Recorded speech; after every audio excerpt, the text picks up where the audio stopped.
Keith of the Border. By Randall Parrish. Keith of the Border. A Tale of the Plains. Chapter 1. The Plainsman. The man was riding just below the summit of the ridge, occasionally uplifting his head so as to gaze across the crest, shading his eyes with one hand to thus better concentrate his vision. Both horse and rider plainly exhibited signs of weariness, but every movement of the latter showed ceaseless vigilance, his glance roaming the barren ridges, a brown Winchester lying cocked across the saddle pommel, his left hand taut on the rein. Yet the horse he bestrode scarcely required restraint, advancing slowly, with head hanging low, and only occasionally breaking into a brief trot under the impetus of the spur. The rider was a man approaching 30, somewhat slender and long of limb, but possessing broad, squared shoulders above a deep chest, sitting the saddle easily in plainsman fashion, yet with an erectness of carriage which suggested military training. The face under the wide brim of the weather-worn slouch hat was clean-shaven, browned by sun and wind, and strongly marked, the chin slightly prominent, the mouth firm, the gray eyes full of character and daring. His dress was that of rough service, plain leather chaps, showing marks of hard usage, a gray woolen shirt turned low at the neck, with a kerchief knotted loosely about the sinewy bronzed throat. At one hip dangled the holster of a .45. On the other hung a canvas-covered canteen. His was figure and face to be noted anywhere, a man from whom you would expect both thought and action, and one who seemed to exactly fit into his wild environment. Where he rode was the very western extreme of the prairie country, billowed like the sea, and from off the crest of its higher ridges, the wide level sweep of the plains was visible, extending like a vast brown ocean to the foothills of the faraway mountains.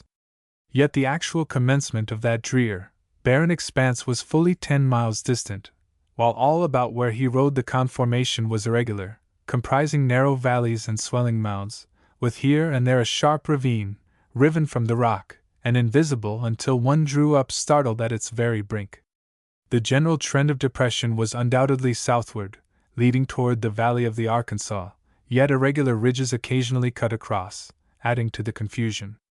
The entire surrounding landscape presented the same aspect, with no special object upon which the eye could rest for guidance, no tree, no upheaval of rock, no peculiarity of summit, no snake-like trail. All about extended the same dull, dead monotony of brown, sun-baked hills, with slightly greener depressions lying between, interspersed by patches of sand or the white gleam of alkali.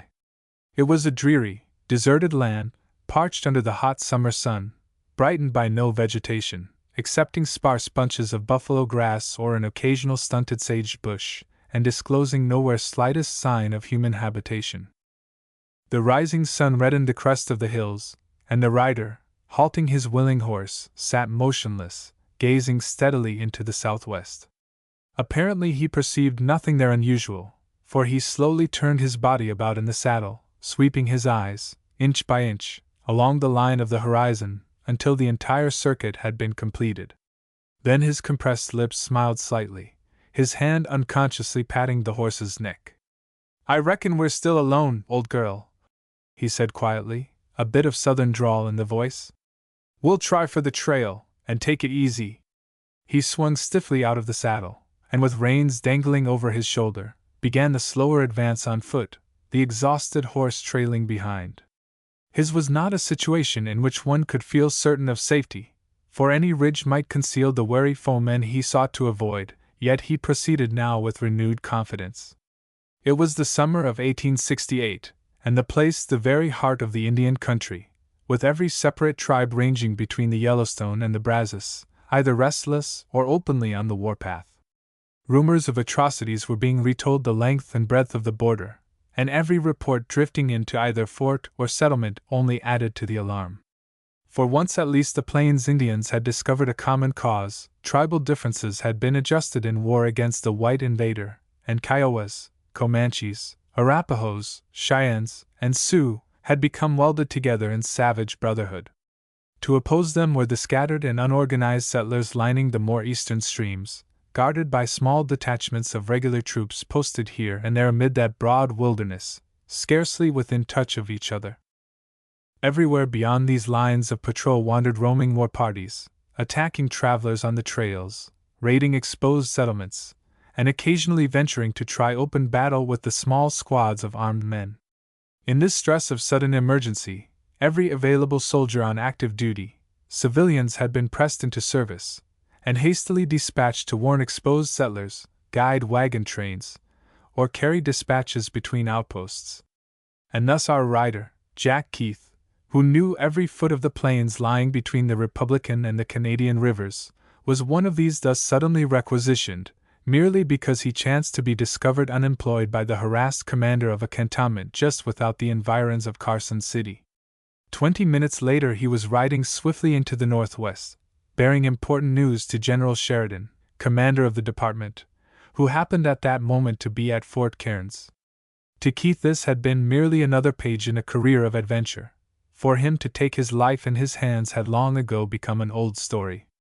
He had quietly performed the special duty allotted him, watched a squadron of troopers trot forth down the valley of the Republican, received the hasty thanks of the peppery little general, and then, having nothing better to do, traded his horse in at the government corral for a fresh mount, and started back again for Carson City.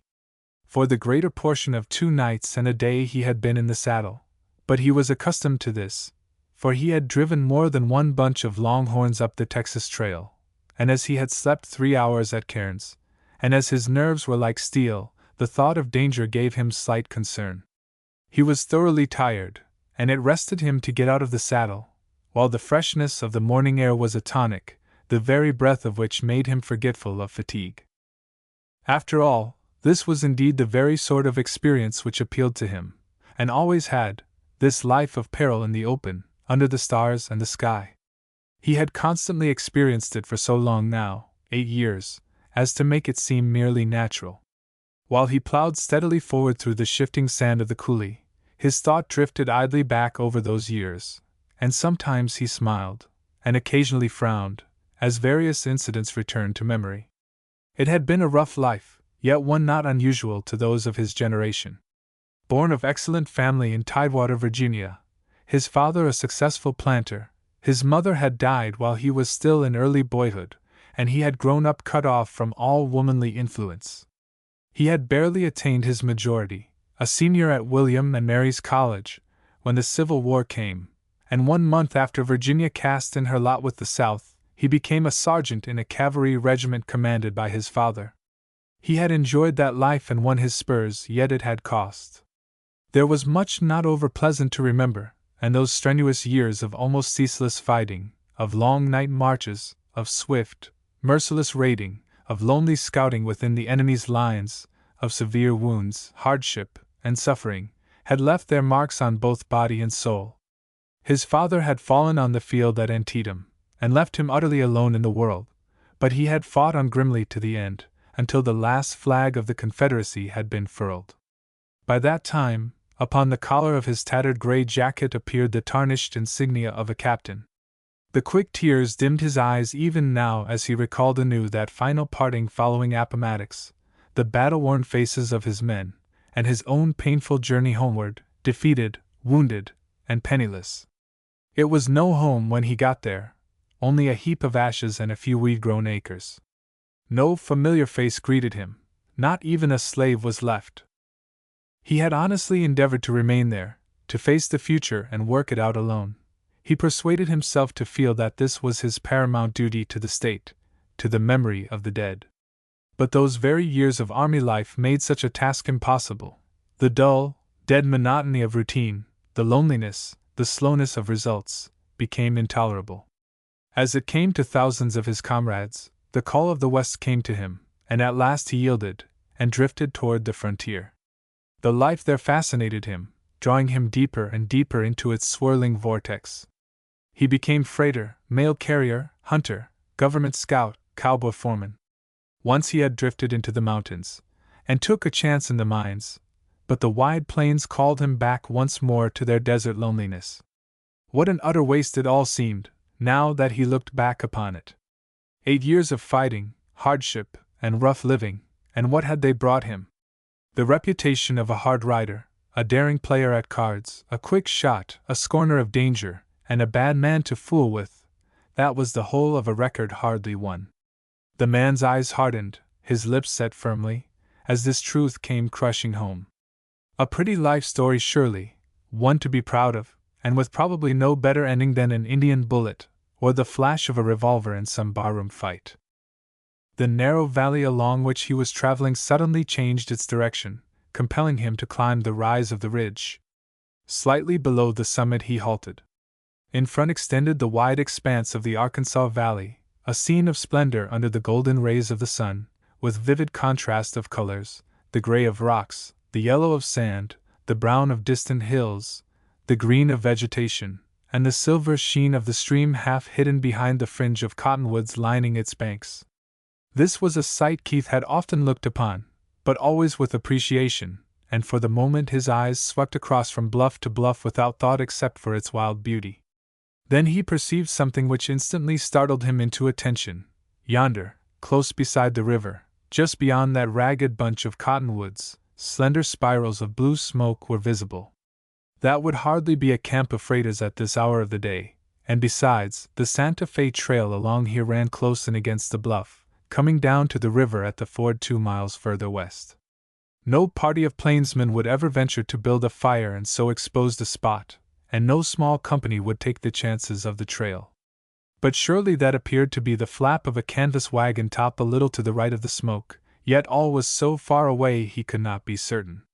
He stared in that direction a long while, shading his eyes with both hands, unable to decide. There were 3 or 4 moving black dots higher up the river, but so far away he could not distinguish whether men or animals. Only as outlined against the yellow sand dunes could he tell they were advancing westward toward the ford. Decidedly puzzled by all this, yet determined to solve the mystery and unwilling to remain hidden there until night, Keith led his horse along the slant of the ridge, until he attained a sharp break through the bluff leading down into the valley. It was a rugged gash, nearly impassable, but a half-hour of toil won them the lower prairie, the winding path preventing the slightest view of what might be meanwhile transpiring below. Once safely out in the valley, the river could no longer be seen, while barely 100 yards away, winding along like a great serpent, ran the deeply rutted trail to Santa Fe. In neither direction appeared any sign of human life. As near as he could determine from those distant cottonwoods outlined against the sky, for the smoke spirals were too thin by then to be observed, the spot sought must be considerably to the right of where he had emerged. With this idea in mind he advanced cautiously, his every sense alert, searching anxiously for fresh signs of passage or evidence of a wagon train having deserted the beaten track, and turned south. The trail itself, dustless and packed hard, revealed nothing, but some 500 yards beyond the ravine he discovered what he sought. Here 2 wagons had turned sharply to the left, their wheels cutting deeply enough into the prairie sod to show them heavily laden. With the experience of the border he was able to determine that these wagons were drawn by mules, 2 span to each, their small hoofs clearly defined on the turf, and that they were being driven rapidly, on a sharp trot as they turned, and then, 100 feet further, at a slashing gallop. Just outside their trail appeared the marks of a galloping horse. A few rods farther along Keith came to a confused blur of pony tracks sweeping in from the east, and the whole story of the chase was revealed as though he had witnessed it with his own eyes. They must have been crazy, or else impelled by some grave necessity, to venture along this trail in so small a party. And they were traveling west. Keith drew a deep breath, and swore to himself. Of all the blamed fools! He perceived the picture in all its gruesome details. The 2 mule-drawn wagons moving slowly along the trail in the early morning, the band of hostile Indians suddenly swooping out from some obscure hiding place in the bluffs, the discovery of their presence, the desperate effort at escape, the swerving from the open trail in vain hope of reaching the river and finding protection underneath its banks, the frightened mules galloping wildly, lashed into frenzy by the man on horseback, the pounding of the ponies' hoofs, punctuated by the exultant yells of the pursuers. Again he swore. Of all the blamed fools! Chapter 2. The Scene of Tragedy. Whatever might be the nature of the tragedy, it would be over with long before this, and those moving black spots away yonder to the west, that he had discerned from the bluff, were undoubtedly the departing raiders. There was nothing left for Keith to do except determine the fate of the unfortunates, and give their bodies decent burial. That any had escaped, or yet lived, was altogether unlikely unless, perchance, women had been in the party, in which case they would have been borne away prisoners. Confident that no hostiles would be left behind to observe his movements, Keith pressed steadily forward, leading his horse. He had thus traversed fully half a mile before coming upon any evidence of a fight. Here the pursuers had apparently come up with the wagons, and circled out upon either side. From their ponies' tracks there must have been a dozen in the band. Perhaps 100 yards further along lay 2 dead ponies. Keith examined them closely. Both had been ridden with saddles, the marks of the cinches plainly visible. Evidently one of the wagon mules had also dropped in the traces here, and had been dragged along by his mates. Just beyond came a sudden depression in the prairie down which the wagons had plunged so heavily as to break one of the axles. The wheel lay a few yards away, and somewhat to the right, there lay the wreck of the wagon itself, 2 dead mules still in the traces, the vehicle stripped of contents and charred by fire. 100 feet farther along was the other wagon, its tongue broken, the canvas top ripped open, while between the two were scattered odds and ends of wearing apparel and provisions, with a pile of boxes smoking grimly. The remaining mules were gone, and no semblance of life remained anywhere. Keith dropped his reins over his horse's head, and with Winchester cocked and ready, advanced cautiously. Death from violence had long since become almost a commonplace occurrence to Keith, yet now he shrank for an instant as his eyes perceived the figure of a man lying motionless across the broken wagon tongue. The grizzled hair and beard were streaked with blood, the face almost unrecognizable, while the hands yet grasped a bent and shattered rifle. Evidently the man had died fighting, beaten down by overwhelming numbers after expending his last shot. Then those fiends had scalped and left him where he fell. 50 feet beyond, shot in the back, lay a younger man, doubled up in a heap, also scalped and dead. That was all. Keith scouted over a wide circle, even scanning the stretch of gravel under the river bank, before he could fully satisfy himself there were no others in the party. It seemed impossible that these 2 traveling alone would have ventured upon such a trip in the face of known Indian hostility. Yet they must have done so, and once again his lips muttered, "Of all the blamed fools!" Suddenly he halted, staring about over the prairie, obsessed by a new thought and aroused suspicion. There had appeared merely the hoofprints of the one horse alongside of the fleeing wagons when they first turned out from the trail, and that horse had been newly shod. But there were 2 dead ponies lying back yonder, either shod yet both had borne saddles. More than this, they had been spurred, the blood marks still plainly visible, and one of them was branded. He remembered it now, a star and arrow. What could all this portend? Was it possible this attack was no Indian affair after all?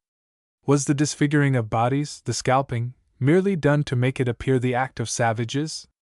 Driven to investigation by this suspicion, he passed again over the trampled ground, marking this time every separate indentation, every faintest imprint of hoof or foot.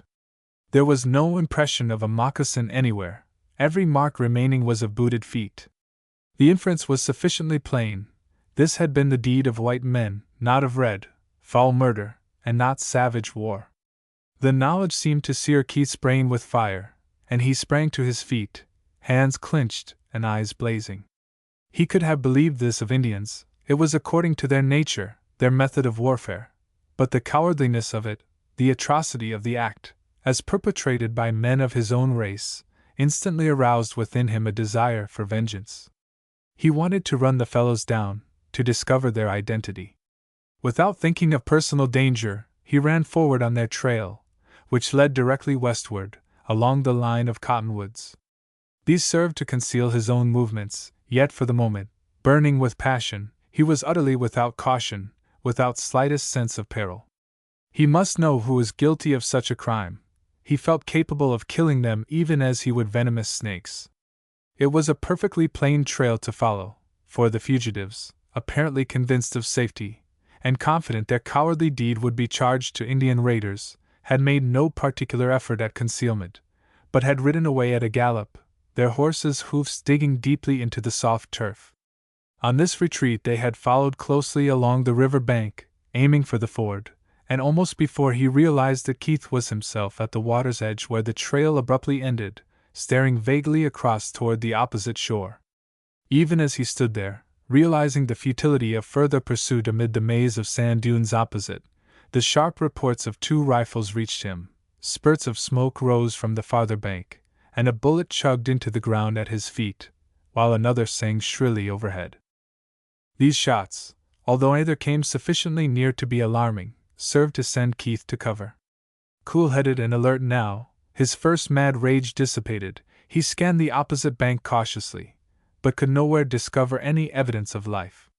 Little by little he comprehended the situation, and decided upon his own action. The fugitives were aware of his presence, and would prevent his crossing the stream, yet they were not at all liable to return to this side and thus reveal their identity. To attempt any further advance would be madness, but he felt perfectly secure from molestation so long as he remained quietly on the north shore.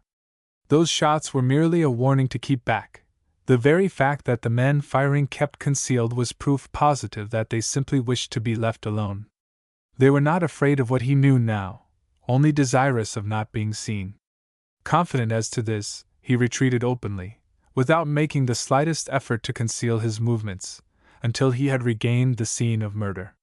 In evidence of the truth of his theory, no further shots were fired, and although he watched that opposite sand bank carefully, not the slightest movement revealed the presence of others.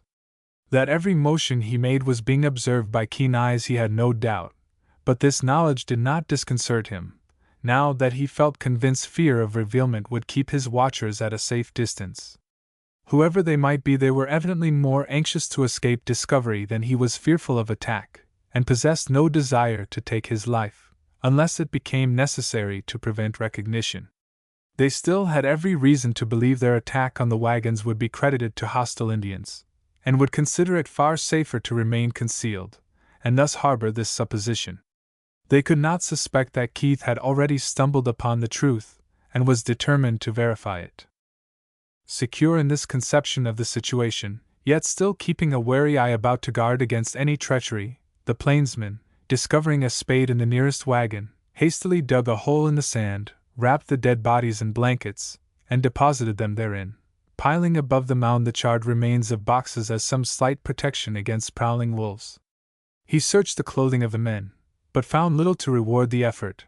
A few letters which were slipped into his pockets to be read later, some ordinary trinkets hardly worth preserving except that they might assist in identifying the victims, and about the neck of the elder man, a rather peculiar locket, containing a portrait painted on ivory. Keith was a long time opening this, the spring being very ingeniously concealed, but upon finally succeeding, he looked upon the features of a woman of middle age, a strong mature face of marked refinement, exceedingly attractive still, with smiling dark eyes, and a perfect wealth of reddish-brown hair.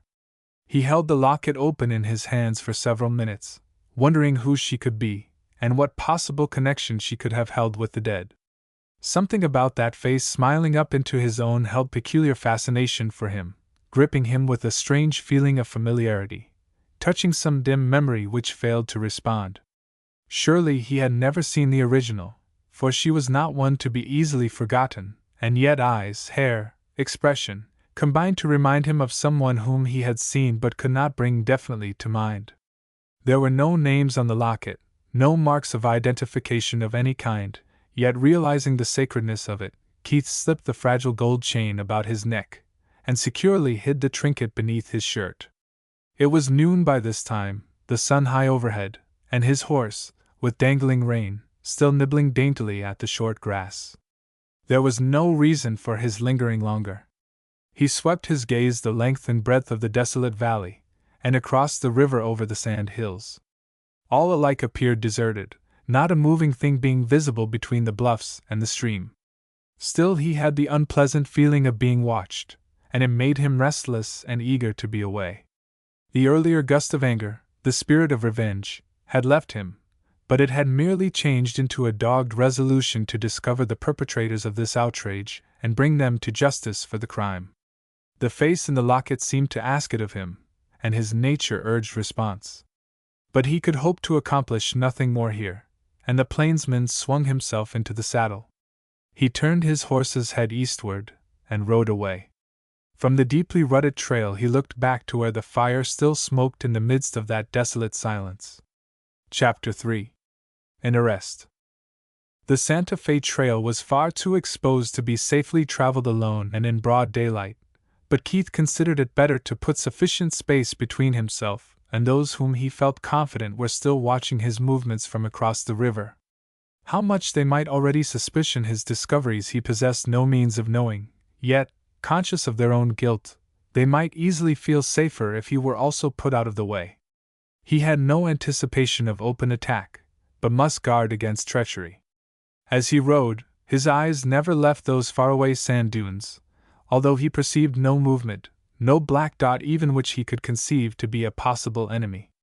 Now that he possessed ample time for thought, the situation became more puzzling. This tragedy which he had accidentally stumbled upon must have had a cause other than blind chance. It was the culmination of a plot, with some reason behind more important than ordinary robbery. Apparently the wagons contained nothing of value, merely the clothing, provisions, and ordinary utensils of an emigrant party. Nor had the victims' pockets been carefully searched. Only the mules had been taken by the raiders, and they would be small booty for such a crime. The trail, continually skirting the high bluff and bearing farther away from the river, turned sharply into a narrow ravine. There was a considerable break in the rocky barrier here, leading back for perhaps 100 yards, and the plainsman turned his horse that way, dismounting when out of sight among the boulders. He could rest here until night with little danger of discovery. He lay down on the rocks, pillowing his head on the saddle, but his brain was too active to permit sleeping. Finally he drew the letters from out his pocket, and began examining them. They yielded very little information, those taken from the older man having no envelopes to show to whom they had been addressed. The single document found in the pocket of the other was a memorandum of account at the Pioneer store at Topeka, charged to John Sibley, and marked paid. This then must have been the younger man's name, as the letters to the other began occasionally. Dear Will. They were missives such as a wife might write to a husband long absent, yet upon a mission of deep interest to both. Keith could not fully determine what this mission might be, as the persons evidently understood each other so thoroughly that mere allusion took the place of detail. Twice the name Phyllis was mentioned, and once a Fred was also referred to, but in neither instance clearly enough to reveal the relationship, although the latter appeared to be pleaded for. Certain references caused the belief that these letters had been mailed from some small Missouri town, but no name was mentioned. They were invariably signed Mary. The only other paper Keith discovered was a brief itinerary of the Santa Fe Trail extending as far west as the Raton Mountains, giving the usual camping spots and places where water was accessible. He slipped the papers back into his pocket with a distinct feeling of disappointment, and lay back staring up at the little strip of blue sky. The silence was profound, even his horse standing motionless, and finally he fell asleep. The sun had disappeared, and even the gray of twilight was fading out of the sky, when Keith returned again to consciousness, aroused by his horse rolling on the soft turf. He awoke thoroughly refreshed, and eager to get away on his long night's ride. A cold lunch, hastily eaten, for a fire would have been dangerous, and he saddled up and was off, trotting out of the narrow ravine and into the broad trail, which could be followed without difficulty under the dull gleam of the stars. Horse and rider were soon at their best, the animal swinging unurged into the long, easy lope of prairie travel, the fresh air fanning the man's face as he leaned forward. Once they halted to drink from a narrow stream, and then pushed on, hour after hour, through the deserted night. Keith had little fear of Indian raiders in that darkness, and every stride of his horse brought him closer to the settlements and further removed from danger. Yet eyes and ears were alert to every shadow and sound. Once, it must have been after midnight, he drew his pony sharply back into a rock shadow at the noise of something approaching from the east. The stage to Santa Fe rattled past, the 4 mules trotting swiftly, a squad of troopers riding hard behind. It was merely a lumping shadow sweeping swiftly past. He could perceive the dim outlines of driver and guard, the soldiers swaying in their saddles, heard the pounding of hoofs, the creak of axles, and then the apparition disappeared into the black void. He had not called out. What was the use? Those people would never pause to hunt down prairie outlaws, and their guard was sufficient to prevent attack. They acknowledged but one duty: to get the mail through on time. The dust of their passing still in the air, Keith rode on, the noise dying away in his rear. As the hours passed, his horse wearied and had to be spurred into the swifter stride, but the man seemed tireless. The sun was an hour high when they climbed the long hill and loped into Carson City. The cantonment was to the right, but Keith, having no report to make, rode directly ahead down the one long street to a livery corral, leaving his horse there, and sought the nearest restaurant. Exhausted by a night of high play and deep drinking, the border town was sleeping off its debauch, saloons and gambling dens silent, the streets almost deserted. To Keith, whose former acquaintance with the place had been entirely after nightfall, the view of it now was almost a shock. The miserable shacks, the gaudy saloon fronts, the littered streets, the dingy, unpainted hotel, the dirty flap of canvas, the unoccupied road, the dull prairie sweeping away to the horizon, all composed a hideous picture beneath the sun glare.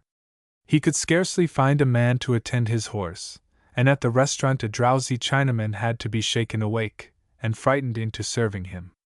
He sat down to the miserable meal oppressed with disgust. Never before had his life seemed so mean, useless, utterly without excuse.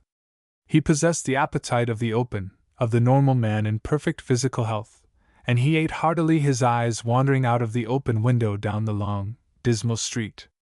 A drunken man lay in front of the red light saloon, sleeping undisturbed.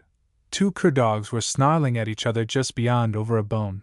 A mover's wagon was slowly coming in across the open through a cloud of yellow dust.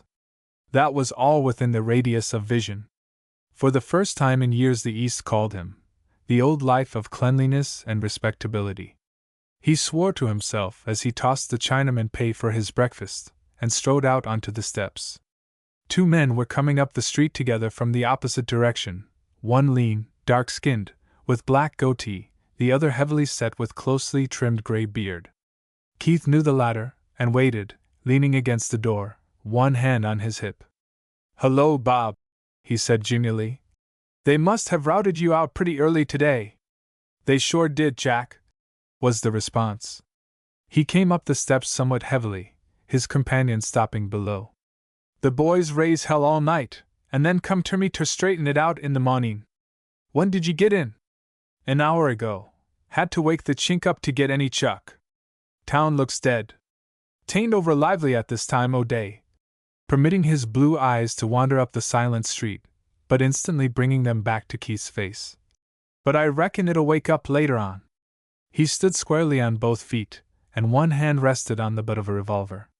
Keith noticed this, wondering vaguely. "I reckon you know, Jack, as how I generally get what I goes after," said the slow, drawling voice. "And that I draw about as quick as any o' the boys. They tell me you're a gunfighter, but it won't do ye no good to make a play yer. Fair one o' us is sure to get yer, do yer, Salbe?" "Get me?" Keith's voice and face expressed astonishment, but not a muscle of his body moved. "What do you mean, Bob? Are you fellows after me?" "Sure thing, got the warrant here." And he tapped the breast of his shirt with his left hand.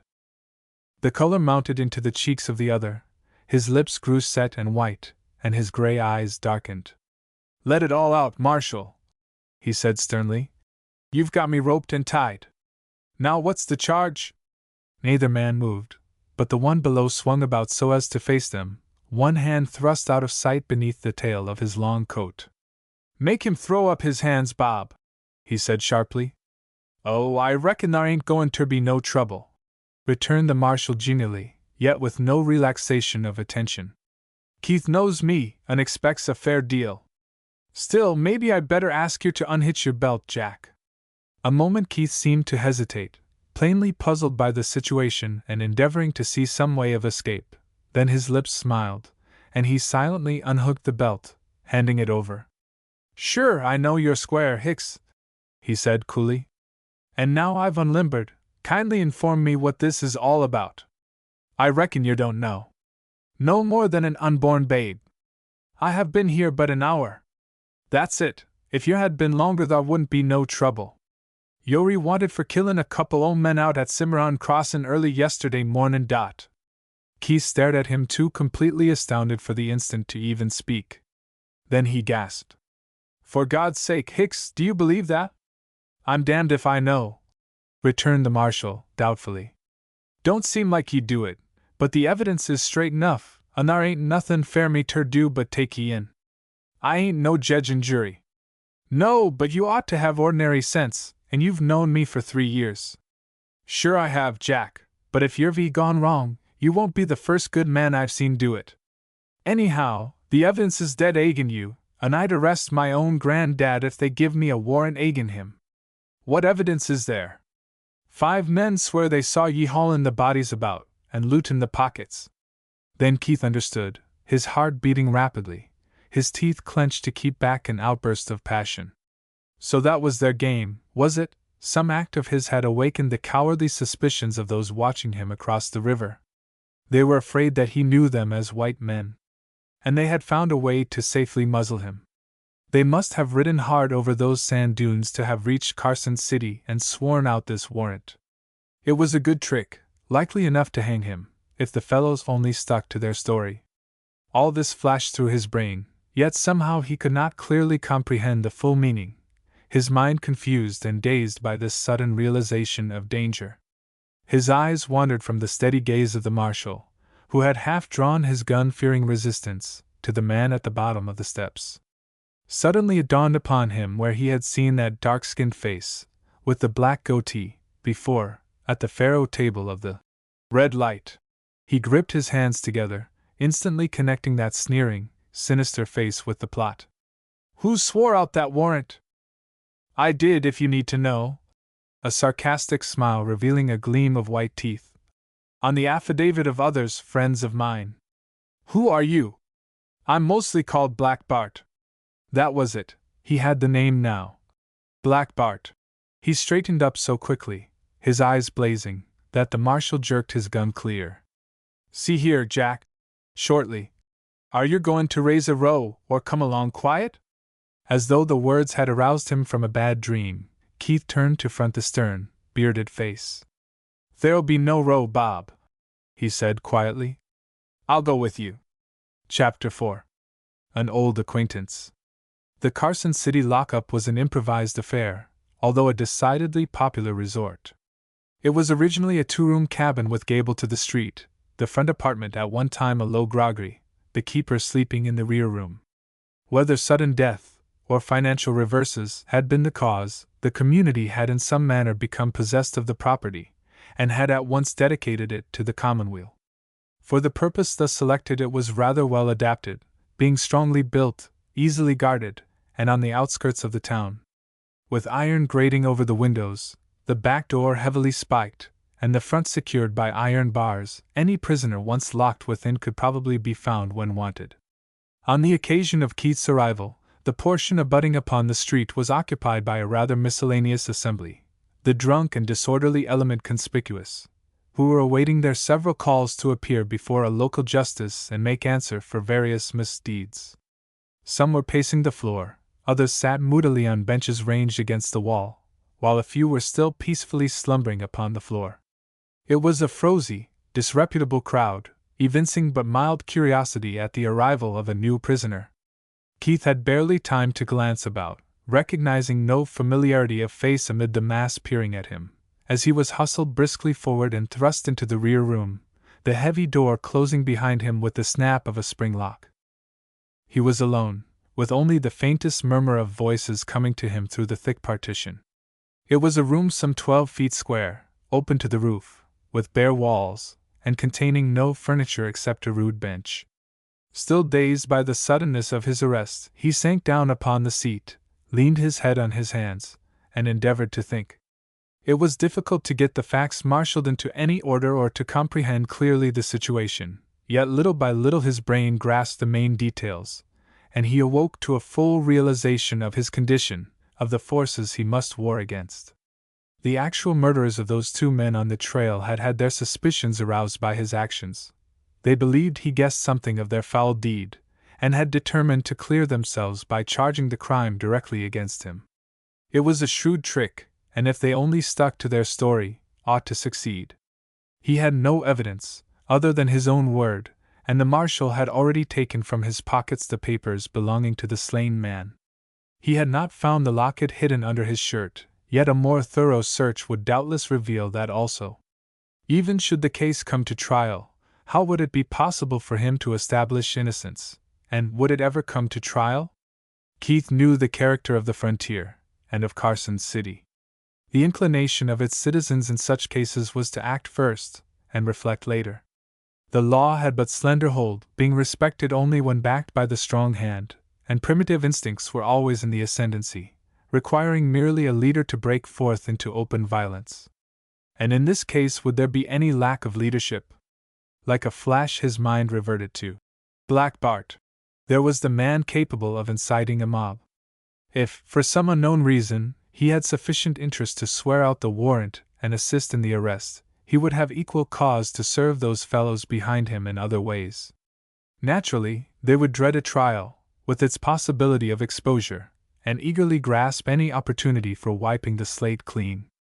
Their real security from discovery undoubtedly lay in his death, and with the red light crowd behind them they would experience no trouble in getting a following desperate enough for any purpose.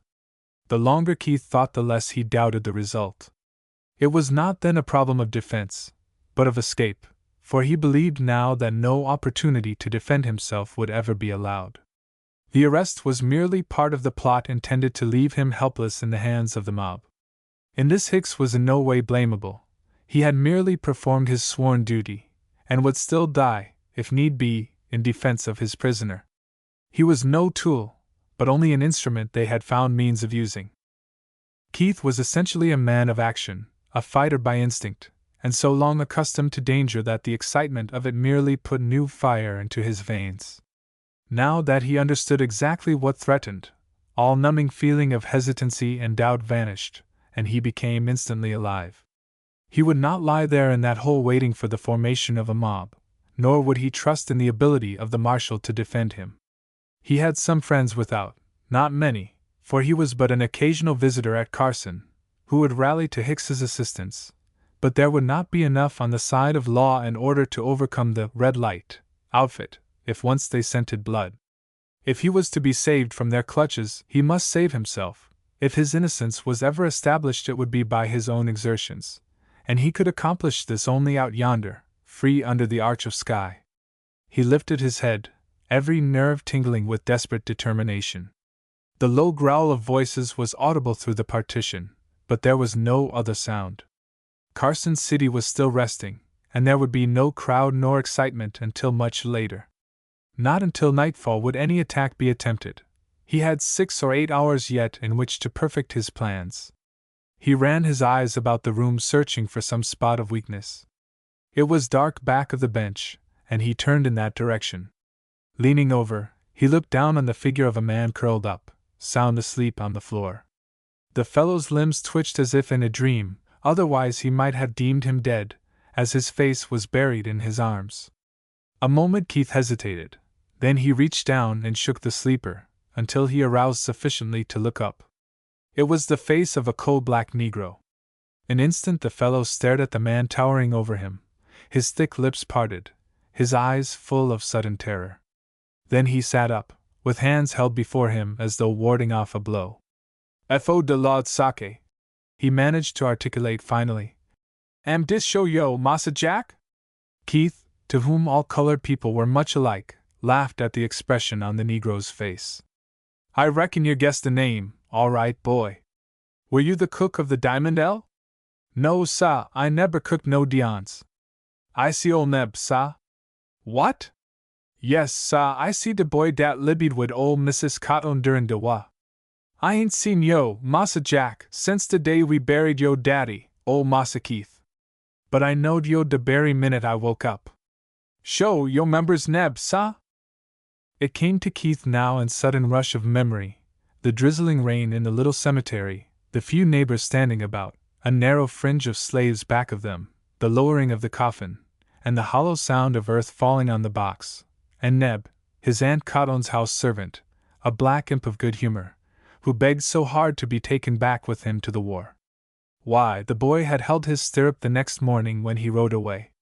The sudden rush of recollection seemed to bridge the years, and that black face became familiar, a memory of home. "Of course, I remember, Neb," he exclaimed eagerly. "But that's all years ago, and I never expected to see you again. What brought you west and got you into this hole?" The Negro hitched up onto the bench, the whites of his eyes conspicuous as he stared uneasily about. He had a short, squatty figure, with excessively broad shoulders, and a face of intense good humor. "I reckon Dad am considerably obe a story, Massa Jack, de circumlocution obe which would take a heap obe time tellin'," he began soberly. "But it happened 'bout dis away. When de Yankees come snoopin' 'long de East Show, I reckon maybe it a year after dat time when we done buried de ol' Colonel, dey burned Mrs. Cotton's house claw to de ground. De ol' missus was in Richmond den, and de few niggers left jest naturally took to de woods. I went into Richmond huntin' de ol' missus, but Lawd, Massa Jack, I neber found nothin' obe her in dat crowd. Den an officer man done got me, and put me diggin' in de trenches. Yef, dat's what why I sho don want no MOA. Den after dat I jest naturally drifted. I reckon I libby 'bout eberywhere yo eber heard obe, fo dar want no use obe me goin' back to de East Show. Somebody said dat de West am de right place fo a nigger, and so I done headed west." He dropped his face in his black hands, and was silent for some minutes, but Keith said nothing, and finally the thick voice continued. "I tell yo, Massa Jack, it was mighty lonely fo neb dem days. I didn't know where any ob yo all was, and it want no fun fo dis nigger bein' free dat away. I got out ter Independence, Missouri, and was roustaboutin' on de river, when a couple ob men come along what wanted a cook to travel wid 'em. I took de job, and dat's what fetched me here to Carson City." "But what caused your arrest?"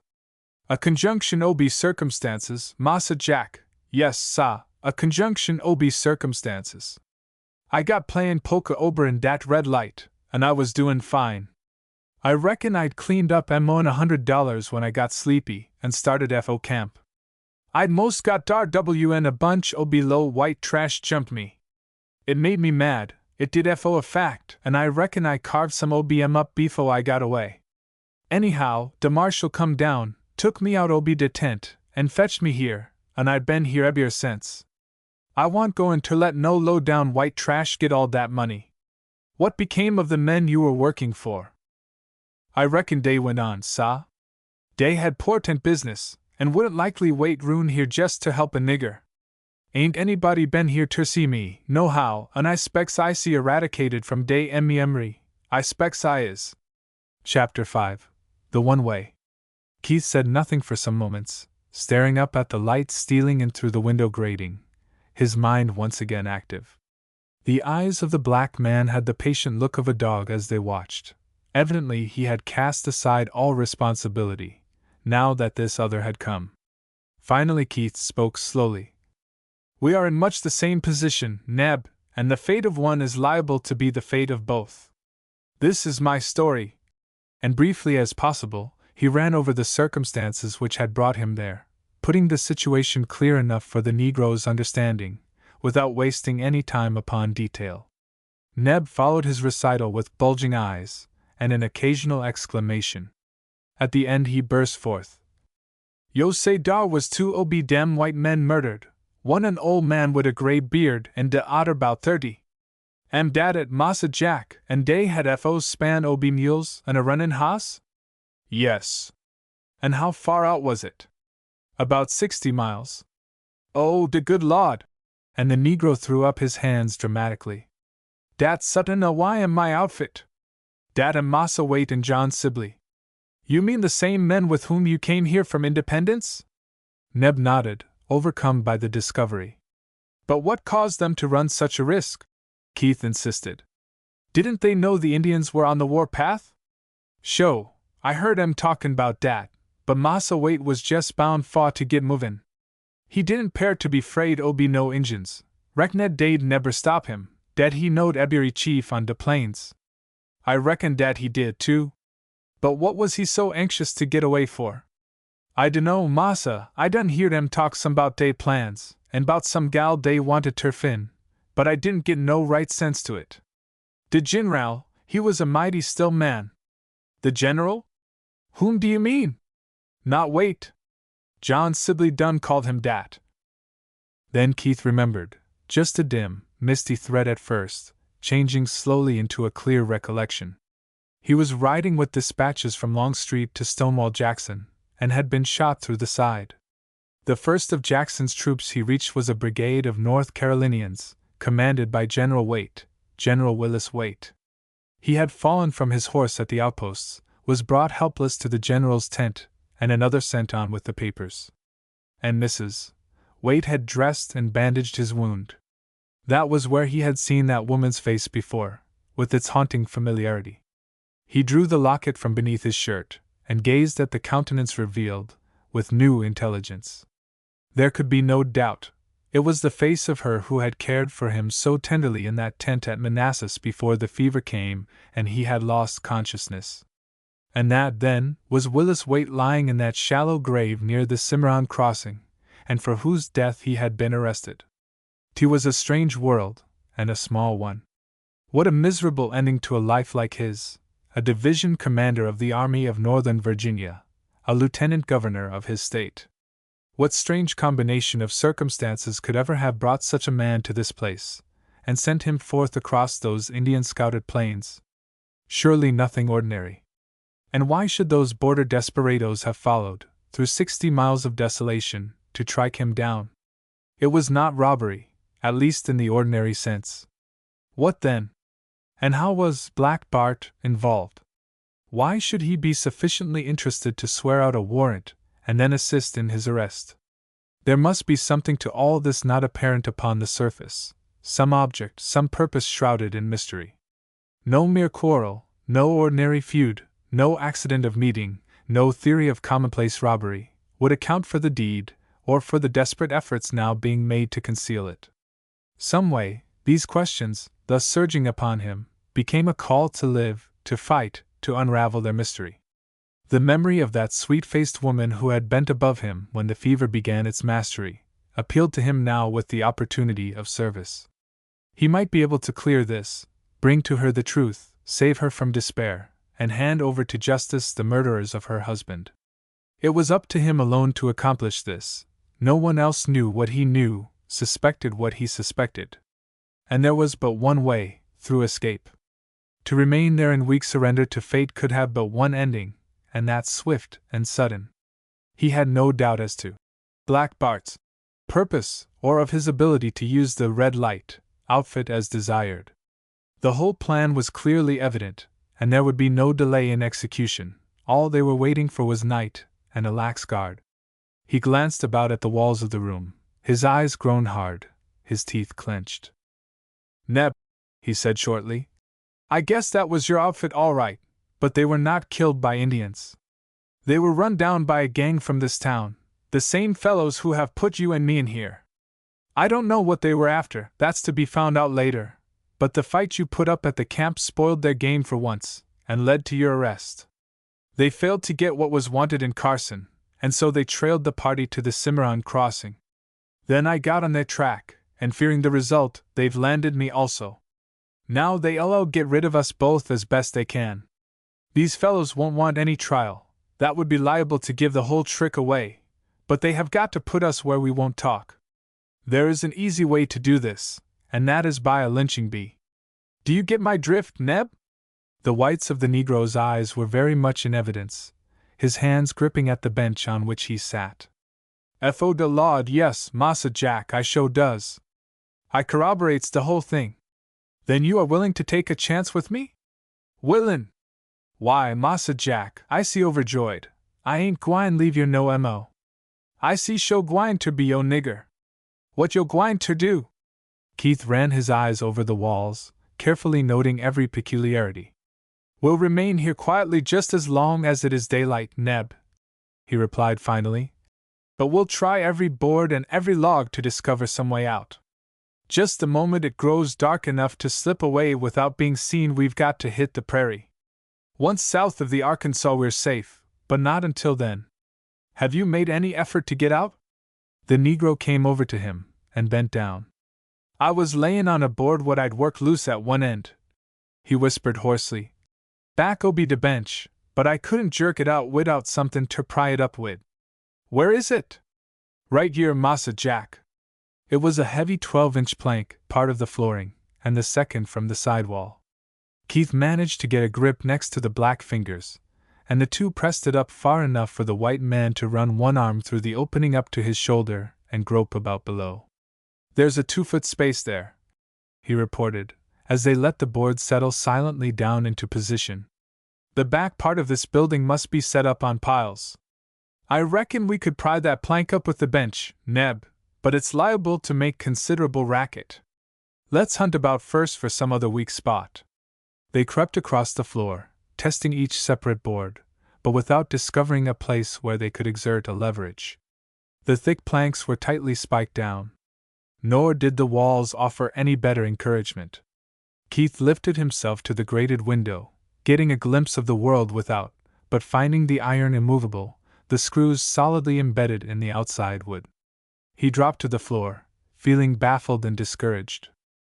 It will have to be the plank back of the bench, Neb, he announced briefly, wiping the perspiration from his face.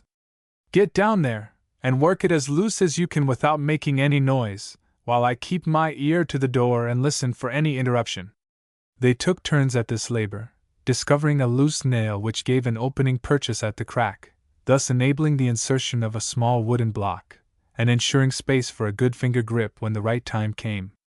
A sleepy Mexican brought in their dinner, and set it down on the bench without a word, but on his return with supper, the marshal accompanied him, and remained while they ate, talking to Keith, and staring about the room. Fortunately, the single window was to the west, and the last rays of the sun struck the opposite wall, leaving the space behind the bench in deep shadow.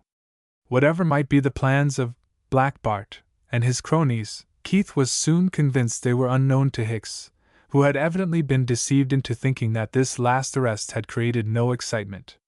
That's why we picked you up so early, he explained genially. Bart said if we got to year afore the boys woke up they'd never hear nothin' about it, and so thar wouldn't be no row. He didn't even think thar'd be any need o' keepin' a special guard ternight, but I reckon I won't take no such chance as that, and I'll have a couple old deputies prowlin' round fair luck. When Carson does wake up she's hell. He left them tobacco and pipes, and went away evidently convinced that he had performed his full duty. The two prisoners, puffing smoke rings into the air, heard the heavy clang of the iron bar falling into place across the door, and sat looking into one another's faces through the deepening twilight. In the mind of both Blake and White reposed the same thought. The Negro was first to break the silence. "'Pears to me, Massa Jack, like dis yer Bart Poosin am mighty anxious ter hab no suspicions raised. Anybody but Hicks would see that," acknowledged the other, the rings of smoke circling his head. "But he hasn't any brains. It was pure nerve that got him the job. Well, this is one time that Bart Poosin is going to find an empty coop.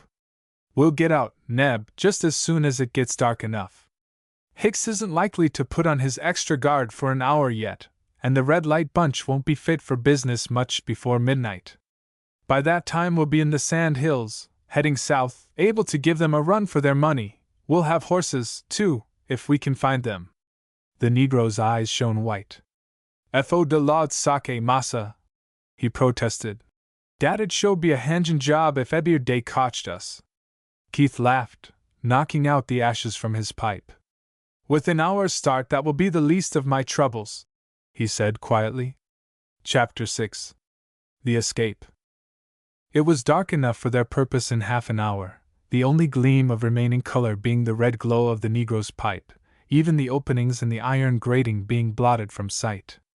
Keith, staring in that direction, failed to perceive any distant glimmer of star, and decided the night must be cloudy, and that time for action had come. Guided by Neb's pipe bowl, he touched the boy on the shoulder. "Knock out your ashes, and shuffle about lively with your feet, while I pry up the board." In spite of his slenderness, Keith possessed unusual strength, yet no exertion on his part served to start the loosened plank sufficiently for their purpose. Ripping a strip from the bench, he managed to pry the hole somewhat larger, arranging the bench itself so as to afford the necessary leverage. But even then his entire weight failed to either start the spikes or crack the plank. Some altercation began in the other room, the sound of angry voices and shuffling feet being plainly audible. It was clear to Keith that they must take the chance of a noise, and no better time than this could be chosen. "Here, Neb, take hold with me, and bear down, put your whole weight on it, boy." The two flung themselves upon the end of the bench, leaping up and down so as to add weight to power. Something had to give, either the stout wood of their improvised lever or else the holding of the plank. For an instant it seemed likely to be the former. Then, with a shrill screech, the long spikes yielded and the board suddenly gave. With shoulders inserted beneath, the two men heaved it still higher, ramming the bench below so as to leave the opening clear.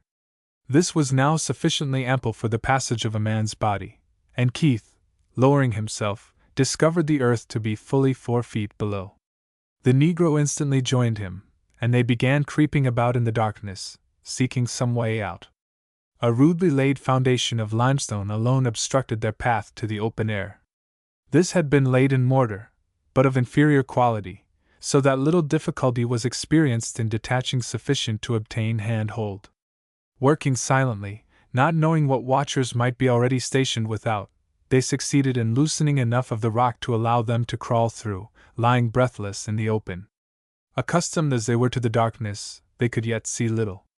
They were upon the opposite side from the town, with no gleam of lights visible, prairie and sky blending together into spectral dimness, with no sound audible but the continued quarrel in the front room of the jail. Keith crept along to the end of the building from where he could perceive the lights of the town twinkling dimly through the intense blackness. Evidently the regular evening saturnalia had not yet begun, although there was already semblance of life about the numerous saloons, and an occasional shout punctuated the stillness. A dog howled in the distance, and the pounding of swift hoofs along the trail told of fresh arrivals. An hour later and the single street of Carson City would be alive with humanity, eager for any excitement, ready for any wild orgy, if only once turned loose. That it would be turned loose, and also directed, the man lying on his face in the grass felt fully assured. He smiled grimly, wishing he might behold Black Bart's face when he should discover the flight of his intended victims. But there was no time to lose. Every moment gained added to their chance of safety. "Are those horses tied there by the blacksmith's shop?" he asked, pointing. The Negro stared in the direction indicated, confused by the shadows thrown by the dim lights. "I reckon dey am, Massa Jack. I done make out F.O. dot. Then 2 of them must belong to us. Come on, boy." He ran forward, crouching behind every chance cover, and keeping well back behind the line of shacks. A slight depression in the prairie helped conceal their movements, and neither spoke until they were crouching together beside the wall of the shop. Then Neb, teeth chattering, managed to blurt forth, "F.O. de Lord Sake, you don't actually mean ter steal dem hosses?" Keith glanced about at the other's dim, black shadow. "Sure not, just borrow 'em. But dat's a hangin' job in dis yer country, Massa Jack. Sure it is if they catch us. But we'd be strung up anyway, and we can't be hung twice. Besides, there is a chance for us with the ponies, and none at all without. An hour's start in the saddle, Neb, and this bunch back here will never even find our trail. I pledge you that. Come, boy, stay close with me." It was the quiet, confident voice of assured command, of one satisfied with his plans, and the obedient Negro, breathing hard, never dreamed of opposition. All instincts of slavery held him to the dominion of this white master. Keith leaned forward, staring at the string of deserted ponies tied to the rail. Success depended on his choice, and he could judge very little in that darkness. Men were straggling in along the street to their right, on foot and horseback, and the saloon on the corner was being well patronized. A glow of light streamed forth from its windows, and there was the sound of many voices. But this narrow alley was deserted, and black.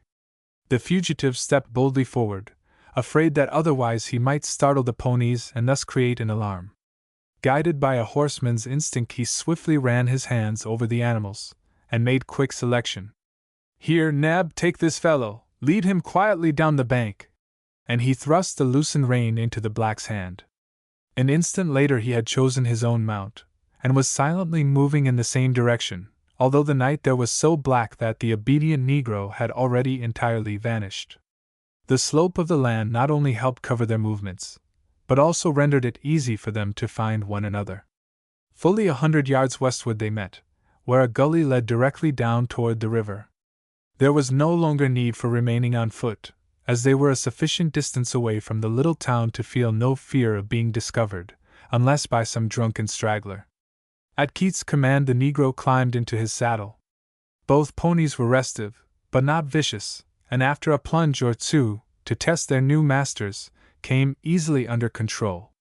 Keith led the way, moving straight down the gully, which gradually deepened, burying them in its black heart, until it finally debouched onto the river sands. The riotous noises of the drunken town died slowly away behind, the night silent and dark. The two riders could scarcely distinguish one another, as they drew rein at the edge of the water. To the southward there gleamed a cluster of lights, marking the position of the camp of regulars. Keith drove his horse deeper into the stream, and headed northward, the Negro following like a shadow. There was a ford directly opposite the cantonment, and another, more dangerous, and known to only a few 3 miles farther upstream. Keeping well within the water's edge, so as to thus completely obscure their trail, yet not daring to venture deep for fear of striking quicksand, the plainsman sent his pony struggling forward, until the dim outline of the bank at his right rendered him confident that they had attained the proper point for crossing. He had been that way only once before, and realized the danger of attempting passage in such darkness, but urgent need drove him forward. "Follow me just as close as you can, boy," he said sternly, "and keep both your feet out of the stirrups. If your horse goes down, hang to his tail, and let him swim out." There was little enough to guide by, merely a single faint star peering out from a rift of the clouds, but Keith's remembrance was that the ford led straight out to the center of the stream, and then veered slightly toward the right. He knew the sand ridge was only used by horsemen, not being wide enough for the safe passage of wagons, but the depth of the water on either side was entirely problematical. He was taking a big chance, yet dare not wait for daylight. Summoning all his nerve and alertness, he urged his horse slowly forward, the intelligent animal seemingly comprehending the situation, and feeling carefully for footing. The actions of the animal gave the rider greater confidence, and he loosened his grip on the rein, leaving the pony's instinct to control. The latter fairly crept forward, testing the sand before resting any weight upon the hoof, the Negro's mount following closely. The water was unusually high, and as they advanced it bore down against them in considerable volume. Then, as they veered to the right, they were compelled to push directly against its weight in struggling toward shore. The men could see nothing but this solid sheet of water rushing down toward them from out the black void, and then vanishing below. Once Keith's horse half fell, plunging nose under, yet gaining foothold again before the rider had deserted his saddle. A dim blackness ahead already revealed the nearness of the southern bank, when Neb's pony went down suddenly, swept fairly off its legs by some fierce eddy in the stream. Keith heard the Negro's guttural cry, and caught a glimpse of him as the two were sent whirling down. The coiled rope of the lariat, grasped in his right hand, was hurled forth like a shot, but came back empty. Not another sound reached him. His own horse went steadily on, feeling his way, until he was nose against the bank, with water merely rippling about his ankles. Keith, driving feet again into the stirrups, headed him downstream, wading close and toward the shore, leaning forward over the pommel, striving to see through the gloom. He had no doubt about Neb's pony making land, unless struck by some driftwood, or borne to the center of the stream by the shifting force of the current. But if Neb had failed to retain his grip, he might have been sucked under by the surge of waters. 100 yards below he found them, dripping and weak from the struggle, yet otherwise unhurt. There were no words spoken, but black and white hands clasped silently, and then Neb crept back into the saddle, shivering in his wet clothes as the cool night wind swept against him. Keeping close and toward shore, yet far enough out so that the water would hide their trail, the fugitives toiled steadily upstream, guided only by the black outline of the low bank upon their left. Chapter 7. In the Sand Desert. Suddenly Keith halted, bringing his pony's head sharply about, so that the two faced one another. The wind was rising, hurling clouds of sand into their eyes, and the plainsman held one hand before his face. "There's no need of keeping up a water trail any longer," he said quietly. "By all the signs we're in for a sandstorm by daylight, and that will cover our tracks so the devil himself couldn't follow them. Got a water bag on your saddle? I reckon dis am one, sah?" Keith felt of the object Neb held forth. "Yes, and a big one, too. Fill it and strap it on tight. We've got a long, dry ride ahead." "Where yo' propose goin', Massa Jack?" "To the Bar X on the Canadian. I've worked with that outfit. They'll give us whatever we need, and ask no questions. I don't know of anything in between. It's going to be a hard ride, boy, and mighty little to eat except what I saved from supper. How far am it to dis your Bar X?" 150 miles as the crow flies, and sand all the way, except for the Valley of Salt Fork. Come on now, and keep close, for it's easy to get lost in these sand hills. Keith had ridden that 150 miles of sandy desolation before, but had never been called upon to make such a journey as this proved to be. He knew there was little to fear from human enemies, for they were riding far enough east of the Santa Fe Trail to be out of the path of raiding parties, while this desert country was shunned by Indian hunters. It consisted of sandhill after sandhill, a drear waterless waste where nothing grew, and amid the dread sameness of which a traveler could only find passage by the guidance of stars at night or the blazing sun by day. To the eye mile after mile appeared exactly alike, with nothing whatever to distinguish either distance or direction, the same drifting ridges of sand stretching forth in every direction, no summit higher than another, no semblance of green shrubbery, or silver sheen of running water anywhere to break the dull monotony, a vast sandy plain, devoid of life, extending to the horizon, overhung by a barren sky. They had covered 10 miles of it by daybreak, their ponies traveling heavily, fetlock deep, but could advance no further. With the first tint of rose in the east, the brooding storm burst upon them in wild desert fury, the fierce wind buffeting them back, lashing their faces with sharp grit until they were unable to bear the pain. The flying sand smote them in clouds, driven with the speed of bullets. In vain they lay flat, urging their ponies forward. The beasts, maddened and blinded by the merciless lashing of the sand, refused to face the storm. Keith, all sense of direction long since lost, rolled wearily from the saddle, burrowed under the partial shelter of a sand dune, and called upon Neb to follow him. With their hands and feet they made a slight windbreak, dragging the struggling ponies into its protection, and burrowed themselves there, the clouds of sand scurrying over them so thick as to obscure the sky, and rapidly burying them altogether as though in a grave. Within an hour they were compelled to dig themselves out, yet it proved partial escape from the pitiless lashing. The wind howled like unloosed demons, and the air grew cold, adding to the sting of the grit, when some sudden eddy hurled it into their hiding place. To endeavor further travel would mean certain death, for no one could have guided a course for 100 feet through the tempest, which seemed to suck the very breath away. To the fugitives came this comfort: if they could not advance, then no one else could follow, and the storm was completely blotting out their trail. It was 3 o'clock before it died sufficiently down for them to venture out. Even then the air remained full of sand, while constantly shifting ridges made travel difficult. Only grim necessity, the suffering of the ponies for water, and their own need for soon reaching the habitation of man and acquiring food, drove them to the early venture. They must attain the Valley of the Salt Fork that night, or else perish in the desert. There remained no other choice. Tying neckerchiefs over their horses' eyes, and lying flat themselves, they succeeded in pressing slowly forward, winding in and out among the shifting dunes, with only the wind to guide them. It was an awful trail, the hoofs sinking deep in drifting sand, the struggling ponies becoming so exhausted that their riders finally dismounted, and staggered forward on foot, leading them stumbling blindly after. Once the Negro's horse dropped, and had to be lashed to its feet again. Once Keith's pony stumbled and fell on him, hurling him face down into the sand, and he would have died there, lacking sufficient strength to lift the dead weight, but for Neb's assistance. As it was, he went staggering blindly forward, bruised, and faint from hunger and fatigue. Neither man spoke, They had no breath nor energy left to waste.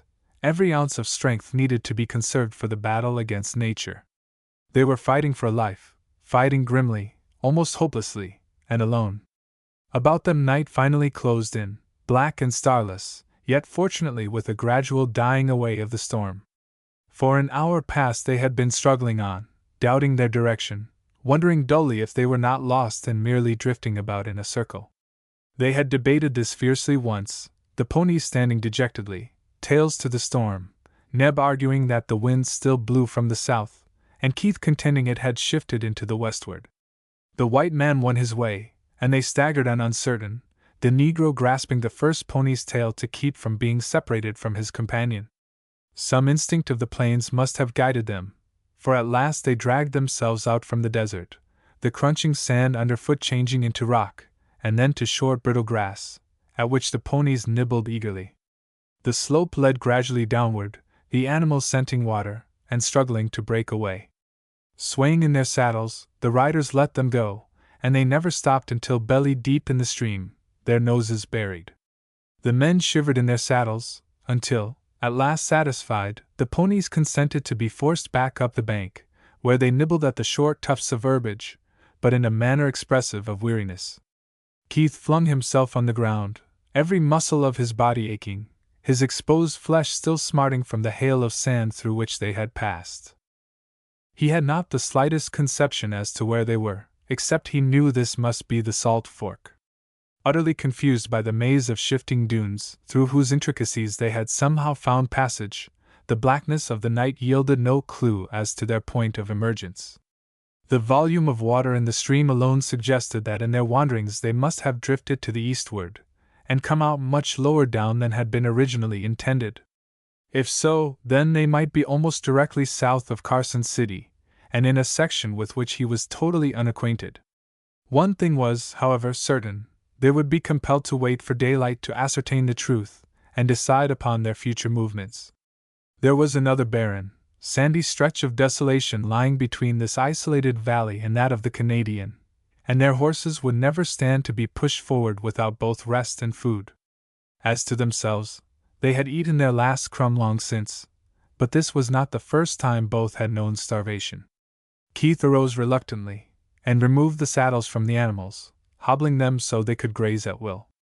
Neb was propped up beneath an outcropping of the bank, which partly protected him from the wind, a mere hulk of a shadow. Keith could not tell whether he slept or not, but made no effort to disturb him.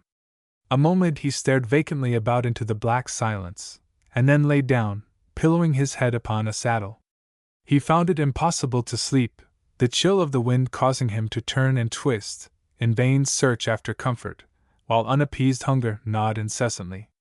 His eyes ranged about over the dull gloom of the skies until they fell again to the earth level, and then he suddenly sat up, half believing himself in a dream. Down the stream, how far away he could not judge, there gleamed a steady, yellowish light. It was no flicker of a camp fire, yet remained stationary.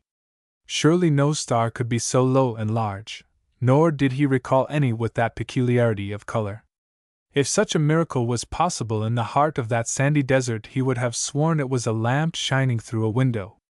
But he had never heard of any settler on the Salt Fork, and almost laughed at the thought, believing for the instant his brain played him some elfish trick. Yet that light was no illusion. He rubbed his eyes, only to see it more clearly, convinced now of its reality.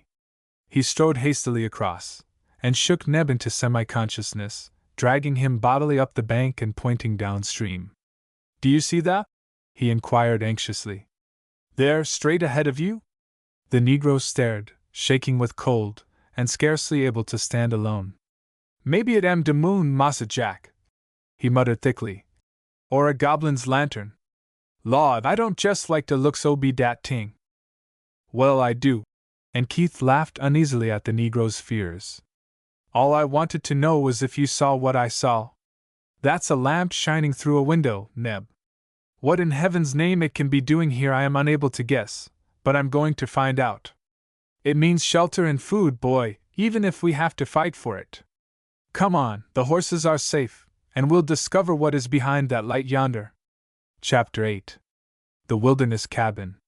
The light was considerably farther away than they had at first supposed, and as they advanced steadily toward it, the nature of the ground rapidly changed, becoming irregular, and littered with low-growing shrubs. In the darkness they stumbled over outcroppings of rock, and after a fall or two, were compelled to move forward with extreme caution. But the mysterious yellow glow continually beckoned, and with new hope animating the hearts of both men, they staggered on, nerving themselves to the effort, and following closely along the bank of the stream. At last they arrived where they could perceive dimly something of the nature of this unexpected desert oasis. The light shone forth, piercing the night, through the uncurtained window of a log cabin, which would otherwise have been completely concealed from view by a group of low-growing cottonwoods. This was all the black, enshrouding night revealed, and even this was merely made apparent by the yellow illumination of the window. The cabin stood upon an island, a strip of sand, partially covered by water, separating it from the north shore on which they stood. There was no sign of life about the hut, other than the burning lamp, but that alone was sufficient evidence of occupancy. In spite of hunger and urgent need, Keith hesitated, uncertain as to what they might be called upon to face. Who could be living in this out-of-the-way spot, in the heart of this inhospitable desert? It would be no cattle outpost surely, for there was no surrounding grazing land, while surely no professional hunter would choose such a barren spot for headquarters. Either a hermit, anxious to escape all intercourse with humanity, or some outlaw hiding from arrest, would be likely to select so isolated a place in which to live. To them it would be ideal. Away from all trails, where not even widely roving cattlemen would penetrate, in midst of a desert avoided by Indians because of lack of game, a man might hide here year after year without danger of discovery. Yet such a one would not be likely to welcome their coming, and they were without arms. But Keith was not a man to hesitate long because of possible danger, and he stepped down into the shallow water. "Come on, Neb," he commanded, "and we'll find out who lives here." The window faced the west, and he came up the low bank to where the door fronted the north in intense darkness. Under the shadow of the cottonwoods he could see nothing, groping his way, with hands extended. His foot struck a flat stone, and he plunged forward, striking the unlatched door so heavily as to swing it open, and fell partially forward into the room. As he struggled to his knees, Neb's black face peering past him into the lighted interior, he seemed to perceive in one swift, comprehensive glance every revealed detail.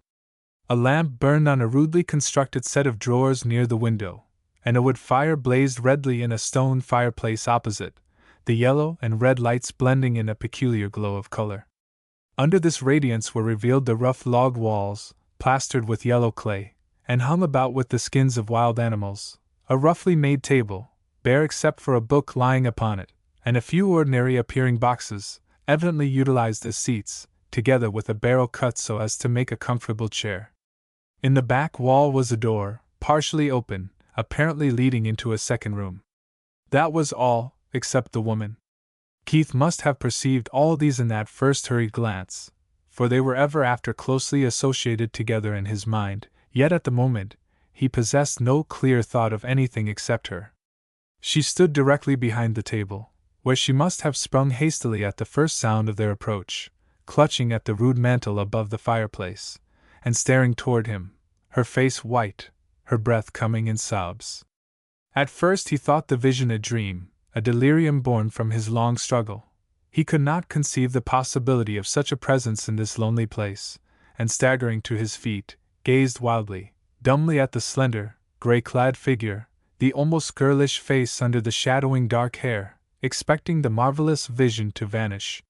Surely this could not be real.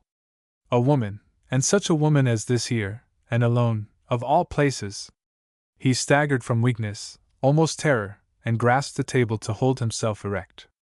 The rising wind came swirling in through the open door, causing the fire to send forth spirals of smoke, and he turned, dragging the dazed negro within, and snapping the latch behind him. When he glanced around again he fully believed the vision confronting him would have vanished. But no! There she yet remained, those wide-open, frightened brown eyes, with long lashes half hiding their depths, looking directly into his own, only now she had slightly changed her posture, leaning toward him across the table. Like a flash, he comprehended that this was reality, flesh and blood, and with the swift instinct of a gentleman, his numbed, nerveless fingers jerked off his hat, and he bowed bareheaded before her. "Pardon me," he said, finding his voice with difficulty. "I fell over the step, but I didn't expect to find a woman here." He heard her quick breathing, marked a slight change in the expression of the dark eyes, and caught the glitter of the firelight on a revolver in her lowered hand. "What did you expect to find?" "I hardly knew," he explained lamely. "We stumbled on this hut by accident. I didn't know there was a cabin in all this valley." "Then you are not here for any purpose? To meet with anyone?" "No, we were lost, and had gone into camp up above, when we discovered your light." "Where do you come from?" Keith hesitated just an instant, yet falsehood was never easy for him, and he saw no occasion for any deceit now. "Carson City." "What brought you here?" "We started for the Bar X ranch down below, on the Canadian, got caught in a sandstorm, and then just drifted. I do not know within 20 miles of where we are." She drew a deep breath of unconcealed relief. "Are you alone?" "The Negro and I, yes, and you haven't the slightest reason to be afraid of us, we're square." She looked at him searchingly, and something in Keith's clean-cut face seemed to bring reassurance, confidence in the man. "I am not afraid," she answered, coming toward him around the short table. "Only it is so lonely here, and you startled me, bursting in without warning. But you look all right, and I am going to believe your story. What is your name?" "Keith, Jack Keith." "A cowman?" "A little of everything, I reckon." A touch of returning bitterness in the tone. "A plainsman, who has punched cattle, but my last job was government scout." "You look as though you might be more than that," she said slowly. The man flushed, his lips pressing tightly together. "Well, I may have been," he confessed unwillingly. "I started out all right, but somehow I reckon I just went adrift. It's a habit in this country." Apparently those first words of comment had left her lips unthinkingly, for she made no attempt to reply, merely stood there directly facing him, her clear eyes gazing frankly into his own. He seemed to actually see her now for the first time, fairly, a supple, slender figure, simply dressed, with wonderfully excessive brown eyes, a perfect wealth of dark hair, a clear complexion with slight olive tinge to it, a strong, intelligent face, not strictly beautiful, yet strangely attractive, the forehead low and broad, the nose straight, the lips full and inclined to smile. Suddenly a vague remembrance brought recognition. "Why, I know you now." "Indeed?" The single word a note of undisguised surprise. "Yes, I thought you looked oddly familiar all the time, but couldn't for the life of me connect up. You're Christy McClare." "Am I?" Her eyes filled with curiosity. "Of course you are. You needn't be afraid of me if you want it kept secret, but I know you just the same. Saw you at the Gaiety in Independence maybe 2 months ago. I went 3 times, mostly on your account. You've got a great act, and you can sing too." She stood in silence, still looking fixedly at him, her bosom rising and falling, her lips parted as if to speak.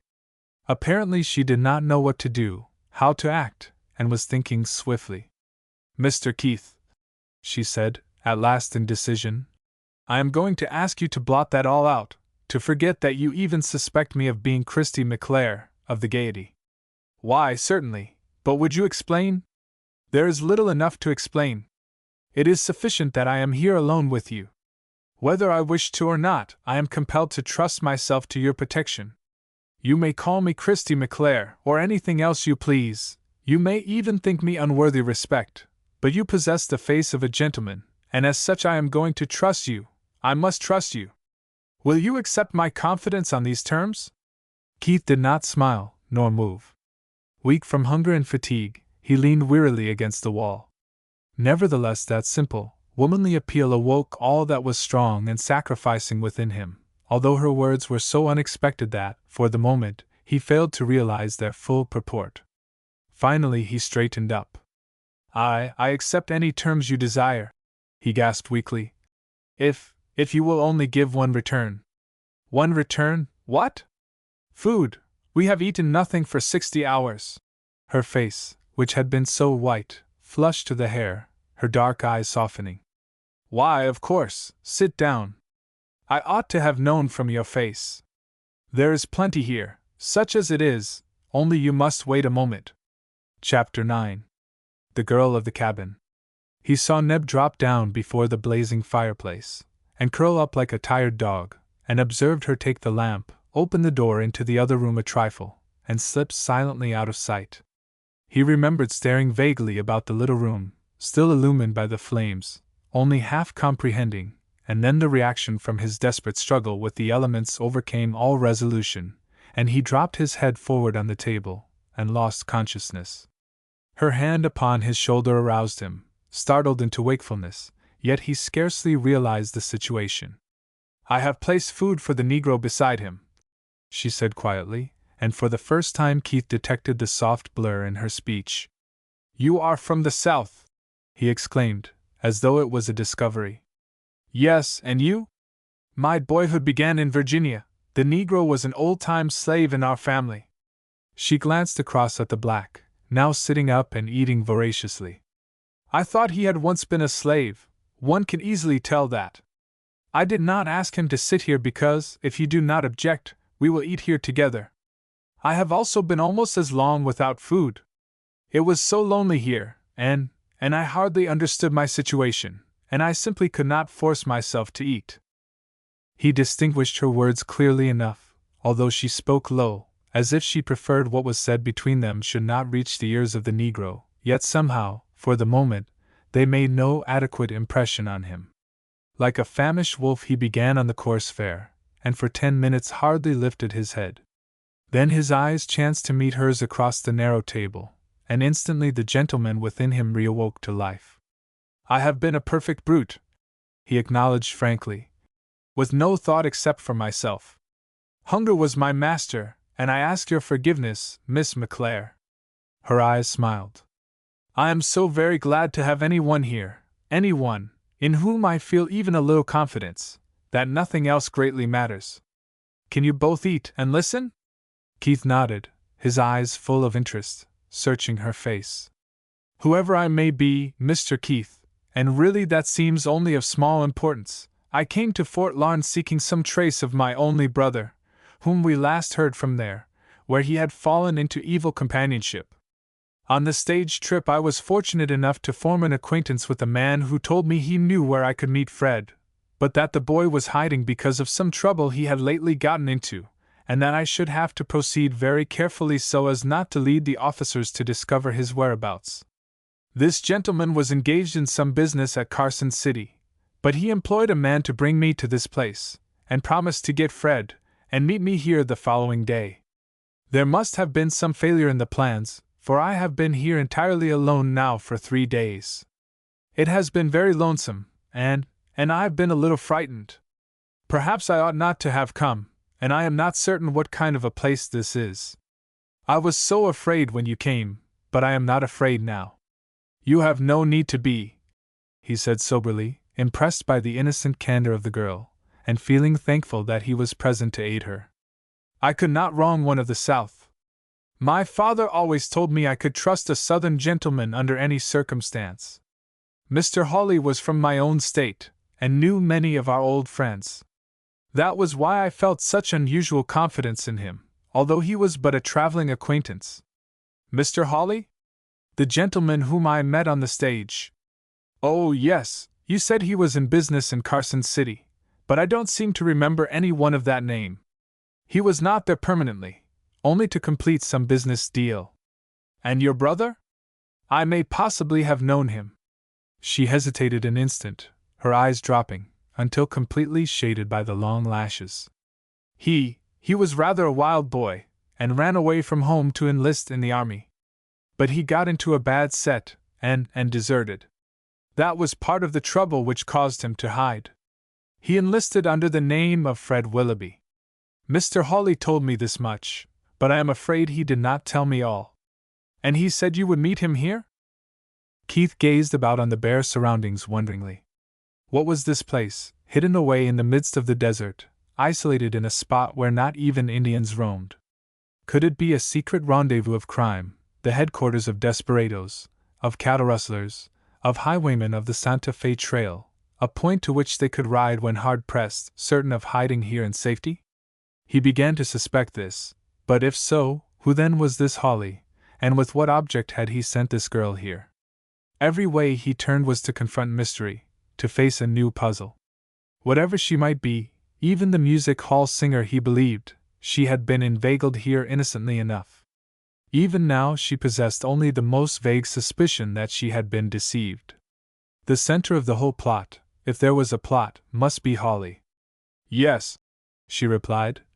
He said that this was one of the stations of a big ranch on which Fred was employed, and that he would certainly be here within a day or two. You met Holly on the stagecoach? How did you become acquainted? We were alone for nearly 50 miles. Her voice faltering slightly. And he called me what you did. Christy McClare? Yes, he seemed to think he knew me, and I needed help so much that I let him believe so. I thought it could do no harm, and then, when I found he actually knew Fred, I didn't think of anything else, only how fortunate I was to thus meet him. Surely something serious must have happened, or he would have been here before this. Do you suppose there is anything wrong? Keith did not smile nor change posture. The more he delved into the matter, the more serious he felt the situation to be. He knew all those ranches lying south on the Canadian, and was aware that this was no outstation. No cattle ever came across that sandy desert unless driven by rustlers, and no honest purpose could account for this isolated hut. There had been frequent robberies along the trail, and he had overheard tales of mysterious disappearances in both Larned and Carson City. Could it be that he had now, accidentally, stumbled upon the rendezvous of the gang? He was not a man easily startled, but this thought sent his heart beating. He knew enough to realize what such a gang would naturally consist of: deserters, outlaws, rustlers, both Indians and whites, no doubt, combined under some desperate leadership. Gazing into the girl's questioning eyes, he could scarcely refrain from blurting out all he suspected. Yet why should he?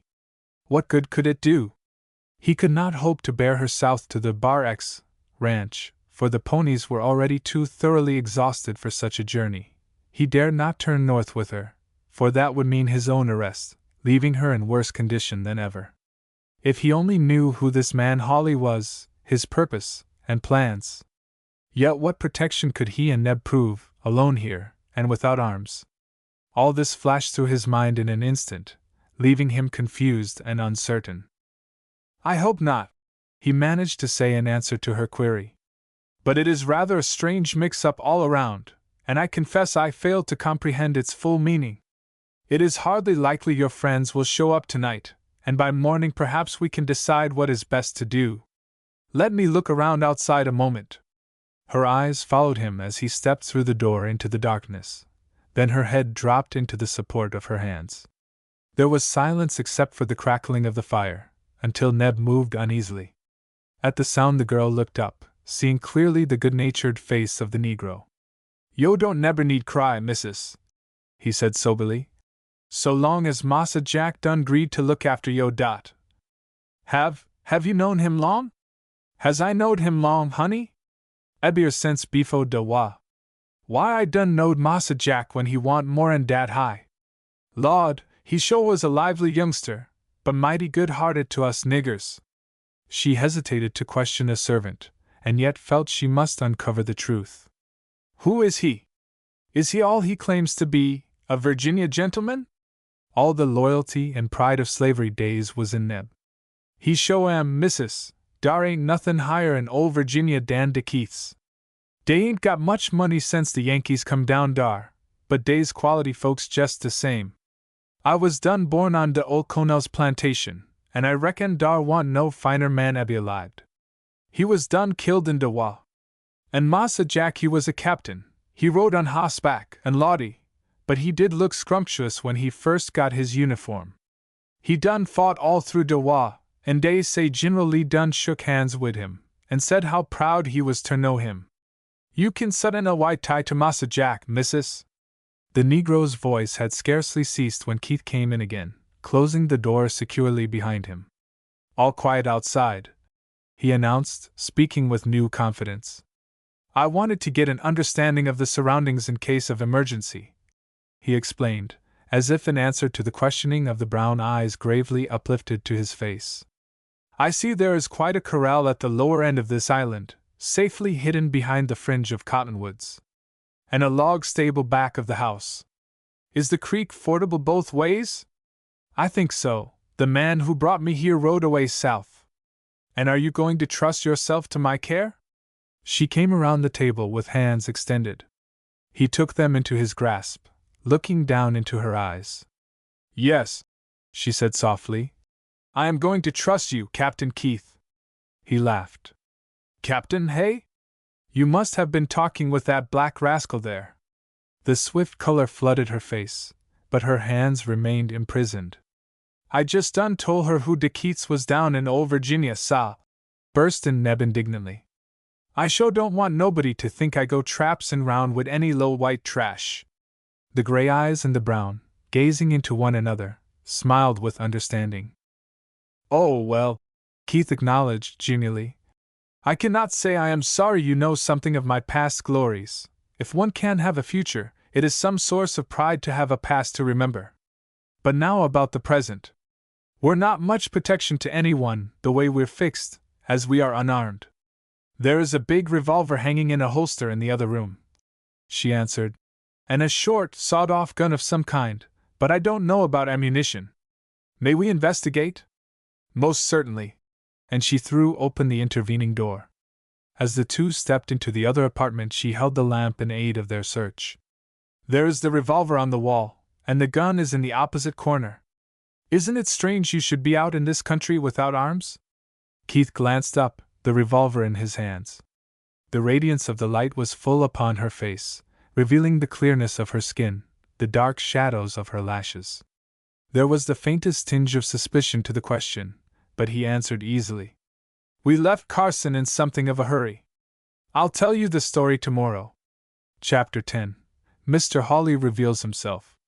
A fragment of candle, stuck tightly into the neck of an empty bottle, appeared on a low shelf, and Keith lighted it, the girl returning the lamp to its former position on the front room table. Investigation revealed a dozen cartridges fitting the revolver, but no ammunition was discovered adapted to the sawed-off gun, which Neb had already appropriated, and was dragging about with him, peering into each black corner in anxious search. The two were still busily employed at this, when to their ears, through the stillness of the night, there came the unexpected noise of splashing in the water without, and then the sound of a horse stumbling as he struck the bank. Quick as a flash, Keith closed the intervening door, extinguished the dim flame of the candle, and grasping the startled Negro's arm, hushed him into silence. Crouching close behind the door, through a crack of which the light streamed, yielding slight view of the interior, the plainsman anxiously awaited developments. These arrivals must certainly be some of those connected with the house. There could be little doubt as to that. Nevertheless, they might prove the posse following them, who had chanced to stumble accidentally on their retreat. In either case, they could merely wait and learn. Someone swore without, and was sharply rebuked by another voice, which added an order gruffly. Then the outer latch clicked, and a single man stepped within, immediately closing the door. Keith could not see the girl through the small aperture, but he heard her quick exclamation, startled, yet full of relief. "Oh, is it you? I am so glad!" The man laughed lightly. "It is nice to be welcomed, although, perhaps, after your time of loneliness any arrival would prove a relief. Did you think I was never coming, Christie?" "I could not understand," she replied, evidently with much less enthusiasm, and to Keith's thinking, a shade resentful of the familiarity. "But naturally supposed you must be unexpectedly delayed." "Well, I was," and he apparently flung both coat and hat on a bench, with the intention of remaining. "The marshal arrested a fellow for a murder committed out on the Santa Fe Trail, and required me as a witness. But the man got away before we had any chance to try him, and I have been on his trail ever since." "A murder! Did you imagine he came this way?" "Not very likely. Fact of it is, the sandstorm yesterday destroyed all traces, and, as a result, we've lost him." So I headed a few of the boys over in this direction, as I wanted to relieve you of anxiety. She was silent an instant, and the man crossed to the fireplace, where Keith could gain a glimpse of him. Already suspicious from the familiar sound of his voice, he was not surprised to recognize Black Bart. The plainsman's fingers gripped the Negro's arm, his eyes burning. So this gambler and blackleg was the gentlemanly Mr. Hawley, was he? Well, what could be his little game? Why had he inveigled the girl into this lonely spot? And what did he now propose doing with her? As he crouched there, peering through that convenient crack in the door, Keith completely forgot his own peril, intent only upon this new discovery. She came slowly around the end of the table, and stood leaning against it, her face clearly revealed in the light of the lamp. For the first time Keith really perceived its beauty, its fresh charm. Could such as she be singer and dancer in a frontier concert hall? And if so, what strange conditions ever drove her into that sort of life? Is Fred with you? She questioned doubtfully. No, he's with another party riding farther west. The man's eyes surveying her with manifest approval. You are certainly looking fine tonight, my girl. It's difficult to understand how I ever managed to keep away from you so long. She flushed to the hair, her lips trembling at the open boldness of his tone. I prefer you would not speak like that, she protested. And why not?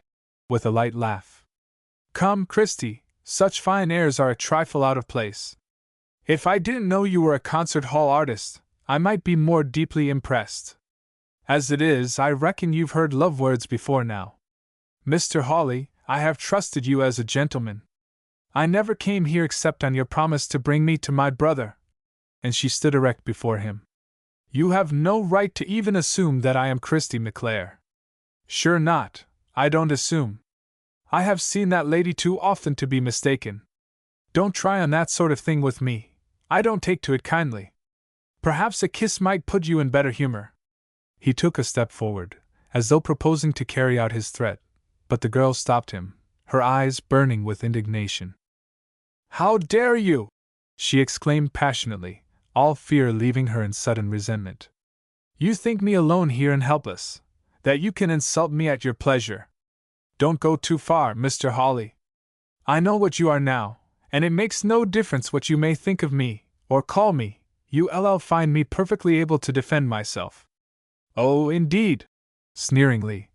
You are melodramatic. You should have been an actress instead of a singer. But you waste your talent out here on me. Do you imagine I fear either you or your precious brother? Why, I could have him hung tomorrow. She was staring at him with wide open eyes, her face white. What do you mean? What has Fred done? He was cold and sarcastic. That makes no difference. It is what I could induce men to swear he had done. It's easy enough to convict in this country, if you only know how. I simply tell you this, so you won't press me too hard. Puritanism is out of place west of the Missouri, especially among ladies of your profession. Oh, come now, Christy, don't try to put such airs on with me. I know who you are, all right, and can guess why you are hunting after Fred Willoughby. I pumped the boy, and got most of the truth out of him. You have seen him, then, since you left me. She faltered, bewildered. And didn't bring him here with you? Why should I? And the man stepped forward, his eyes on her, his hands twitching with a desire to clasp her to him, yet restrained by some undefinable power. While I believed your brother's story, I could have played the Good Samaritan most beautifully, but after I talked with Willoughby I prefer him at a distance. My brother's story? Do you mean to insinuate you doubt his being my brother? He told you that? He gave up the whole trick. You can't trust a kid like that, Christy. A couple of drinks will loosen his tongue, and put you in wrong. Come now, I know it all, be reasonable. Apparently the girl had lost her power of speech, staring blindly at the face of the man before her, as a bird meets the slow approach of a snake. Keith could see her lips move, but making no sound. Hawley evidently interpreted her silence as hesitation, doubt as to his real meaning. You see where you are at now, Christy, he went on swiftly. But you don't need to be afraid. I'm going to be a friend to you, and you can be mighty glad you got rid of Willoughby so easily. Why, I can buy you diamonds where he couldn't give you a calico dress. Come on, let's stop this foolishness. I took a liking to you back there in the stage, and the more I've thought about you since the crazier I've got. When I succeeded in pumping Willoughby dry, and discovered you wasn't his sister at all, why that settled the matter. I came down here after you. I love you, do you understand that? And what's more, I intend to have you. He reached out, and actually grasped her, but in some manner she tore loose, and sprang back around the end of the table, her cheeks flushed, her eyes burning. Don't touch me! Don't dare touch me! She panted. You lie, Fred Willoughby never told you that. If you come one step nearer, I'll scream, I'll call your men here, I'll tell them the kind of a cur you are. He laughed, leaning over toward her, yet hesitating, his eyes full of admiration. Her very fierceness appealed to him, urged him on. Oh, I wouldn't. In the first place, they probably wouldn't hear, for they are camped down in the corral. I suspected you might be something of a tigress, and preferred to fight it out with you alone. Then, even if they did hear, there would be no interference. I've got those fellows trained too well for that. Come on, Christy, you're helpless here. Am I? Yes, you are. He took a step toward her, his hands flung out. With one quick movement she sprang aside and extinguished the lamp, plunging the room into instant darkness. A few red coals glowed dully in the fireplace, but all else was dense blackness. Keith heard the movements of Hawley, as he felt his way uncertainly along the table, swearing as he failed to find the girl. Then, like a shadow, he glided through the partly open door into the room. Chapter 11. The Fight in the Dark. Had the room been filled with men, Keith could have restrained himself no longer. Whatever her past might be, this woman appealed to him strangely. He could not believe evil of her. He would have died if need be in her defense. But as it was, the ugly boast of Hawley gave confidence in the final outcome of this struggle in the dark, even a possibility of escape for them all. The gambler, assured of being confronted merely by a frail and not over-scrupulous woman, had ventured there alone, had stationed his men beyond sound, had doubtless instructed them to ignore any noise of struggle which they might overhear within. It was these very arrangements for evil which now afforded opportunity, and Keith crept forward, alert and ready, his teeth clenched, his hands bare for contest. Even although he surprised his antagonist, it was going to be a fight for life, he knew. Black Bart, broad-shouldered, quick as a cat, accustomed to every form of physical exercise, desperate and tricky, using either knife or gun recklessly. Yet it was now or never for all of them, and the plainsman felt no mercy, experienced no reluctance. He reached the table, and straightened up, silent, expectant. For an instant there was no further sound, no evidence of movement in the room. Hawley, puzzled by the silence, was listening intently in an endeavor to thus locate the girl through some rustling, some slight motion. A knife, knocked from the table, perhaps, as she slipped softly past, fell clattering to the floor, and the gambler leaped instantly forward. Keith's grip closed like iron on his groping arm, while he shot one fist out toward where the man's head should be. The blow glanced, yet drove the fellow backward, stumbling against the table, and Keith closed in, grappling for the throat. The other, startled by the unexpected attack, and scarcely realizing even yet the nature of his antagonist, struggled blindly to escape the fingers clawing at him, and flung one hand down to the knife in his belt. Warned by the movement, the assailant drove his head into the gambler's chest, sending him crashing to the floor, falling himself heavily upon the prostrate body. Hawley gave utterance to one cry, half-throttled in his throat, and then the two grappled fiercely, so interlocked together as to make weapons useless. Whoever the assailant might be, the gambler was fully aware by now that he was being crushed in the grasp of a fighting man, and exerted every wrestler's trick, every ounce of strength, to break free. Twice he struggled to his knees, only to be crowded backward by relentless power. Once he hurled Keith sideways, but the plainsman's muscles stiffened into steel, and he gradually regained his position. Neither dared release a grip in order to strike a blow, either had sufficient breath left with which to utter a sound.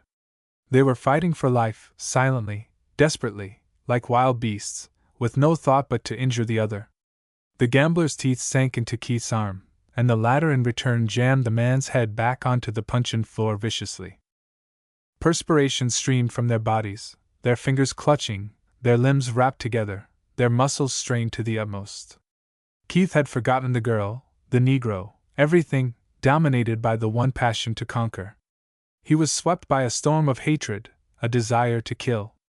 In their fierce struggle the two had rolled close to the fireplace, and in the dull glow of the dying embers, he could perceive a faint outline of the man's face.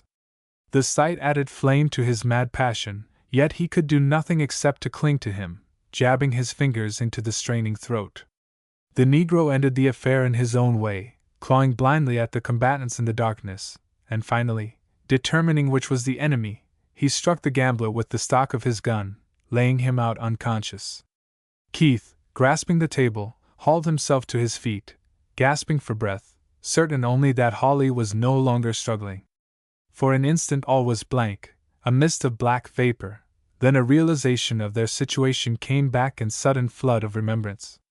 Even yet he could see nothing, but felt the motionless figure at his feet. "Quick!" he urged, the instant he could make himself speak. "The fellow is only stunned, we must tie and gag him. Is that you, Neb? Where is the girl?" "I am here, Captain Keith." And he heard the soft rustle of her dress across the room. "What is it I may do?" "A coil of rope, or some straps, with a piece of cloth, anything you can lay hands on." She was some moments at it, confused by the darkness, and Hawley moved slightly, his labored breathing growing plainly perceptible. Keith heard her groping toward him, and held out his hands. She started as he thus unexpectedly touched her, yet made no effort to break away. You frightened me a little," she confessed. "This has all happened so quickly I hardly realize yet just what has occurred." "The action has only really begun," he assured her, still retaining his hold upon her hand. "This was merely a preliminary skirmish, and you must prepare to bear your part in what follows. We have settled Mr. Hawley for the present, and now must deal with his gang. Oh, what would I have done if you had not been here? Let us not think about that. We were here, and now have a busy night before us if we get away safely. Give me the rope first." "Good. Here, Neb, you must know how to use this, not too tight, but without leaving any play to the arms. Take the knife out of his belt. Now for the cloth, Miss McClare." "Please do not call me that." "But you said it didn't make any difference what I called you." "I thought it didn't then, but it does now." "Oh, I see, we are already on a new footing. Yet I must call you something." She hesitated just long enough for him to notice it. Either she had no substitute ready at hand, or else doubted the advisability of confiding her real name under present circumstances to one so nearly a stranger. "You may call me Hope." "A name certainly of good omen," he returned. "From this moment I shall forget Christy McClare, and remember only Miss Hope." "All right, Neb, now turn over a chair, and sit your man up against it. He will rest all the easier in that position until his gang arrive." He thrust his head out of the door, peering cautiously forth into the night, and listening.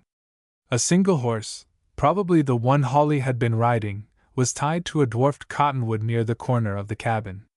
Nothing else living was visible. "I am going to round up our horses, and learn the condition of Hawley's outfit," he announced in a low voice. "I may be gone for 15 or 20 minutes, and meanwhile, Miss Hope, get ready for a long ride.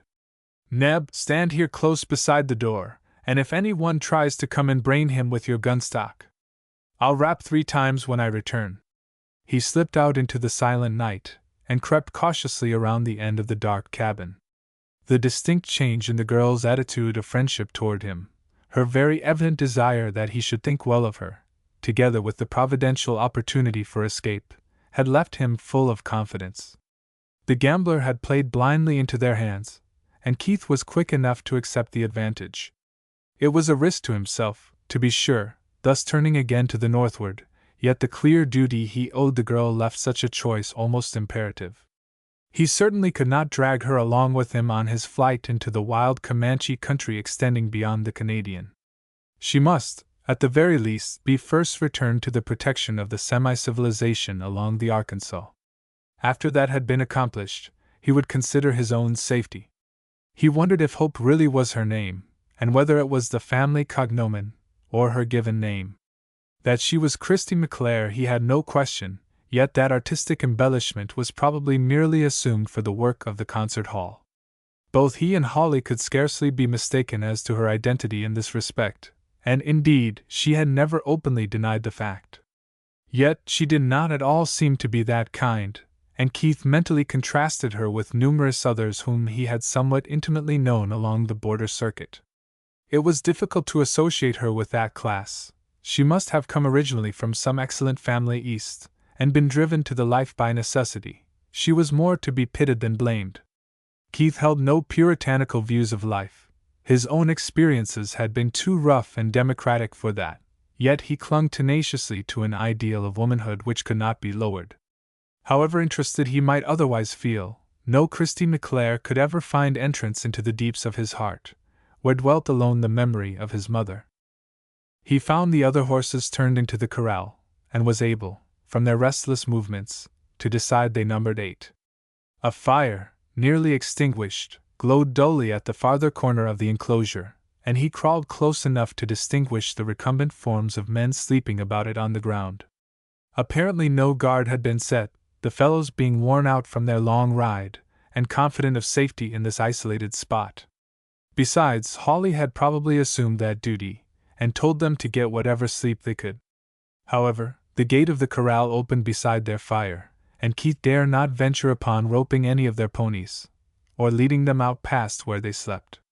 There might be clippers in the cabin with which he could cut the wires, yet if one of the gang awoke, and discovered the herd absent, it would result in an alarm, and lead to early pursuit.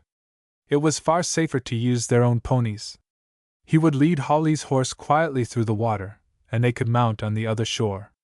This plan settled, he went at it swiftly, riding the captured animal while rounding up the others, and fastening the 3 to stunted trees on the opposite bank.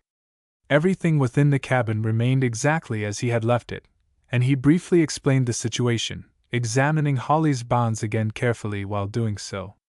"He'll remain there all right until his men find him," he declared positively. "And that ought to give us a good 6 hours' start. Come, Miss Hope, every minute counts now." He held her arm, not unconscious of its round shapeliness, as he helped her down the rather steep bank through the dense gloom. Then the 2 men joined hands, and carrying her easily between them, waded the shallow stream. The horses, not yet sufficiently rested to be frisky, accepted their burdens meekly enough, and with scarcely a word spoken, the 3 rode away silently into the gloom of the night. Chapter 12. Through the night shadows. Keith had very little to guide him, as he could not determine whether this mysterious cabin on the Salt Fork lay to east or west of the usual cattle trail leading down to the Canadian. Yet he felt reasonably assured that the general trend of the country lying between the smaller stream and the valley of the Arkansas would be similar to that with which he was already acquainted. It was merely a wild stretch of sandy desolation, across which their horses would leave scarcely any trail, and even that little would be quickly obliterated by the first puff of wind. As they drew in toward the river valley, this plain would change into sand dunes, baffling and confusing, but no matter how hard they pressed forward, it must be daylight long before they could hope to reach these, and this would give him opportunity to spy out some familiar landmark which would guide them to the ford. Meanwhile, he must head as directly north as possible, trusting the horses to find footing. It was Plains instinct, or rather long training in the open, which enabled him to retain any true sense of direction, for beyond the narrow fringe of cottonwoods along the stream, nothing was visible, the eyes scarcely able even to distinguish where earth and sky met. They advanced across a bare level, without elevation or depression, yet the sand appeared sufficiently solid, so that their horses were forced into a swinging lope, and they seemed to fairly press aside the black curtain, which as instantly swung shut once more, and closed them in. The pounding hoofs made little noise, and they pressed steadily onward, closely bunched together, so as not to lose each other, dim, spectral shadows flitting through the night, a very part of that grim desolation surrounding them. No one of the 3 felt like speaking. The gloomy, brooding desert oppressed them, their vagrant thoughts assuming the tinge of their surroundings. their hopes centered on escape. Keith rode, grasping the rein of the woman's horse in his left hand, and bending low in vain effort at picking a path. He had nothing to aim toward, yet sturdy confidence in his expert plains craft yielded him sufficient sense of direction. He had noted the bark of the cottonwoods, the direction of the wind, and steered a course accordingly straight northward, alert to avert any variation. The girl rode easily, although in a man's saddle, the stirrups much too long. Keith glanced aside with swift approval at the erectness with which she sat, the loosened rein in her hand, the slight swaying of her form. He could appreciate horsemanship, and the easy manner in which she rode relieved him of one anxiety. It even caused him to break the silence. "You are evidently accustomed to riding, Miss Hope." She glanced across at him through the darkness, as though suddenly surprised from thought, her words not coming quickly. "I cannot remember when I first mounted a horse. In earliest childhood, surely, although I have not ridden much of late. This one is like a rocking chair. He belonged to your friend, Mr. Hawley?" She drew a quick breath, her face again turned forward. Who is that man? Do you know?" "I possess a passing acquaintance," he answered, uncertain yet how much to tell her, but tempted to reveal all in test of her real character. "Few do not who live along the Kansas border. Do you mean he is a notoriously bad character?" "I have never heard of his being held up as a model to the young Miss Hope," he returned more soberly, convinced that she truly possessed no real knowledge regarding the man, and was not merely pretending innocence. "I had never heard him called Hawley before, and therefore failed to recognize him under that respectable name. But I knew his voice the moment he entered the cabin, and realized that some devilment was afoot. Every town along this frontier has his record, and I've met him maybe a dozen times in the past 3 years. He is known as Black Bart, is a gambler by profession, a desperado by reputation, and a cur by nature. Just now I suspect him of being even deeper in the mire than this." He could tell by the quick clasping of her hands on the pommel of the saddle the effect of his words, but waited until the silence compelled her to speak. "Oh, I didn't know. You do not believe that I ever suspected such a thing? That I ever met him there understanding who he was?" "No, I do not," he answered. "What I overheard between you convinced me you were the victim of deceit. But your going to that place alone was a most reckless act." She lifted her hand to her eyes, her head drooping forward. "Wasn't it what he told me, the outstation of a ranch?" "No, I have ridden this country for years, and there is no ranch pasturing cattle along the Salt Fork. Miss Hope, I want you to comprehend what it is you have escaped from, what you are now fleeing from. Within the last 2 years an apparently organized body of outlaws have been operating throughout this entire region. Oftentimes disguised as Indians, they have terrorized the Santa Fe Trail for 200 miles, killing travelers in small parties, and driving off stock. There are few ranches as far west as this, but these have all suffered from raids. These fellows have done more to precipitate the present Indian war than any act of the savages. They have endeavored to make the authorities believe that Indians were guilty of their deeds of murder and robbery. Both troops and volunteers have tried to hold the gang up, but they scatter and disappear, as though swallowed by the desert. I have been out twice, hard on their trail, only to come back baffled. Now, I think accident has given me the clue." She straightened up, glancing questioningly at him through the darkness. "That is what I mean, Miss Hope. I suspect that cabin to be the rendezvous of those fellows, and I half believe Hawley to be their leader." "Then you will report all this to the authorities?" He smiled grimly, his lips compressed. "I hardly think so, at least, not for the present. I am not bloodthirsty, or enamored of man-hunting, but I happen to have a personal interest in this particular affair which I should prefer to settle alone." He paused, swiftly reviewing the circumstances of their short acquaintance, and as suddenly determining to trust her discretion. Deep down in his heart he rather wanted her to know.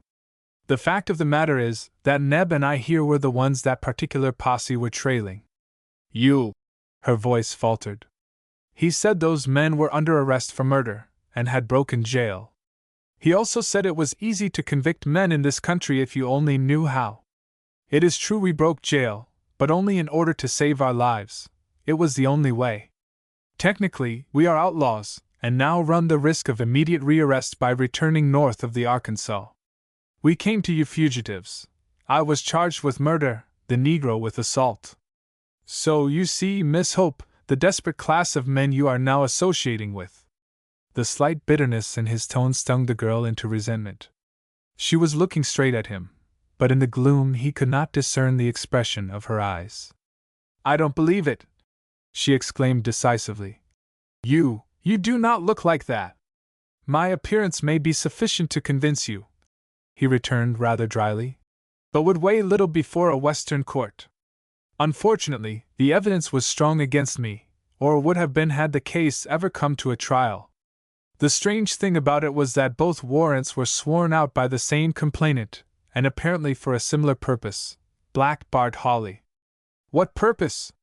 To keep us from telling what we knew regarding a certain crime, in which either he, or some of his intimate friends, were deeply interested. But it would all come out at the trial, wouldn't it? There was to be no trial. Judge Lynch settles the majority of such cases out here at present. It is extremely simple. Listen, and I will tell you the story." He reviewed briefly those occurrences leading directly up to his arrest, saying little regarding the horrors of that scene witnessed near the Cimarron crossing, but making sufficiently clear his very slight connection with it, and the reason those who were guilty of the crime were so anxious to get him out of the way. She listened intently, asking few questions, until he ended. Then they both looked up, conscious that dawn was becoming gray in the east. Keith's first thought was one of relief. The brightening sky showed him they were riding straight north. Chapter 13. The Ford of the Arkansas. They were still in the midst of the yellow featureless plain, but the weary horses had slowed down to a walk, the heavy sand retarding progress. It was a gloomy, depressing scene in the spectral gray light, a wide circle of intense loneliness, unbroken by either dwarfed shrub or bunch of grass, a barren expanse stretching to the sky. Vague cloud shadows seemed to flit across the level surface, assuming fantastic shapes, but all of the same dull coloring, imperfect and unfinished. Nothing seemed tangible or real, but rather some grotesque picture of delirium, ever merging into another yet more hideous. The very silence of those surrounding wastes seemed burdensome, adding immeasurably to the horror. They were but specks crawling underneath the sky, the only living, moving objects in all that immense circle of desolation and death. Keith turned in the saddle, looking back past Neb, who swayed in his seat, with head lolling on his breast as though asleep, his horse plodding after the others, along the slight trail they had made across the desert. So far as I could reach, nothing moved, nothing apparently existed. Fronting again to the north, he looked upon the same grim barrenness, only that far off, against the lighter background of distant sky, there was visible a faint blur, a bluish haze, which he believed to be the distant sand dunes bordering the Arkansas. The intense dreariness of it all left a feeling of depression. His eyes turned and regarded the girl riding silently beside him. The same look of depression was visible upon her face, and she was gazing off into the dull distance with lackluster eyes, her slender form leaning forward, her hands clasped across the pommel. The long weariness of the night had left traces on her young face, robbing it of some of its freshness, yet Keith found it more attractive in the growing daylight than amid the lamped shadows of the evening before. He had not previously realized the peculiar clearness of her complexion, the rose tint showing through the olive skin, or the soft and silky fineness of her hair, which, disarranged, was strangely becoming under the broad brim of the hat she wore, drawn low until it shadowed her eyes. It was not a face to be easily associated with frontier concert halls, or any surrender to evil, the chin round and firm, the lips full, yet sufficiently compressed, the whole expression that of pure and dignified womanhood. She puzzled him, and he scarcely knew what to believe, or exactly how to act toward her. "Our friends back yonder should be turning out from the corral by now," he said finally, anxious to break the silence, for she had not spoken since he ended his tale. "It will not be long until they discover Hawley's predicament, and perhaps the welkin already rings with profanity. That may even account for the blue haze out yonder." She turned her eyes toward him, and the slightest trace of a smile appeared from out the depths of their weariness. If they would only remain satisfied with that. Will they follow us, do you think? And are we far enough away by this time to be safe? It is hardly likely they will let us escape without a chase, he answered slowly. We possess too much information now that we have their rendezvous located, and Black Bart will have a private grudge to revenge. I wonder if he suspects who attacked him. But don't worry, Miss Hope, we have miles the start, and the wind has been strong enough to cover our trail. Do you see that dark irregularity ahead? Yes, is it a cloud? No, the Arkansas sand dunes. I am going to try to keep the horses moving until we arrive there. Then we will halt and eat whatever Neb has packed behind him, and rest for an hour or two. You look very tired, but I hope you can keep up for that distance. We shall be safely out of sight then. Indeed, I am tired. The strain of waiting alone in that cabin, and all that happened last night, have tried me severely. But I can go through. Her voice proved her weakness, although it was determined enough, and Keith, yielding to sudden impulse, put out his hand, and permitted it to rest upon hers, clasped across the pommel. Her eyes drooped, but there was no change of posture. Your nerve is all right, he said admiringly. You have shown yourself a brave girl. I could not be a coward, and be my father's daughter, she replied, with an odd accent of pride in her choking voice. But I have been afraid, and I am still. Of what? Surely, not that those fellows will ever catch up with us. No, I hardly know what, only there is a dread I cannot seem to shake off, as if some evil impended, the coming of which I can feel, but not see. Have you ever experienced any such premonition? He laughed, withdrawing his hand. I think not. I am far too prosaic a mortal to allow dreams to worry me. So far I have discovered sufficient trouble in real life to keep my brain active. Even now I cannot forget how hungry I am. She did not answer, comprehending how useless it would be to explain, and a little ashamed of her own ill-defined fears, and thus they rode on in silence. He did not notice that she glanced aside at him shyly, marking the outline of his clear-cut features, silhouetted against the far-off sky. It was a manly face, strong, alive, full of character, the well-shaped head firmly poised, the broad shoulders squared in spite of the long night of weary exertion. The depths of her eyes brightened with appreciation.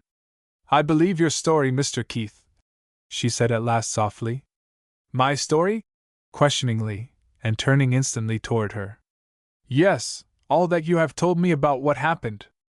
Oh, I had almost forgotten having told it, but I never felt any doubt but what you would believe. I don't think I could lie to you. It was no compliment, but spoken with such evident honesty that her eyes met his with frankness. There could be no necessity, only I wanted you to know that I trust you, and am grateful. She extended her hand this time, and he took it within his own, holding it firmly, yet without knowing what to answer. There was strong impulse within him to question her, to learn then and there her own life story. Yet, somehow, the reticence of the girl restrained him. He could not deliberately probe beneath the veil she kept lowered between them. Until she chose to lift it herself voluntarily, he possessed no right to intrude. The gentlemanly instincts of younger years held him silent, realizing clearly that whatever secret might dominate her life, it was hers to conceal just so long as she pleased. Out of this swift struggle of repression he managed to say, I appreciate your confidence, and mean to prove worthy. Perhaps some day I can bring you the proofs. I need none other than your own word.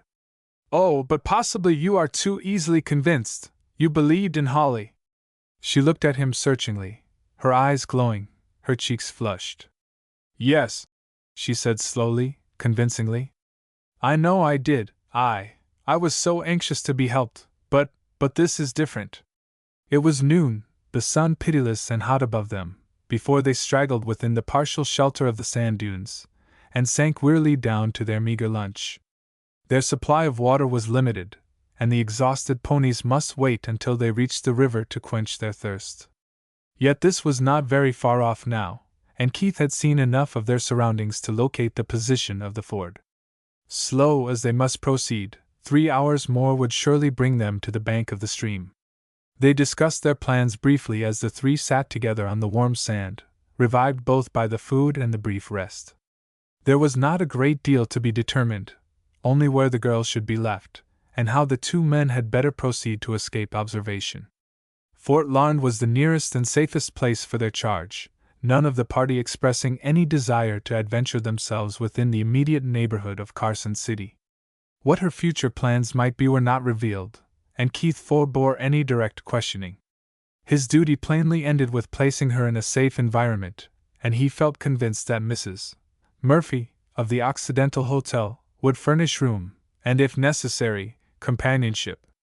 The sole problem remaining, after she had rather listlessly agreed to such an arrangement, was to so plan the details as to permit the Negro and himself to slip through the small town clustered about the post without attracting undue attention. No doubt, the story of their escape had already reached there, embellished by telling, and serious trouble might result from discovery. Keith was surprised at the slight interest she exhibited in these arrangements, merely signifying her acquiescence by a word, but he charged it to physical weariness, and the reaction from her night of peril. Yet he took pains to explain fully his plan, and to gain her consent. This finally settled, they mounted again and rode on through the lanes traversing the sand dunes, keeping headed as straight as possible toward the river. The ford sought was some miles downstream, but with the horses' thirst mitigated, they made excellent progress, and arrived at the spot early in the evening. Not in all the day had they encountered a living object, or seen a moving thing amid the surrounding desolation. Now, looking across to the north, a few gleaming lights told of Fort Larned perched upon the opposite bluffs. Chapter 14. The Landlady of the Occidentals. Keith had crossed at this point so frequently with cattle that, once having his bearings, the blackness of the night made very little difference. Nevertheless, in fear lest her pony might stumble over some irregularity, he gave his own rein to Neb, and went forward on foot, grasping firmly the tired animal's bit. It was a long stretch of sand and water extending from bank to bank, but the latter was shallow, the only danger being that of straying off from the more solid bottom into quicksand. With a towering cottonwood as guide, oddly misshapen and standing out gauntly against the slightly lighter sky, the plainsmen led on unhesitatingly, until they began to climb the rather sharp uplift of the north bank. Here there was a plain trail, pounded into smoothness by the hoofs of cavalry horses ridden down to water, and at the summit they emerged within 50 yards of the stables. The few lights visible, some stationary, with others dancing about like will-o'-the-wisps, revealed imperfectly the contour of various buildings, but Keith turned sharply to the right, anxious to slip past without being challenged by a sentry. Beyond the brow of the bluff other lights now became visible, flickering here and there, marking where a straggling town had sprung up under the protection of the post, a town garish enough in the daylight, composed mostly of shacks and tents, but now with its deficiencies mercifully concealed by the enveloping darkness. The trail, easily followed, led directly along its single street, but Keith circled the outskirts through a wilderness of tin cans and heaps of other debris, until he halted his charges beside the black shadow of the only two-story edifice in the place. This was the Occidental, the hospitality of which he had frequently tested. A light streamed from out the front windows, but uncertain who might be harbored within, Keith tapped gently at the back door. It was not opened immediately, and when it was finally shoved aside the merest crack, no glow of light revealed the darkened interior. The voice which spoke, however, was amply sufficient to identify its owner. "Is that ye agin, Murphy, a-playin' avy your dirthy thricks?" "No, Mrs. Murphy," he hastened to explain. "This is Keith, Jack Keith of the Bar X." "The Lord deliver us!" was the instant exclamation, the door opening wide. "They do be after tellin' me tonight avy the throuble ye was in over at Carson, and t'ought maybe ye moight turn up this way. It was a nate thrick ye played on the loikes AVM, Jack, but this is a dam poor place fair ye ter hide in. Bedad, there's a half-dozen in the parley now talkin' about it, wid a couple AV officers from the fort. Is the nagur wid ye?" "Yes, but we have no intention of hiding here. I'd rather take my chance in the open. The fact is, Kate, we started off for the Bar X. Avy course ye did, or was sure avy it. But down on the Salt Fork we ran across a young girl whom Black Bart had inveigled down that way on a lie. We had a bit of a fight, and got her away from him. This is what brought us back here, to put the girl where she will be safe out of his clutches." The door was wide open now, and Mrs. Murphy outside, her interest at fever heat. "Ye had a foight wid Black Bart." "Oh, ye divil! And ye licked the dirthy spalpeen, and got away wid his girl. Glory be! And would take her?" "Well, o would. Niver doubt that, me by. She may be the Queen Avie Shaba, and she may be a digger Injun squaw, but the loikes Avie him had better kape away from Kate Murphy. It's glad am ter do it. Bring her in. Don't want to hear no more. Just a word, Kate. I don't know whether she has any money or not, but I'll pay her bill, as soon as it is safe for me to come back." "Oh, the divil take her bill. She'll have the best in the house, anyhow, and Oi am only hopin' that fellow will turn up huntin' her. I'd like to take one slap at the spalpeen." Fully convinced as to Mrs. Murphy's goodwill, Keith slipped back into the darkness, and returned with the girl. Introductions were superfluous, as the mistress of the Occidental cared little regarding ceremony. "And is this you, my dear?" she burst out, endeavoring to curb her voice to secretive softness. "Sure, Jack Keith has told me all about it, and it's safe it is you're goin' ter be here. Come on in. We'll give ye number 42, that's next behint me own room, and we'll go up the back stairs. Hilp the young loidy, Jack, fair sure ye know the way." She disappeared, evidently with some hospitable purpose in view, and Keith, clasping the girl's hand, undertook the delicate task of safely escorting her through the dark kitchen, and up the dimly remembered stairs. Only a word or two passed between them, but as they neared the second story a light suddenly streamed out through the open door of a room at their left. Mrs. Murphy greeted them at the landing, and for the first time saw the girl's weary white face. Her eyes filled with appeal, and the warm Irish heart responded instantly. "Ye poor little lamb, it's the bid ye want, and a drap o' whiskey. Jack Keith, why didn't ye tell me she was done up with the hard ride? Here, honey, sit down in the rocker till Oi get ye a wee drink. It'll bring the roses back to the cheeks Avie." She was gone, bustling down the dark stairs, and the two were alone in the room, the girl looking up into his face, her head resting against the cushioned back of the chair. He thought he saw a glimmer of tears in the depths of her lash-shaded eyes, and her round white throat seemed to choke.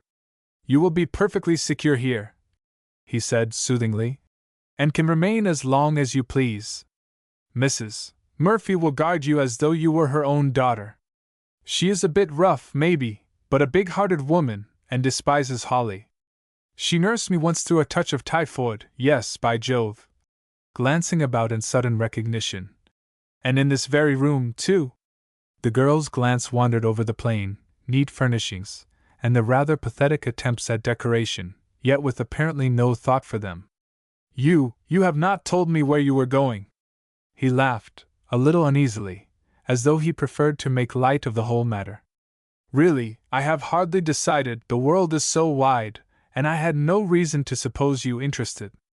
But I am interested," resenting his tone of assumed indifference. "I would not want to feel that our acquaintance was to wholly end now."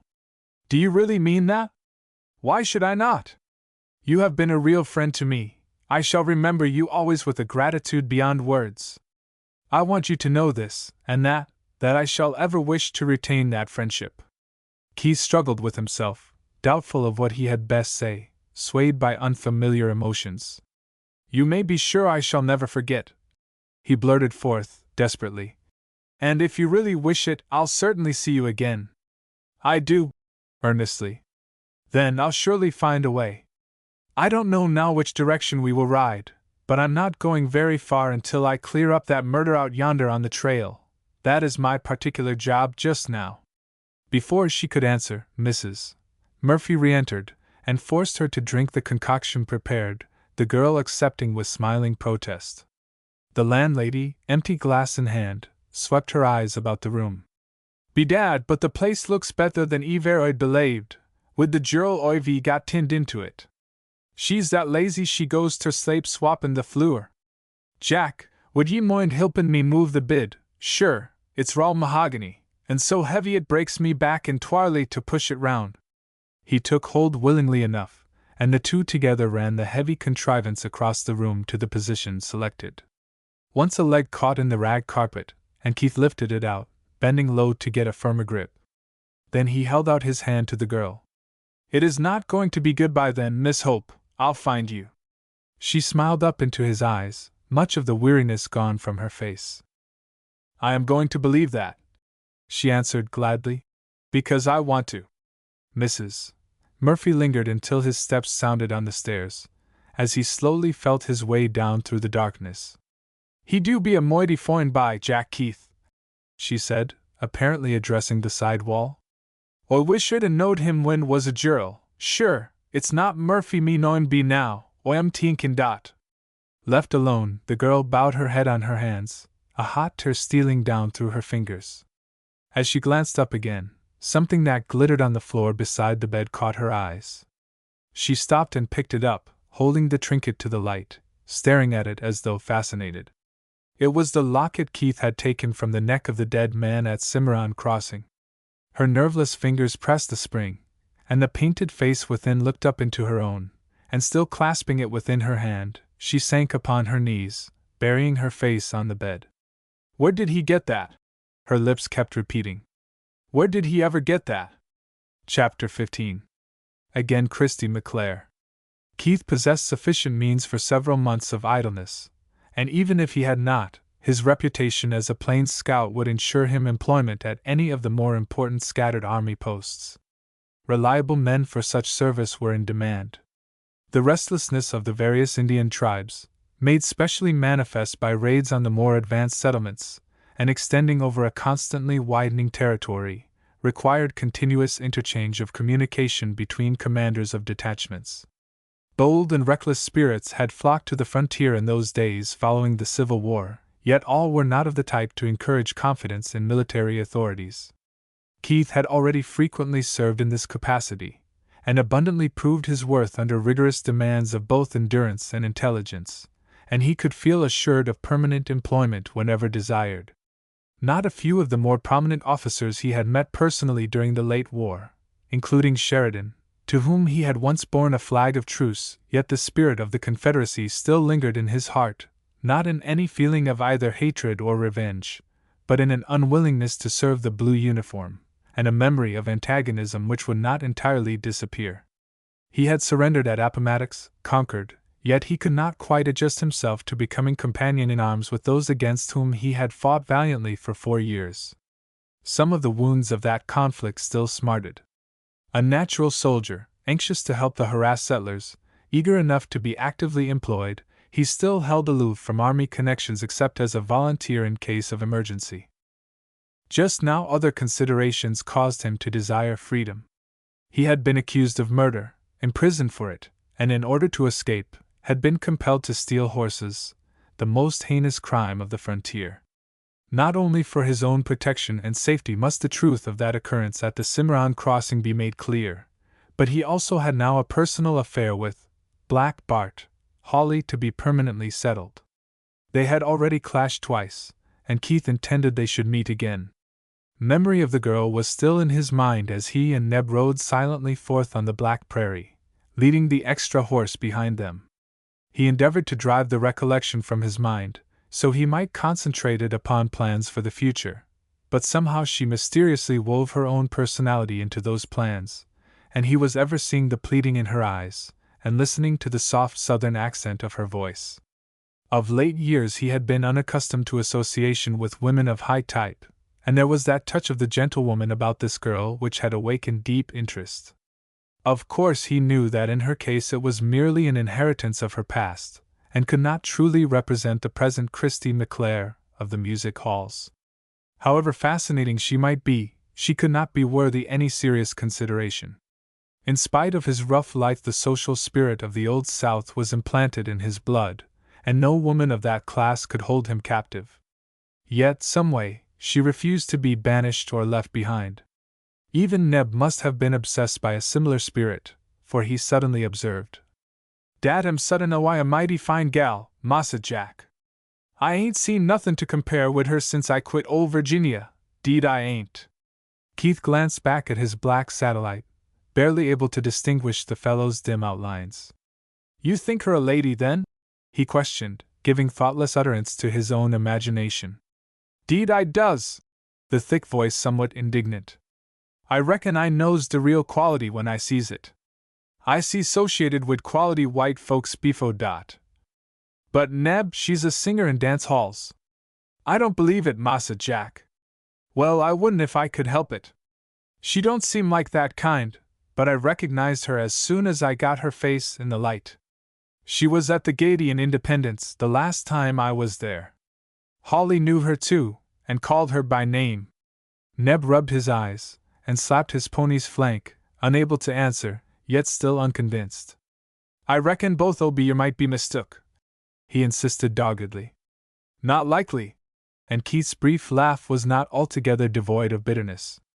"We both called her Christy McClare, and she didn't even deny the name. She was evidently not proud of it, but there was no denial that she was the girl. Dat wasn't like no name dat you called her when we was ridin' dot. No, she didn't approve of the other, and told me to call her Hope, but I reckon she's Christy McClare all right." They rode on through the black, silent night as rapidly as their tired horses would consent to travel. Keith led directly across the open prairie, guiding his course by the stars, and purposely avoiding the trails, where some suspicious eye might mark their passage. His first object was to get safely away from the scattered settlements lying east of Carson City. Beyond their radius he could safely dispose of the horses they rode, disappear from view, and find time to develop future plans. As to the girl, well, he would keep his word with her, of course, and see her again sometime. There would be no difficulty about that, but otherwise she should retain no influence over him. She belonged rather to Hawley's class than his. It was a lonely, tiresome ride, during which Neb made various efforts to talk, but finding his white companion uncommunicative, at last relapsed into rather sullen silence. The horses plodded on steadily, and when daylight finally dawned, the two men found themselves in a depression leading down to the Smoky River. Here they came to a waterhole, where they could safely hide themselves and their stock. With both Indians and white men to be guarded against, they took all the necessary precautions, picketing the horses closely under the rock shadows, and not venturing upon building any fire. Neb threw himself on the turf and was instantly asleep, but Keith climbed the steep side of the gully, and made searching survey of the horizon. The wide arc to south, east, and west revealed nothing to his searching eyes except the dull brown of the slightly rolling plains, with no life apparent save some distant grazing antelope, but to the north extended more broken country with a faint glimmer of water between the hills. Satisfied they were unobserved, he slid back again into the depression. As he turned to lie down he took hold of the saddle belonging to Hawley's horse. In the unbuckled holster his eye observed the glimmer of a bit of white paper. He drew it forth, and gazed at it unthinkingly. It was an envelope, robbed of its contents, evidently not sent through the mails as it had not been stamped, but across its face was plainly written, "Miss Christy McClare." He stared at it, his lips firm set, his gray eyes darkening. If he possessed any doubts before as to her identity, they were all thoroughly dissipated now. As he lay there, with head pillowed on the saddle, his body aching from fatigue yet totally unable to sleep, staring open-eyed into the blue of the sky, the girl they had left behind awoke from uneasy slumber, aroused by the entrance of Mrs. Murphy. For an instant she failed to comprehend her position, but the strong brogue of the energetic landlady broke in sharply. "A bit avy a cup avy coffee fare ye, honey," she explained, crossing to the bed. "Sure and there's nothin' loike it when ye first wake up. Howly mither, but it's tward enough ye do be looking yet." "I haven't slept very well," the girl confessed, bringing her hand out from beneath the coverlet, the locket still tightly clasped in her fingers. "See, I found this on the floor last night after you had gone downstairs." "Ye did?" Setting the coffee on a convenient chair, and reaching out for the trinket. "Let's have a look at it once. Angels avy hiven, if it isn't the same the old Gineral was showin' me in the parley." The other sat up suddenly, her white shoulders and rounded throat gleaming. "The old General, you said? What general? When was he here?" Sure now, Bac, honey, and I'll tell ye all there is to it. It's not his name, no, maybe niver heard till aviate, but 'twas the General they called him, all right. He was here maybe 3 days outfittin', a noise-spoken old gentleman, wid a grey beard, and aunt he showed me the locket, be the powers, if it do be his, there's an opening to it, and a picter inside. The girl touched the spring, revealing the face within, but her eyes were blinded with tears. The landlady looked at her in alarm. What is it, honey? What is it? Did you know him? The slender form swayed forward, shaken with sobs. He was my father, and this is my mother's picture which he always carried. Then what is your name? Hope. Wait. Kate Murphy looked at the face half hidden in the bedclothes. That was not the name which Keith had given her, but she had lived on the border too long to be inquisitive. The other lifted her head, flinging back her loosened hair with one hand. Mr. Keith dropped it, she exclaimed. Where do you suppose he got it? Then she gave a quick, startled cry, her eyes opening wide in horror. The Cimarron Crossing, the murder at the Cimarron Crossing. He told me about that, but he never showed me this. Do you think? Her voice failed, but Kate Murphy gathered her into her arms. Cry here, honey, she said, as if to a child. Sure and don't know who it was got kilt out yonder, but I'm tellin' ye it niver was Jack Keith what did it, murther ain't his stoil. Chapter 16. Introducing Dr. Fairbairn. Headed as they were, and having no other special objective point in view, it was only natural for the two fugitives to drift into Sheridan. This was at that time the human cesspool of the Plains country, a seething, boiling maelstrom of all that was rough, evil, and brazen along the entire frontier. Customarily quiet enough during the hours of daylight, the town became a mad saturnalia with the approach of darkness, its ceaseless orgies being noisily continued until dawn. But at this period all track work on the Kansas Pacific being temporarily suspended by Indian outbreaks, the graders made both night and day alike hideous, and the single dirty street which composed Sheridan, lined with shacks, crowded with saloons, the dull dead prairie stretching away on every side to the horizon, was congested with humanity during every hour of the 24. It was a grim picture of depravity and desolation, the environment dull, gloomy, forlorn, all that was worthy the eye or thought being the pulsing human element. All about extended the barren plains, except where on one side a ravine cut through an overhanging ridge. From the seething street one could look up to the summit, and see there the graves of the many who had died deaths of violence, and been borne thither in their boots. Amid all this surrounding desolation was Sheridan, the child of a few brief months of existence, and destined to perish almost as quickly, the center of the grim picture, a mere cluster of rude, unpainted houses, poorly erected shacks, grimy tents flapping in the never-ceasing wind swirling across the treeless waste, the ugly red station, the rough cowpens filled with lowing cattle, the huge, ungainly stores, their false fronts decorated by amateur wielders of the paintbrush, and the garish dens of vice tucked in everywhere. The pendulum of life never ceased swinging. Society was mixed, no man cared who his neighbor was, or dared to question.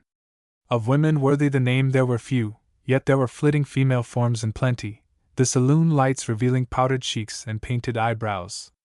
It was a strange, restless populace, the majority here today, disappearing tomorrow, cowboys, half-breeds, track-en, graders, desperados, gamblers, saloon-keepers, merchants, generally Jewish, petty officials, and a riff-raff no one could account for, mere floating debris.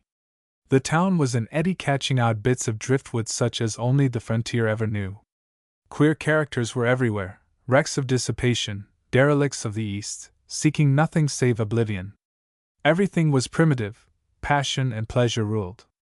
To spend easily made money noisily, brazenly, was the ideal. From dawn to dawn the search after joy continued. The bagnios and dance halls were ablaze, the barrooms crowded with hilarious or quarrelsome humanity, the gambling tables alive with excitement. Men swaggered along the streets looking for trouble, and generally finding it. Cowboys rode into open saloon doors and drank in the saddle. Troops of congenial spirits, frenzied with liquor, spurred recklessly through the street, firing into the air, or the crowd, as their whim led. Bands played popular airs on balconies, and innumerable barkers added their honeyed invitations to the perpetual din from end to end. It was a saturnalia of vice, a babel of sound, a glimpse of the inferno. Money flowed like water, every man was his own law, and the gun the arbiter of destiny. The town marshal, with a few cool-headed deputies, moved here and there amid the chaos, patient, tireless, undaunted, seeking merely to exercise some slight restraint. This was Sheridan. Into the one long street just at dusk rode Keith and Neb, the third horse trailing behind. Already lights were beginning to gleam in the crowded saloons, and they were obliged to proceed slowly. Leaving the Negro at the corral to find some purchaser for the animals, and such accommodations for himself as he could achieve, Keith shouldered his way on foot through the heterogeneous mass toward the only hotel, a long two-storied wooden structure, unpainted, fronting the glitter of the Pioneer Dance Hall opposite. A noisy band was splitting the air with discordant notes, a loud-voiced barker, yelling through the uproar, but Keith, accustomed to similar scenes and sounds elsewhere, strode through the open door of the hotel, and guided by the noisy, continuous clatter of dishes, easily found his way to the dining room. It was crowded with men, a few women scattered here and there, most of the former in shirt sleeves, all eating silently.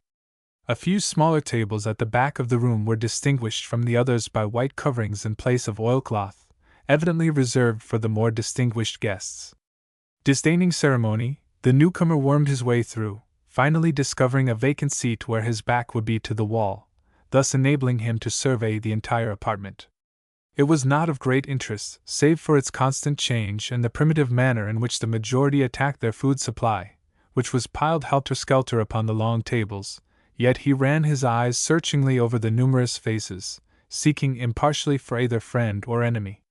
No countenance present, as revealed in the dim light of the few swinging lamps, appeared familiar, and satisfied that he remained unknown, Keith began devoting his attention to the dishes before him, mentally expressing his opinion as to their attractiveness. Chancing finally to again lift his eyes, he met the gaze of a man sitting directly opposite, a man who somehow did not seem exactly in harmony with his surroundings. He was short and stockily built, with round rosy face, and a perfect shock of wiry hair brushed back from a broad forehead, his nose wide but stubby, and chin massive. Apparently he was between 40 and 50 years of age, exceedingly well dressed, his gray eyes shrewd and full of a grim humor. Keith observed all this in a glance, becoming aware at the same time that his neighbor was apparently studying him also.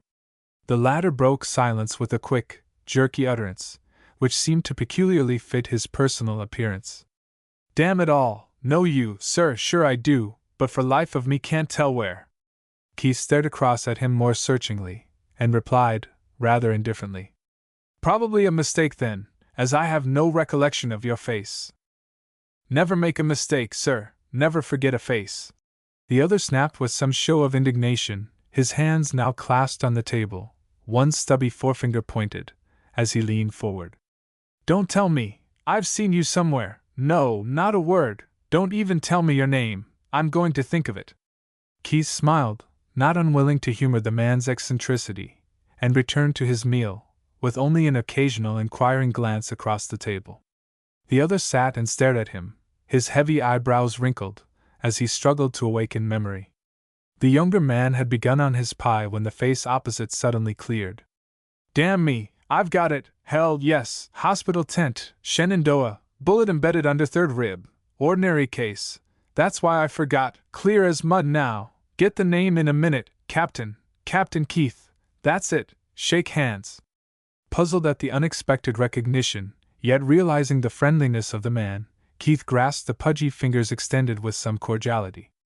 "Don't remember me, I suppose, don't think you ever saw me, delirious when I came, hate to tell you what you was talking about, gave you hypodermic first thing, behaved well enough though when I dug out the lead, mini bullet, badly blunted hitting the rib, thought you might die with blood poison, couldn't stay to see, too damn much to do, evidently didn't though, remember me now?" "No, only from what you say." "You must have been at General Waite's headquarters." "That's it, charge of Stonewall's Field Hospital, just happened to ride into Waite's camp that night. Damn lucky for you I did. Young Snip there wanted to saw the bone. I stopped that. Liked your face. Imagined you might be worth saving.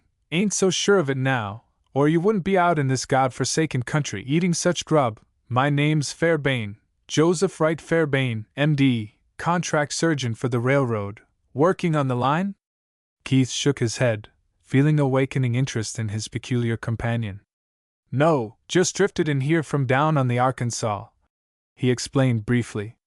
Did you know General Waite was dead? The doctor's ruddy face whitened. Dead? Willis Waite dead? He repeated. What do you mean, sir? Are you sure? When? I ought to be sure. I buried him just this side the Cimarron crossing out on the Santa Fe Trail. But do you know it was General Waite? The man's insistent tone full of doubt. I have no question about it, returned Keith, conclusively. The man was Waite's size and general appearance, with gray beard, similar to the one I remember he wore during the war. He had been scalped, and his face beaten beyond recognition, but papers in his pockets were sufficient to prove his identity. Besides, he and his companion, a young fellow named Sibley, were known to have pulled out 2 days before from Carson City. When was this? 10 days ago. Fairbairn's lips smiled, the ruddy coloring sweeping back into his cheeks. Damn me, Keith, you came near giving me a shock, he said jerkily. Shouldn't be so careless. Not sure my heart's just right. Tendency to apoplexy, too, got to be guarded against. Now let me tell you something. Maybe you buried some poor devil out at Cimarron Crossing, but it wasn't Willis Waite. How do I know? Because I saw him, and talked with him yesterday. Damn me, if I didn't, right here in this town. Chapter 17. In the next room. Keith, his eyes filled with undisguised doubt, studied the face of the man opposite, almost convinced that he was, in some way, connected with the puzzling mystery. But the honesty of the rugged face only added to his perplexity. Are you certain you are not mistaken? Of course I am, Keith. I've known Waite for 15 years a bit intimately, have met him frequently since the war, and I certainly talked with him. He told me enough to partially confirm your story. He said he had started for Santa Fe Light, because he couldn't get enough men to run a caravan, afraid of Indians, you know. So, he determined to take money, buy Mexican goods, and risk it himself. Old fighting cock wouldn't turn back for all the Indians on the plains once he got an idea in his head. He was that kind. Lord, you ought to seen the fight he put up at Spotsylvania. He got to Carson City with 2 wagons, a driver and a cook, had $8,000 with him, too, the damn fool. Cook got into row, gambling, cut a man, and was jugged. Old Waite wouldn't leave even a nigger in that sort of fix. Natural fighter, likes any kind of row. So he hung on there at Carson, but had sense enough, Lord knows where he got it, to put all but a few $100s in Ben Levy's safe. Then, he went out one night to play poker with his driver and a friend, had a drink or two, doped, probably, and never woke up for 48 hours, lost clothes, money, papers, and whole outfit, was just naturally cleaned out, couldn't get a trace worth following after. You ought to have heard him cuss when he told me. It seemed to be the papers that bothered him most, them, and the mules. You say there was no trace? Nothing to travel on after 48 hours. A posse started out next morning, soon as they found him. When they got back they reported having run the fellows as far as Cimarron Crossing. There they got across into the Sand Hills, and escaped. Who led the posse? A man called Black, I think, he said. Black Bart? Yes, that's the name. So, I reckon you didn't bury Willis Waite this time, Captain. You wouldn't have thought he was a dead one if you had heard him swear while he was telling the story. It did him proud. Never heard him do better since the second day at Gettysburg. Had his ears shot off then, and I had to fix him up, Lord. But he called me a few things. Keith sat silent, fully convinced now that the doctor was telling the truth, yet more puzzled than ever over the peculiar situation in which he found himself involved. What brought the general up here? He questioned finally. I haven't much idea, was the reply. I don't think I asked him directly. I wasn't much interested. There was a hint dropped, however, now you speak about it. He's keen after those papers, and doesn't feel satisfied regarding the report of the posse. It's my opinion he's trailing after Black Bart." The dining room was thinning out, and they were about the only ones left at the tables. Keith stretched himself, looking around. "Well, Doctor, I am very glad to have met you again, and to learn Waite is actually alive. This is a rather queer affair, but will have to work itself out. Anyway, I am too dead tired tonight to hunt after clues in midst of this babble. I've been in the saddle most of the time for a week, and have got to find a bed. I reckon you won't discover such a thing here." Dryly. "Got 7 in a room upstairs, and others quartered along the hall. Better share my cell, only thing to do." "That would be asking too much. I can turn in at the corral with Neb. I've slept in worse places." "Couldn't think of it, Keith." And the doctor got up. "Besides, you sleep at night, don't you?" "Usually, yes," the other admitted. "Then you won't bother me any. No doctor sleeps at night in Sheridan. That's our harvest time. Come on, and I'll show you the way. When morning comes, I'll rout you out and take my turn." Keith had enjoyed considerable experience in frontier hotels, but nothing before had ever quite equaled this, the pride of Sheridan. The product of a mushroom town, which merely existed by grace of the temporary railway terminus, it had been hastily and flimsily constructed, so it could be transported elsewhere at a moment's notice. Every creak of a bed echoed from wall to wall. The thin partitions often failed to reach the ceiling by a foot or two, and the slightest noise aroused the entire floor. And there was noise of every conceivable kind, in plenty, from the blare of a band at the Pioneer Dance Hall opposite, to the energetic cursing of the cook in the rear. A discordant din of voices surged up from the street below, laughter, shouts, the shrieks of women, a rattle of dice, an occasional pistol shot, and the continuous yelling of industrious barkers. There was no safety anywhere.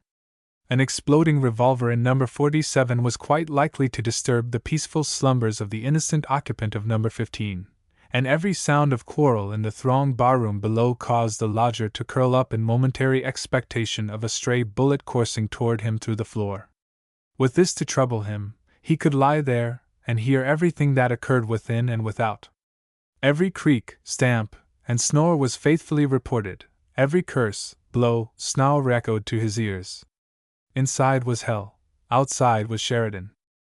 Wearied and half dead, as Keith was, sleep was simply impossible. He heard heavy feet tramping up and down the hall. Once a drunken man endeavored vainly to open his door.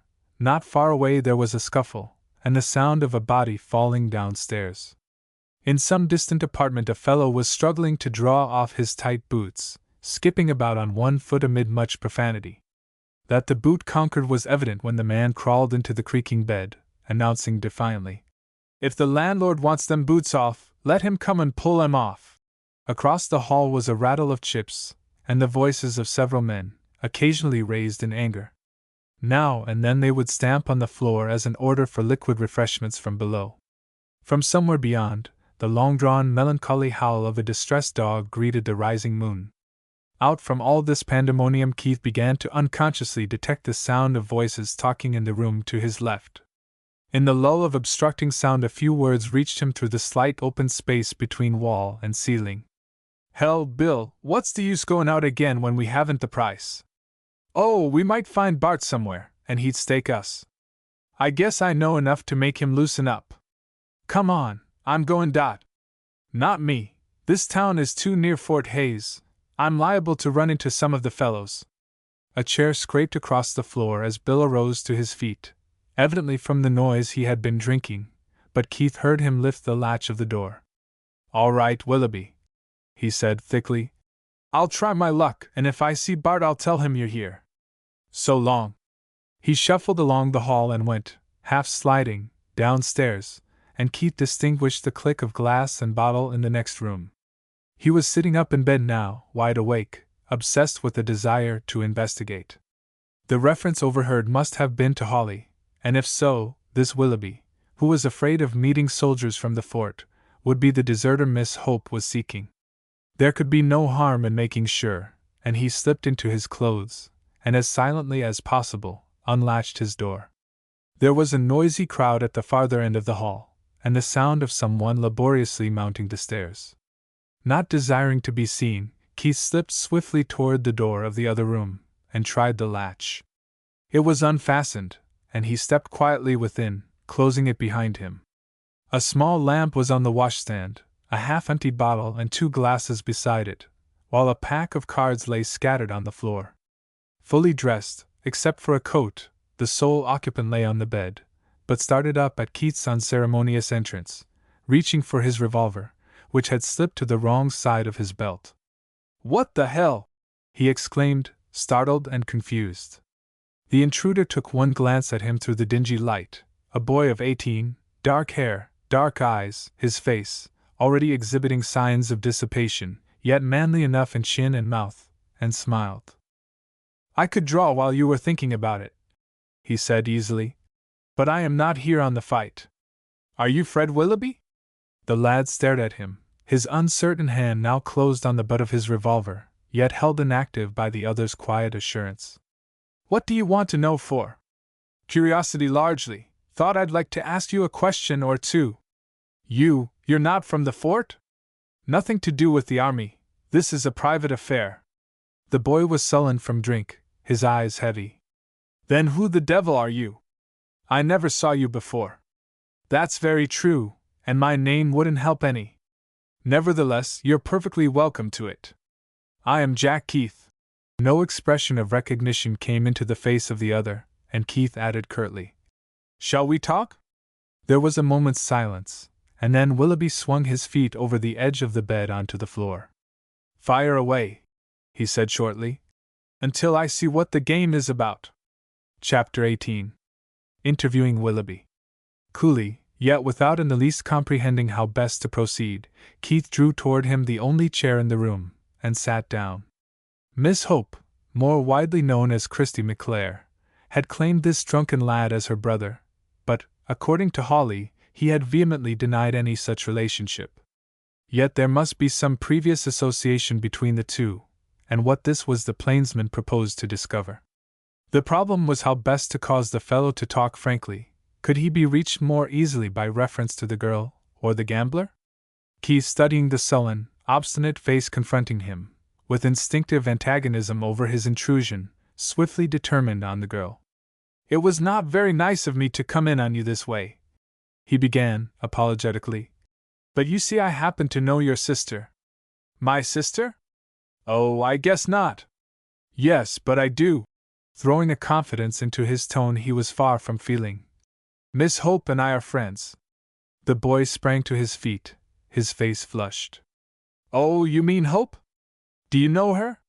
Say, I thought you were giving me that old gag about Christy McClare." "Certainly not. Who is she?" "That's more than I know. Fellow came to me at Carson, and said he'd met my sister on a stage west of Topeka. I knew he was lyin', because she's home over in Missouri. Finally, I got it out of him that she claimed to be my sister, but her name was McClare. Why, I don't even know her, and what do you suppose she ever picked me out for her brother for?" He was plainly puzzled, and perfectly convinced it was all a mistake. That his sister might have left home since he did, and drifted west under an assumed name, apparently never occurred to him as possible. To Keith this was the explanation, and nothing could be more natural, considering her work, yet he did not feel like shattering the lad's loyalty. Faith in the sister might yet save him. "Perhaps the fellow who told you," he hazarded blindly, speaking the first thought which came to his mind, "had some reason to desire to make you think this McClare girl was your sister." The suggestion caused him to laugh at first, then his face suddenly sobered, as though a new thought had occurred to him. "Damn me, no, it couldn't be that," he exclaimed, one hand pressing his head. "He couldn't be workin' no trick of that kind on me." "Whom do you mean?" "A fellow named Hawley," evasively. "The man who claimed to have met my sister." "Black Bart Hawley?" The boy lifted his head again, his eyes filled with suspicion. "Yes, if you must know, he's a gambler all right, but he stuck to me when I was down and out." "You know him?" "Just a little," carelessly. "But what sort of a trick could he be working trying to make you acknowledge Christy McClare as your sister?" Willoughby did not answer, shifting uneasily about on the bed. Keith waited, and at last the boy blurted out, "Oh, it wasn't nothing much. I told him something when I was drunk once, that I thought maybe might have stuck to him. Odd he should make that mistake, too, for I showed him Hope's picture. Bart's a schemer, and I didn't know but what he might have figured out a trick, though I don't see how he could. It wasn't no more than a pipe dream, I reckon. Where did you meet Hope? Back in Missouri?" One thing was clearly evident, the boy's faith in his sister. If he was to be rightly influenced, and led back to her, he must have no suspicion aroused that her life was any different from what it had been before he left home. Besides, if Keith hoped to gain any inkling of what Holly's purpose could be, he must win the confidence of Willoughby. This could not be done by telling him of Hope's present life. These considerations flashed through his mind, and as swiftly determined his answer. "Oh, I've known her some time. Not long ago I did her a service for which she is grateful. Did you know she was out in this country searching for you? Out here? In Kansas? Sure, that isn't much of a trip for a spirited girl. She got it in her head from your letters that you were in trouble, and set out to find you and bring you home. She didn't tell me this, but that is the way I heard it. It was for her sake I came in here. Why not go to her, Willoughby, and then both of you return to Missouri?" The sullenness had gone out of the boy's face. He looked tired, discouraged. "Where is Hope?" he asked. "Fort Larned, I suppose? She went to Carson City first. Well, that settles it," shaking his head. "You don't suppose I could go browsin' round Larned and not get snapped up, do you? They don't chase deserters very far out here, but that's the post I skipped from, and they jugged me all right. Besides, I'm damned if I'll go back until I get a stake. I want to see a fellow first." "What fellow?" "Well, it's Holly, if you want to know so bad. He said if I would come here and wait for him he'd put me on to a good thing." The boy fidgeted along the edge of the bed, evidently half ashamed of himself, yet obstinate and unyielding. Keith sat watching his face, unable to evolve any means of changing his decision. Holly's influence just at present was greater than Hope's, because the lad naturally felt ashamed to go slinking home penniless and defeated. His pride held him to Holly, and his faith that the man would redeem his promise. Keith understood all this readily enough, and comprehended also that if Black Bart had any use for the boy it would be for some criminal purpose. What was it? Was there a deeply laid plot back of all these preparations involving both Willoughby and his sister? What was it Holly was scheming about so carefully, holding this boy deserter in one hand, while he reached out the other after Christy McClare? Surely, the man was not working blindly. He must have a purpose in view. Willoughby had acknowledged he had told the fellow something once when he was drunk, about his family history, no doubt, for he had shown him Hope's picture. What that family secret was Keith had no means of guessing, but Holly, the moment he saw the face on the cardboard, had evidently recognized Christy McClare, had thought of some way in which what he now knew could be turned to advantage. The few scattered facts which Keith had collected all seemed to point to such a conclusion. Holly had sent the boy to Sheridan, where he would be out of sight, with orders to wait for him there, and the promise of a stake, to keep him quiet. Then he had gone to Independence and Topeka seeking after Christy McClare. Evidently he meant to keep the two apart until he had gained from each whatever it was he sought. But what could that be? What family secret could Willoughby have blurted out in his cups, which had so stimulated the gambler's wits? Two things combined to cause Keith to determine he would uncover this rascality: his desire to repay Holly, and his interest in the girl rescued on the Salt Fork. This gossamer web of intrigue into which he had stumbled unwittingly was nothing to him personally. Had it not involved both Holly and Miss Hope, he would have left it unsolved without another thought. But under the circumstances it became his own battle. There was a crime here, hidden as yet, and probably not consummated, involving wrong, perhaps disgrace, to the young girl. He had rescued her once from out the clutches of this man, and he had no intention of deserting her now. Whatever her life might be, she was certainly an innocent victim in this case, deserving his protection. The memory came to him of her face upturned toward him in that little room of the Occidental, her eyes tear-dimmed, her lips asking him to come back to her again. He could not believe her a bad woman, and his lips compressed, his eyes darkened, with fixed determination. He would dig into this until he uncovered the truth. He would find out what dirty trick Black Bart was up to. As he thought this out, not swiftly as recorded, but slowly, deliberately, piecing the bits together within his mind, blindly feeling his way to a final conclusion, the boy had sunk back upon the bed, overcome with liquor, and fallen asleep. Keith stepped over, and looked down upon him in the dim light. He could recognize something of her features in the upturned face, and his eyes softened. There was no use seeking again to arouse him. Even had he been sober, he would not have talked freely. Keith lifted the dangling feet into a more comfortable position, turned the lamp lower, went out, and latched the door. 2 men were tramping heavily up the stairs, and they turned into the hall at the very moment he disappeared within his own room.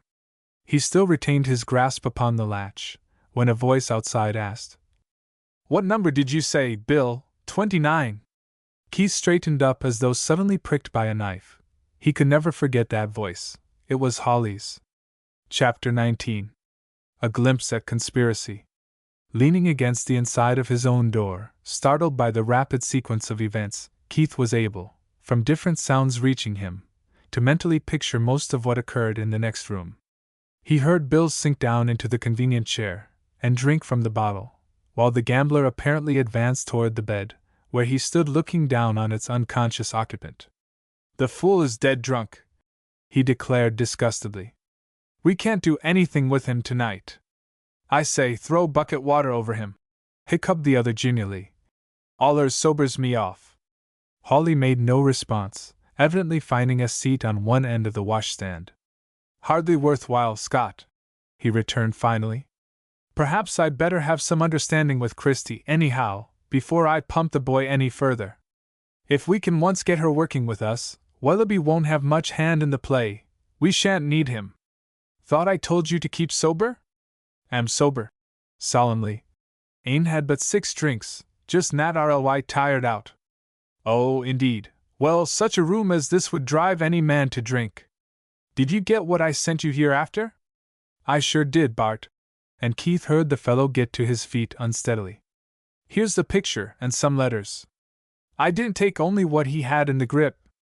Holly shuffled the letters over in his hands, apparently hastily reading them with some difficulty in the dim light. "Nothing there to give us any help," he acknowledged reluctantly. "Mostly advice as far as I can see. Damn the light, a glow-worm would be better." There was a pause, then he slapped his leg.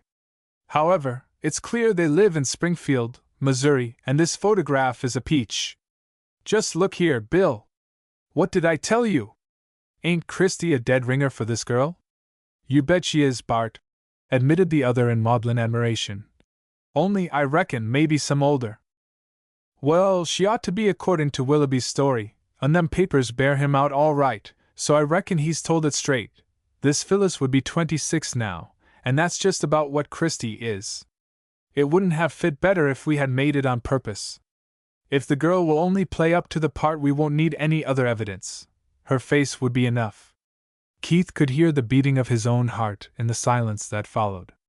Here was a new thought, a new understanding, a complete new turn to affairs. Christie McClare, then, was not Willoughby's sister Hope. The girl he rescued on the desert, the girl with the pleading brown eyes, and the soft blur of the South on her lips, was not the music hall singer. He could hardly grasp the truth at first, it antagonized so sharply with all he had previously believed. Yet if this were true, his own duty became clearer than ever, and would be more willingly performed. But what did Holly know? Did he already realize that the girl he had first met on the stagecoach, and later inveigled into the desert, was Hope, and not the music hall artist? He, of course, fully believed her to be Christie McClare at that time, but something might have occurred since to change that belief. Anyhow, the man was not now seeking Hope, but the other. Apparently the latter was either already here in Sheridan or expected soon. And exactly what was it the gambler desired this McClare woman to do? This was the important matter, and for its solution Keith possessed merely a few hints, a few vague suggestions. She was expected to represent herself as Phyllis. Phyllis who? Some Phyllis surely whose physical resemblance to Hope must be sufficiently marked to be at once noticeable. Willoughby had evidently revealed to Hawley some hidden family secret, having money involved, no doubt, and in which the discovery of this mysterious Phyllis figured. She might, perhaps, be a sister or half-sister who had disappeared, and remain ignorant as to any inheritance. Hope's picture shown by the boy, and reminding Hawley at once of Christy McClare, had been the basis of the whole plot. Exactly what the details of that plot might be Keith could not figure out, but one thing was reasonably certain: it was proposed to defraud Hope. And who in the very truth was Hope? It suddenly occurred to him as a remarkably strange fact that he possessed not the slightest inkling as to the girl's name. Her brother had assumed to be called Willoughby when he enlisted in the army, and his companions continued to call him this. If he could interview the girl now for only 5 minutes, he should be able probably to straighten out the whole intricate tangle. But where was she? Would she have remained until this time at Fort Larned with Kate Murphy? There was a noise of movement in the next room. Apparently, as Hawley arose carelessly from his edge of the washstand, he had dislodged the glass, which fell shivering on the floor. Scott swore audibly at the loss. "Shut up, Bill!" snapped the gambler, irritated.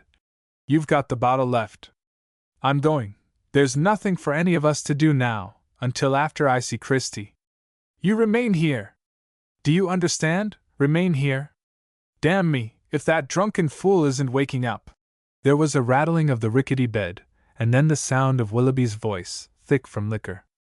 "Almighty glad see you, Bart, am indeed. Want money? Bill and I both want money. Can't drink without money, can't eat without money. Shay, when you go and stake us?" "I'll see you again in the morning, Fred," returned the other briefly. "Go on back to sleep." "Well, when I get good and ready, go sleep, stay awake, just as I please, don't care damn what you do, got new friend now." "A new friend? Who?" Hawley spoke with aroused interest. "Oh, he's all right, he's mighty fine fellow, come and wiss out in, invitation, old friend my sister, called her Hope. You fool, Bart Hawley, think my sister Christy, Damfino the name, my sister, Hope, don't want your money, my new friend, he'll stake me, he knows my sister, Hope." The gambler grasped the speaker, shaking him into some slight semblance of sobriety. "Now look here, Willoughby, I want the truth, and mean to have it," he insisted. "Has someone been in here while Scott was gone?" "Sure, didn't I just tell your friend Hope's? Who was he? Speak up. I want the name." There was a faint gurgling sound, as though the gambler's vice-like fingers were at the boy's throat, a slight struggle, and then the choked voice gasped out, "Let up! Damn ya! He called himself Jack Keith." The dead silence which ensued was broken only by heavy breathing.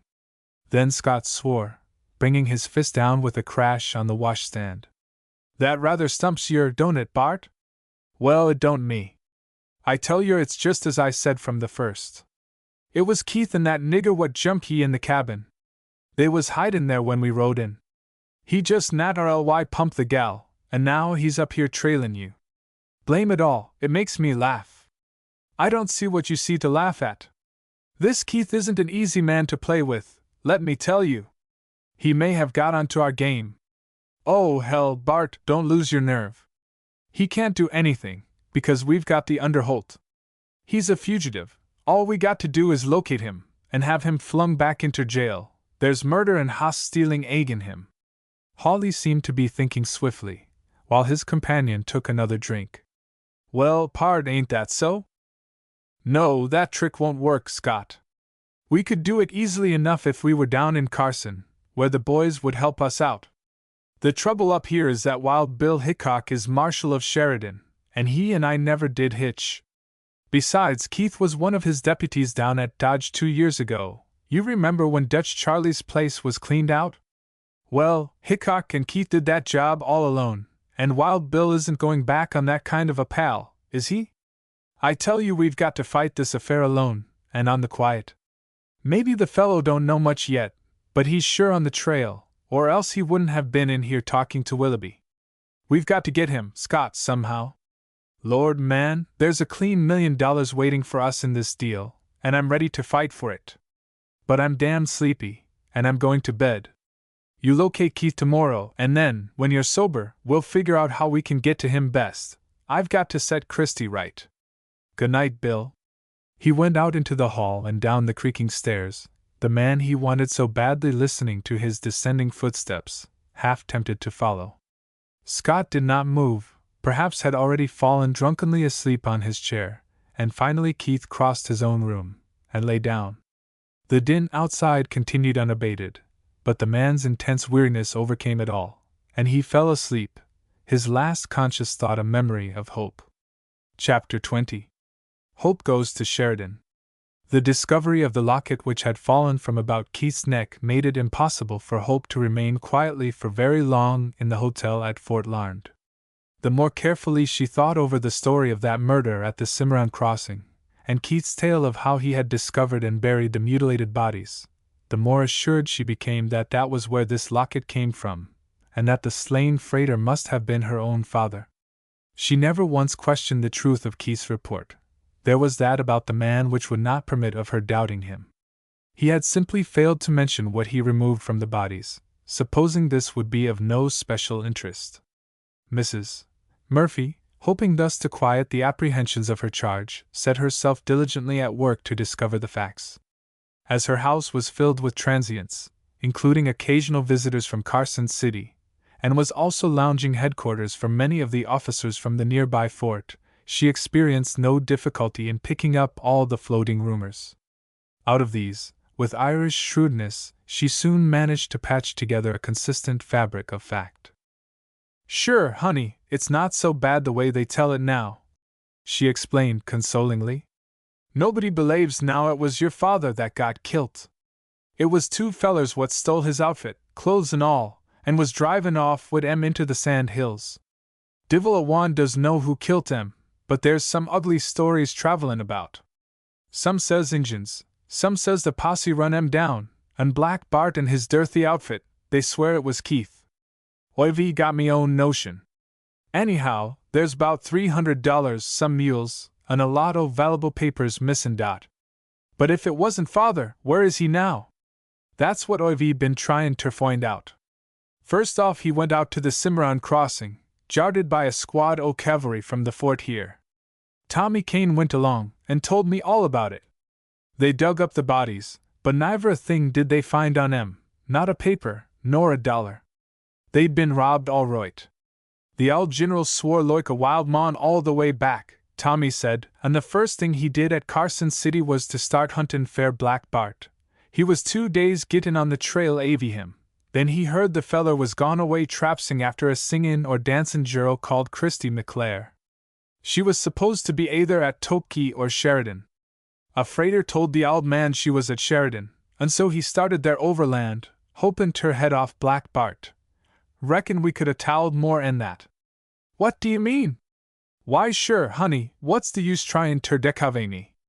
Didn't Jack Keith, with his own lips, tell me you was Christy McClare? But I'm not. I'm not, Mrs. Murphy. I don't even know the woman. It is such a strange thing, I cannot account for it. Both those men mistook me for her, and I let them.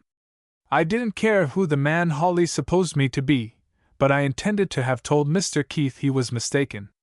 I don't know why I didn't, only I supposed he finally understood. But I want you to believe, Mrs. Murphy, I am Hope Waite, and not Christy McClare. It's little the loss to ye not to be her, and I'm thinkin' loikely Jack Keith will be moighty well placed ter know the truth. What's Black Bart so eager ter get hold av this McClare girl fair? I do not in the least know. He must have induced me to go to that place in the desert believing me to be the other woman. Yet he said nothing of any purpose. Indeed, he found no opportunity." Mrs. Murphy shook her head disparagingly. "It was sure some divilment," she asserted stoutly. "He'll be up to some thrick with the poor girl. No, the loikes avy him. Sure, the two AVs must look as much aloik as two peas in a pod. Loikely now, it's a twin sister ye've got?" Hope smiled, although her eyes were misty. "Oh, no, Fred and I were the only children, But what shall I do? What ought I to do? The Irish mouth of Kate Murphy set firmly, her blue eyes burning. It's not strong why I'm on advisin, she said shortly. But if it was me, it'd be fair findin' out what all this mix-up was about. There's somethin' moighty queer in it. It's my notion that Hawley's got hold avy thim papers avy your father's. The old gent thinks so, too, and that's why he's so hot after catchin' him.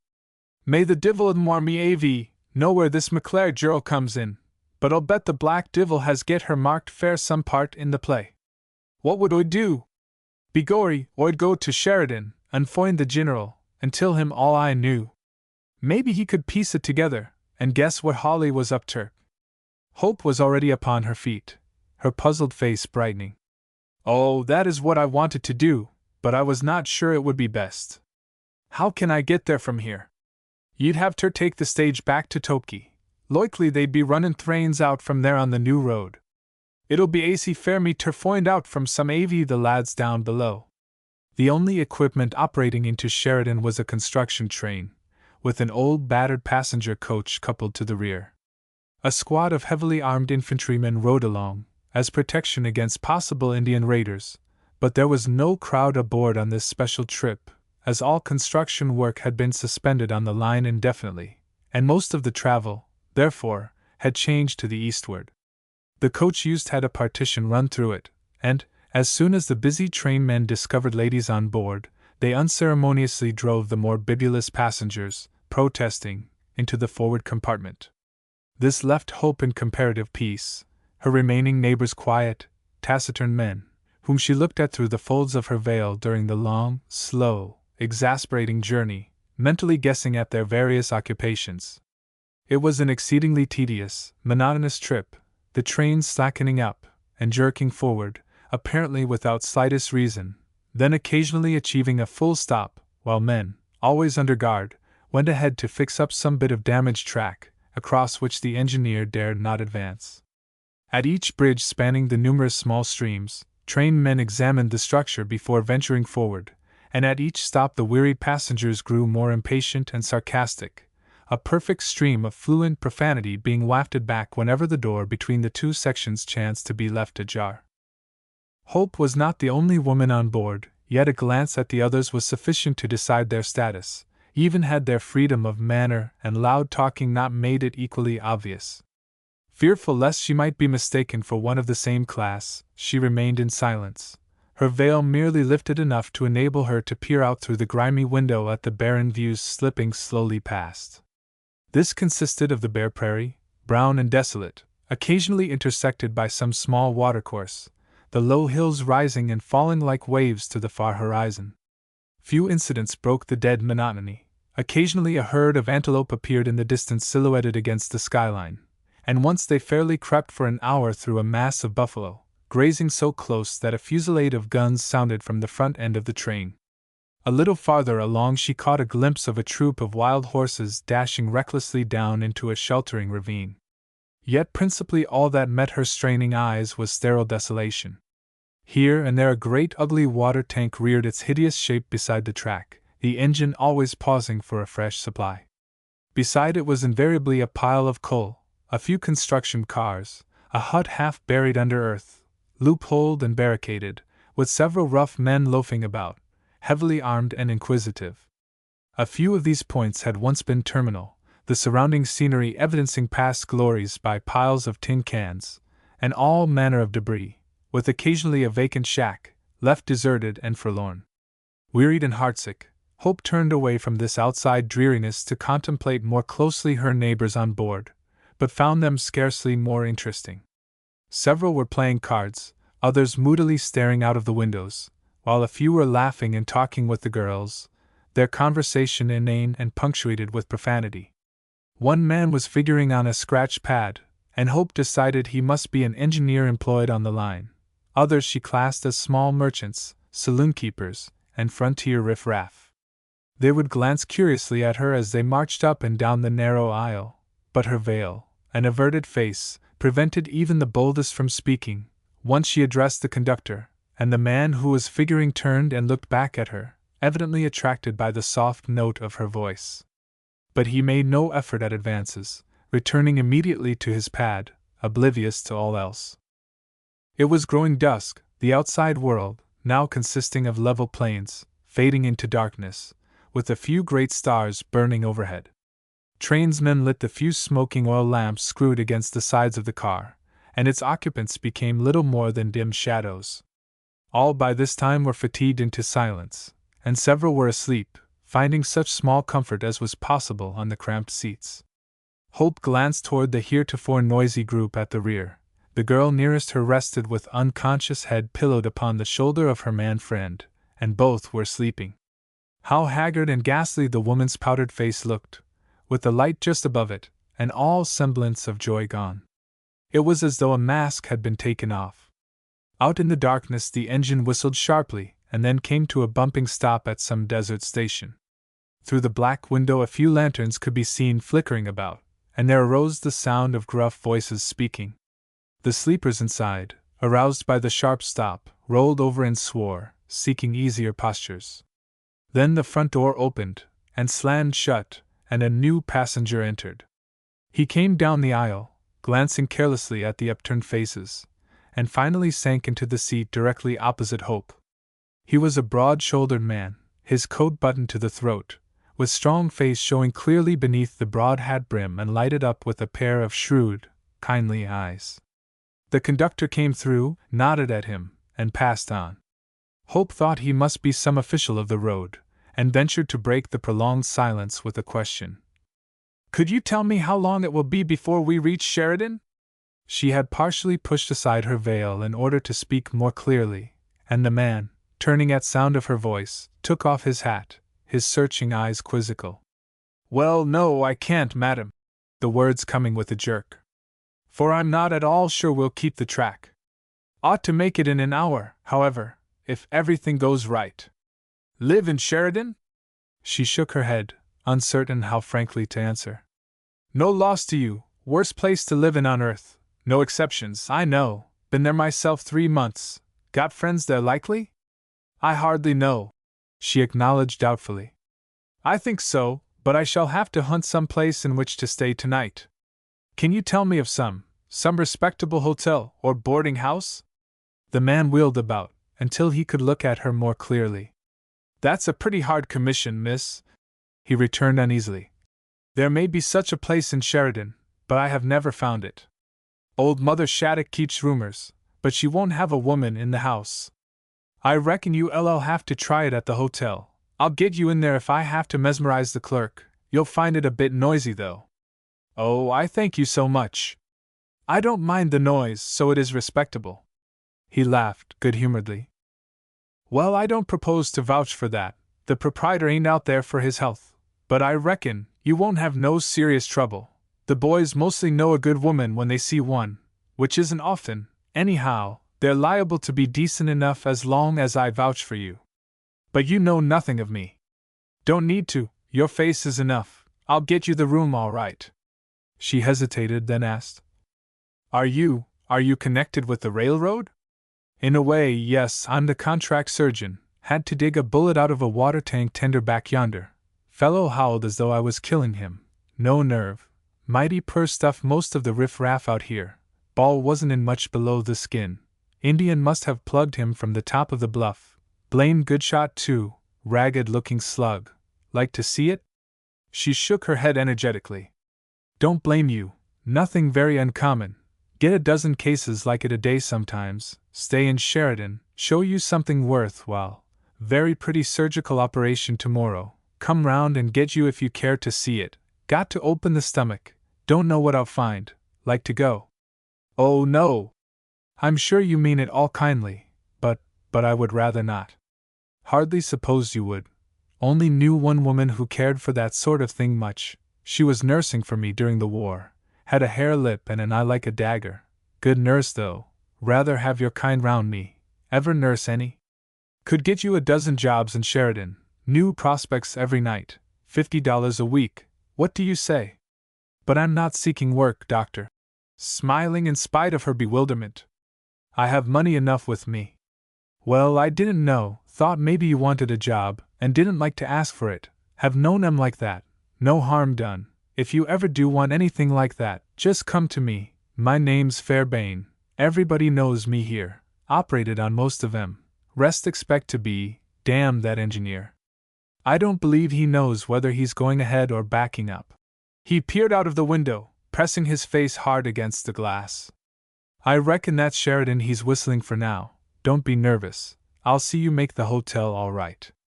Chapter 21. The Marshal of Sheridan. It was called a depot merely through courtesy, consisting of a layer of cinders, scattered promiscuously so as to partially conceal the underlying mud, and a dismantled box car, in which presided ticket agent and telegrapher. 100 yards below was the big shack where the railroad officials lodged. Across the tracks blazed invitingly the First Chance saloon. All intervening space was crowded with men, surging aimlessly about in the glare of a locomotive headlight, and greeting the alighting passengers with free and easy badinage. Stranger or acquaintance made no difference, the welcome to Sheridan was noisily extended, while rough play and hoarse laughter characterized the mass. Hope paused on the step, even as Dr. Fairbairn grasped her hand, dinned by the medley of discordant sounds, and confused by the vociferous jam of humanity. A band came tooting down the street in a hack, a fellow, with a voice like a foghorn, howling on the front seat. The fellows at the side of the car surged aside to get a glimpse of this new attraction, and Fairbairn, taking quick advantage of the opportunity thus presented, swung his charge to the cinders below. Bending before her, and butting his great shoulders into the surging crowd, he succeeded in pushing a passage through, thus finally bringing her forth to the edge of the street. "Hey there," he said shortly, grabbing a shirt-sleeved individual by the arm. "Where's Charlie?" The fellow looked at him wonderingly. "Charlie? Oh, you mean the kid? Well, he ain't here ternight. Had a weddin', and is tottin' the bridal couple round." Fairbairn swore discreetly under his breath, and cast an uncertain glance at the slender figure shrinking beside him. The streets of Sheridan were not over pleasant at night. "Only hack in town is somewhere else, miss," he explained briefly. "I reckon you and I will have to hoof it." He felt the grip of her fingers on his sleeve. "The boys are a little noisy, but it's just their way. Don't mean anything. You hang on to me, and keep the veil down. We'll be there in the shake of a dog's tail." He helped her over the muddy crossing, and as they reached a stretch of board walk, began expatiating on the various places lining the way. "That's the Mammoth over there, dance hall back of it. Biggest thing west of the Missouri. 3 men killed there last week. What for? Oh, they got too fresh. That's the casino, and the one beyond is Pony Joe's place. Cut his leg off since I've been here. Fight over a girl. Ain't there any stores? Sure, they're farther back. You see the saloon's got in first. That's Sheeny Mike's gambling joint you're looking at. Like to go over and see 'em play?" "All right, just thought I'd ask you. It's early anyhow, and things wouldn't be going very lively yet. Say there, you redhead, what are you trying to do?" The fellow had lurched out of the crowd in such a manner as to brush partially aside the girl's veil, permitting the glare of Sheeny Mike's lights to fall full upon her revealed face. It was accomplished so openly as to appear planned, but before he could reel away again, Fairbairn struck out, and the man went down. With an oath he was on his feet, and Hope cowered back against her protector. Each man had weapons drawn, the crowd scurrying madly to keep out of the line of fire, when, with a stride, a new figure stepped quietly in between them. Straight as an arrow, broad-shouldered, yet small-waisted as a woman, his hair hanging low over his coat collar, his face smooth-shaven except for a long mustache, and emotionless, the revolvers in his belt untouched, he simply looked at the two, and then struck the revolver out of the drunken man's hand. It fell harmless to the ground. "And don't you pick it up until I tell you, Scott," he said quietly. "If you do, you've got to fight me." Without apparently giving the fellow another thought, he wheeled and faced the others. "Oh, it's you, is it, Doctor? The drunken fool won't make any more trouble. Where were you taking the lady?" "To the hotel, Bill. I'll walk along with you. I reckon the boys will give us plenty of room." He glanced over the crowd, and then more directly at Scott. "Pick up your gun!" the brief words snapping out. "This is the second time I've caught you hunting trouble. The next time you are going to find it." I saw you run into the lady. What did you do it for? I only wanted to see who she was, Bill. You needn't call me Bill. I don't trot in your class.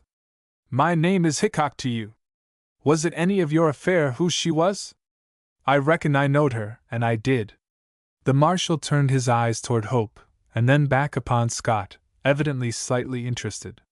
So? Recognized an old friend, I suppose?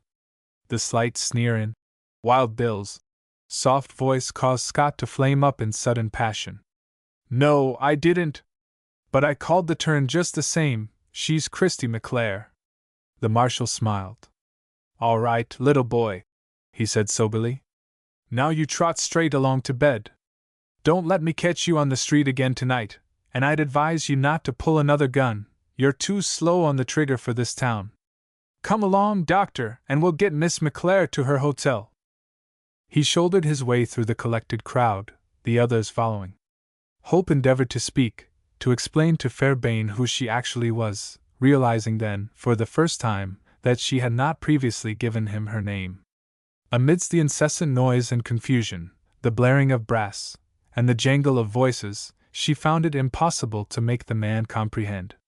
She pressed closer to him, holding more tightly to his arm, stunned and confused by the fierce uproar.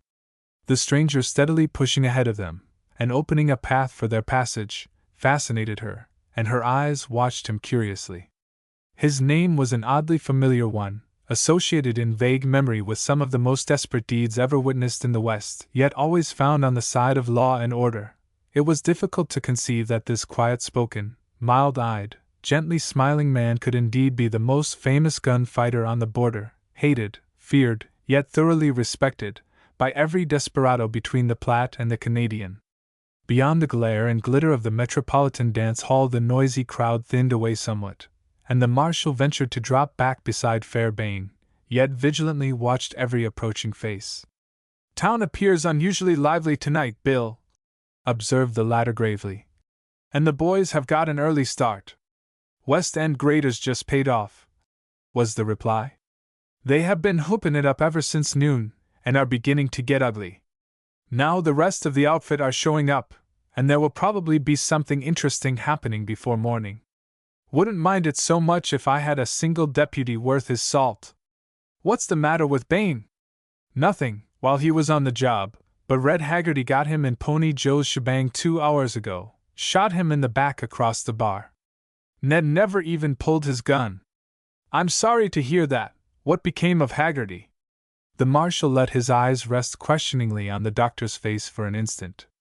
Well, I happened to be just behind Ned when he went in, he said gently. And Red will be buried on Boots Hill tomorrow. I'm afraid I don't give you much chance to show your skill, Doc, with a smile. If they all shot like you do, my profession would be useless. What's the matter with your other deputies?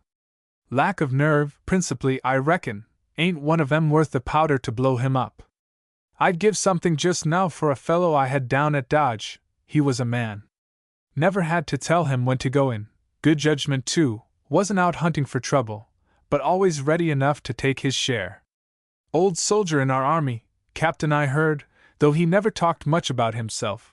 Maybe you knew him, Jack Keith. Well, I reckon. In quick surprise. And what's more to the point, he's here. Slept in my room last night. Keith here? In Sheridan? And hasn't even hunted me up yet? That's like him, all right, but I honestly want to see the boy. Here's your hotel. Shall you need me any longer? Better step in with us, Bill, the doctor advised. Your moral influence might aid in procuring the lady a decent room. I reckon it might. They passed together up the 3 rickety steps leading into the front hall, which latter opened directly into the cramped office. To the left was the wide-open barroom, clamorous and throbbing with life. A narrow bench stood against the wall, with a couple of half-drunken men lounging upon it. The marshal routed them out with a single, expressive gesture. Wait here with the lady, Fairbairn, he said shortly, and I'll arrange for the room. They watched him glance in at the bar, vigilant and cautious, and then moved directly across to the desk.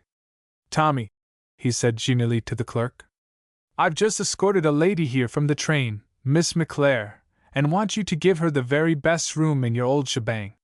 The other looked at him doubtfully. "Hell, Bill, I don't know how I'm going to do that," acknowledged. "She wrote in here to the boss for a room, said she'd be along yesterday. Well, she didn't show up, and so tonight we let a fellow have it. He's up there now. Well, he'll have to vamos. Who is he?"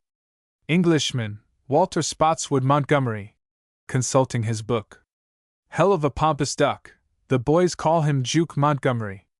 "All right. Send someone up to rout his lordship out lively." Tommy shuffled his feet, and looked again at the marshal. He had received positive orders about that room, and was fully convinced that Montgomery would not take kindly to eviction. But Hickok's quiet gray eyes were insistent. "Here, Red," he finally called to the burly porter. "Hustle up to 15, and tell that fellow Montgomery he's got to get out. Tell him we want the room for a lady." Hickok watched the man disappear up the stairs, helped himself carefully to a cigar out of the stand, tossing a coin to the clerk and then deliberately lighting up. "Think Montgomery will be pleased?" he asked shortly. "No, he'll probably throw Red downstairs." The marshal smiled, his glance turning expectantly in that direction. "Then perhaps I had better remain, Tommy." And he strolled nonchalantly over to the open window, and stood there looking quietly out, a spiral of blue smoke rising from his cigar. They could distinctly hear the pounding on the door above, and occasionally the sound of the porter's voice, but the straight, erect figure at the window remained motionless. Finally, Red came down, nursing his knuckles. "Says he'll be damned if he will, says he's gone to bed, and that there ain't a cussed female in this blasted country he'd get up for," he reported circumstantially to the clerk. "He told me to tell you to go plumb to hell, and that if anyone else come poundin' round thar tonight, he'd take a pot shot at 'em through the door. 15 seemed a bit peevish, sir, and I reckoned if he was riled up much more, he might get rambunctious. His language was sure fierce." Wild Bill turned slowly around, still calmly smoking, his eyes exhibiting mild amusement. "Did you clearly inform Mr. Montgomery that we desired the room for the use of a lady?" he questioned gently, apparently both pained and shocked. "I did, sir. It surprises me to find one in our city with so little regard for the ordinary courtesies of life, Tommy. Perhaps I can persuade the gentleman." He disappeared up the stairs, taking them deliberately step by step, the cigar still smoking between his lips. Red called after him. "Keep away from in front of the door, Bill. He'll shoot sure, for he cocked his gun when I was up there." Hickok glanced back, and waved his hand. "Don't worry. The room occupied by Mr. Montgomery was 15, I believe you said?" Whatever occurred above, it was over with very shortly. Those listening at the foot of the stairs heard the first gentle rap on the door, an outburst of profanity, followed almost instantly by a sharp snap, as if a lock had given way, then brief scuffling mingled with the loud creaking of a bed. Scarcely a minute later the marshal appeared on the landing above, one hand firmly gripped in the neckband of an undershirt, thus securely holding the writhing, helpless figure of a man, who swore violently every time he could catch his breath. "Any other room you could conveniently assign Mr. Montgomery to, Tommy?" he asked pleasantly. "If he doesn't like it in the morning, he could be changed, you know. Give him 47. All right. I'm the bellboy temporarily, Montgomery. Easy now, my man, easy, or I'll be compelled to use both hands. Red, carry the gentleman's luggage to 47. He has kindly consented to give up his old room to a lady. Come along, Montgomery." It was possibly 5 minutes later when he came down, still smoking, his face not even flushed. "Montgomery is feeling so badly we were obliged to lock him in," he reported to the clerk. "Seems to be of a somewhat nervous disposition. Well, good night, doctor." He lifted his hat. "And to you, miss, pleasant dreams."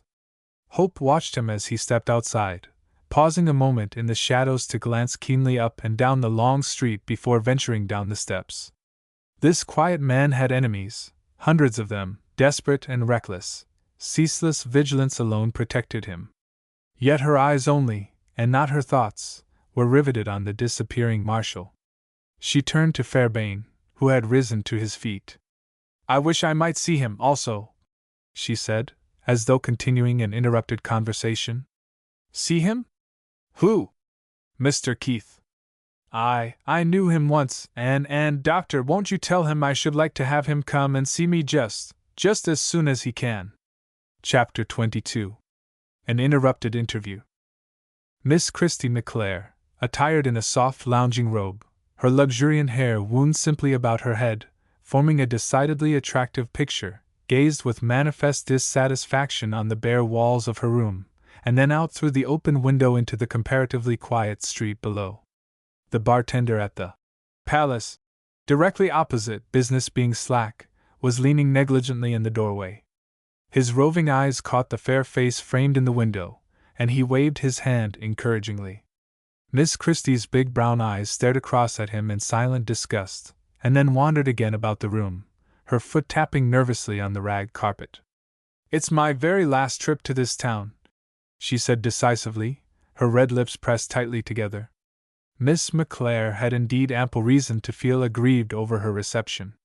She had ridden to have the best apartment in the house reserved for her, and then, merely because she had later been invited out to Fort Hayes, and was consequently a day behind in arrival, had discovered that another woman, a base impostor, actually masquerading under her name, had been duly installed in the coveted apartment. Driving in from the fort that morning, accompanied by two of the more susceptible junior officers, conscious that she had performed most artistic work the evening before in the spacious mess hall, and feeling confident of comfortable quarters awaiting her, it had been something of a shock to be informed by the perturbed clerk that 15 was already occupied by another. "A lady would come in last night, and I naturally supposed it was you." In vain Miss McClare protested, ably backed by the worshipful officers who still gallantly attended her. The management was obdurate. Then she would go up herself, and throw the hussy out. Indeed, too angry for bantering further words, Christie had actually started for the stairs, intending to execute her threat, when the perspiring Tommy succeeded in stopping her, by plainly blurting out the exact truth. "Don't you ever do it," he insisted. "The marshal brought her in here, and fired a fellow out o' the room so as to give it to her. He'd clean out this house if we ran in a cold deck on a friend o' his. What do I care for what your marshal does? But he's Bill Hickok, Miss, Wild Bill." Miss McClare leaned back against the stair rail, her eyes turning from Tommy to her speechless supporters. Slowly the truth seemed to penetrate her brain. "Oh," she gasped at last. Then what else can you give me?"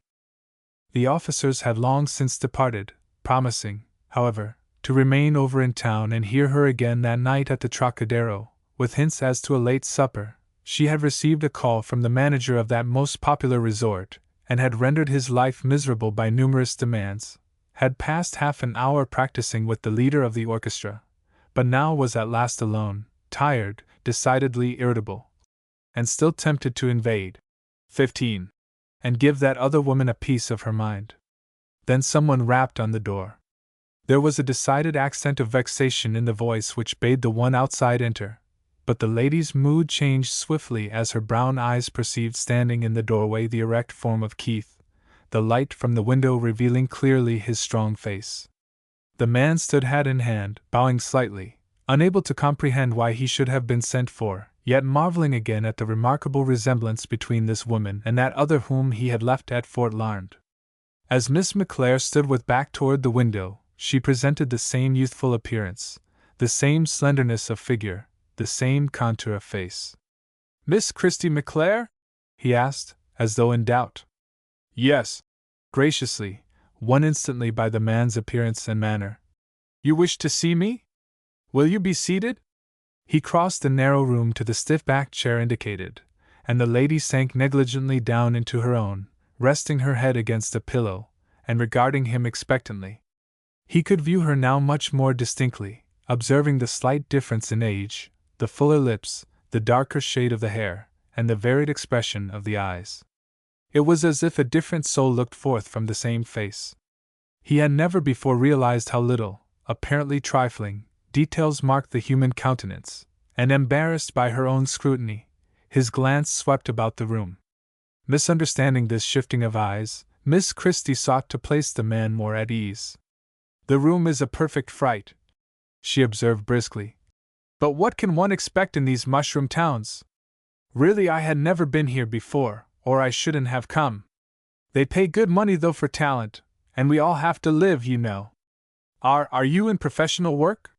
He shook his head, smiling, somewhat perplexed at his reception. Really, I didn't suppose you were. She went on. You don't look it.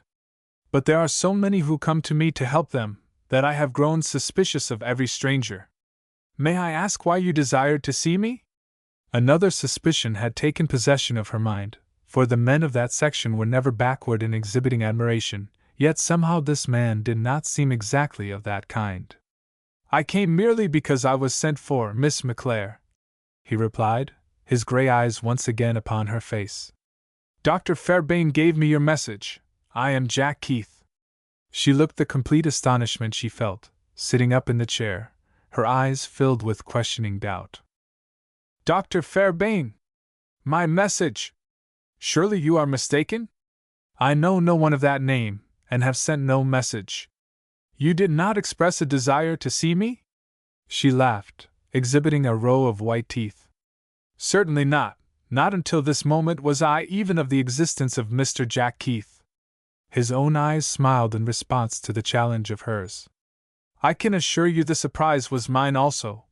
He hastened to inform her, now more at ease, as he grasped the situation. I could not understand how I had become known to you, yet I pledge you my word the message was actually brought. Of course you may suspicion otherwise, for I have seen you on the stage, and being a normal man, have wished that I could devise some excuse for meeting you. Indeed? Her eyebrows slightly uplifted. Yes, I make that confession frankly, yet this call comes from no such desire. I had no question when I came, but what I had been sent for. You will believe this. I suppose I must, yet it seems very peculiar, she replied, feeling convinced that he was a gentleman, and troubled as to what she had best do. Yet now that you have discovered your mistake, I hope to take advantage of the opportunity. He broke in firmly, leaning slightly forward. May I ask you a question? I could hardly prevent it, and really I do not know that I have anything to conceal. Then I will risk the effort. Do you know a man named Hawley, Bartlett Hawley? Her eyes did not falter, although a red spot shot into her cheeks, and her lips pressed together. No, that is, I have never met him, she acknowledged, just a trifle confused. But I have received 2 letters signed by that name, and rather expected the gentleman would call upon me here in Sheridan during my engagement. Is that your mission? Were you sent by him? Or are you Mr. Hawley? I disclaim all relation, Miss McClare, even friendship. You, of course, know who this individual is? No. The short monosyllable was not encouraging. His messages were of a business character. So I presumed, yet one likes to know something even of the person he does business with. I have been acquainted with Hawley for several years, and have never been aware of any honorable business he has ever engaged in. He is a professional gambler, known on the frontier as Black Bart. Last night he was running a faro game across there in the palace. I cannot help wondering what kind of business such a fellow could possibly have with you, Miss McClare. The woman's eyes flashed, hardening in their brown depths. What right have you to ask? She began indigently. I am capable of deciding my own affairs. As I have told you, I have never met Mr. Hawley, but I am not to be influenced against him merely by the denunciation of an avowed enemy. He has written me of something he has discovered which is of deep personal interest to me, and has promised to tell me the details, as well as place within my hands certain necessary papers. I appreciate your feelings, he said gently as she paused. But would you mind telling me the nature of those papers? There was something in Keith's face which told of honesty and inspired confidence. Miss McClare's worldly experience had given her deep insight into the character of men, and somehow, as she looked into the clear gray eyes, she felt impelled to answer, a vague doubt of the unknown Hawley in her mind. They were papers to establish identity. He had discovered them by accident. They have to do with an inheritance. Really, that is all I know, for he wrote very briefly, stating it would be safer to confer with me personally, only I imagine there is a large sum involved. From whose estate? My grandfather's.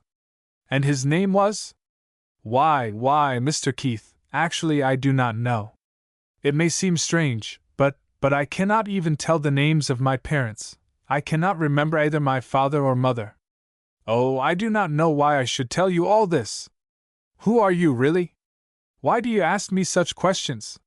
He leaned forward, touched by the woman's emotion. Miss McClare, he said gravely, I am not prying into your life needlessly, but am endeavoring to serve you as well as others. Hawley may indeed possess papers of great value, but if so they were not found by accident, but stolen from the body of a murdered man. These papers may possibly refer to you, but if so Hawley himself does not believe it. He has simply chosen you to impersonate the right party because of physical resemblance. Resemblance to whom? To a young woman, a Miss Hope. But how do you know this? Why should you be interested? Are you a detective? No, I am not a detective, but I cannot explain to you my interest. I am trying to serve you, to keep you from being drawn into a plot. Rather to keep me from learning the truth, Mr. Jack Keith. She burst forth, rising to her feet indignantly. You are here trying to prejudice me against Mr. Hawley. He is your enemy, and you have come to me stabbing him in the back for revenge. That is your interest. Well, I am going to see the man, and consider what he has to say. I don't care half so much about the money as I do to find out who I am. If he can throw any light on my early life, on my parentage, I shall be the happiest woman in the world. I am sorry I told you anything, but I am going to see him just the same. Perhaps he might tell me something about you. They were both standing, the woman's eyes flashing angrily, defiantly, her hands clenched.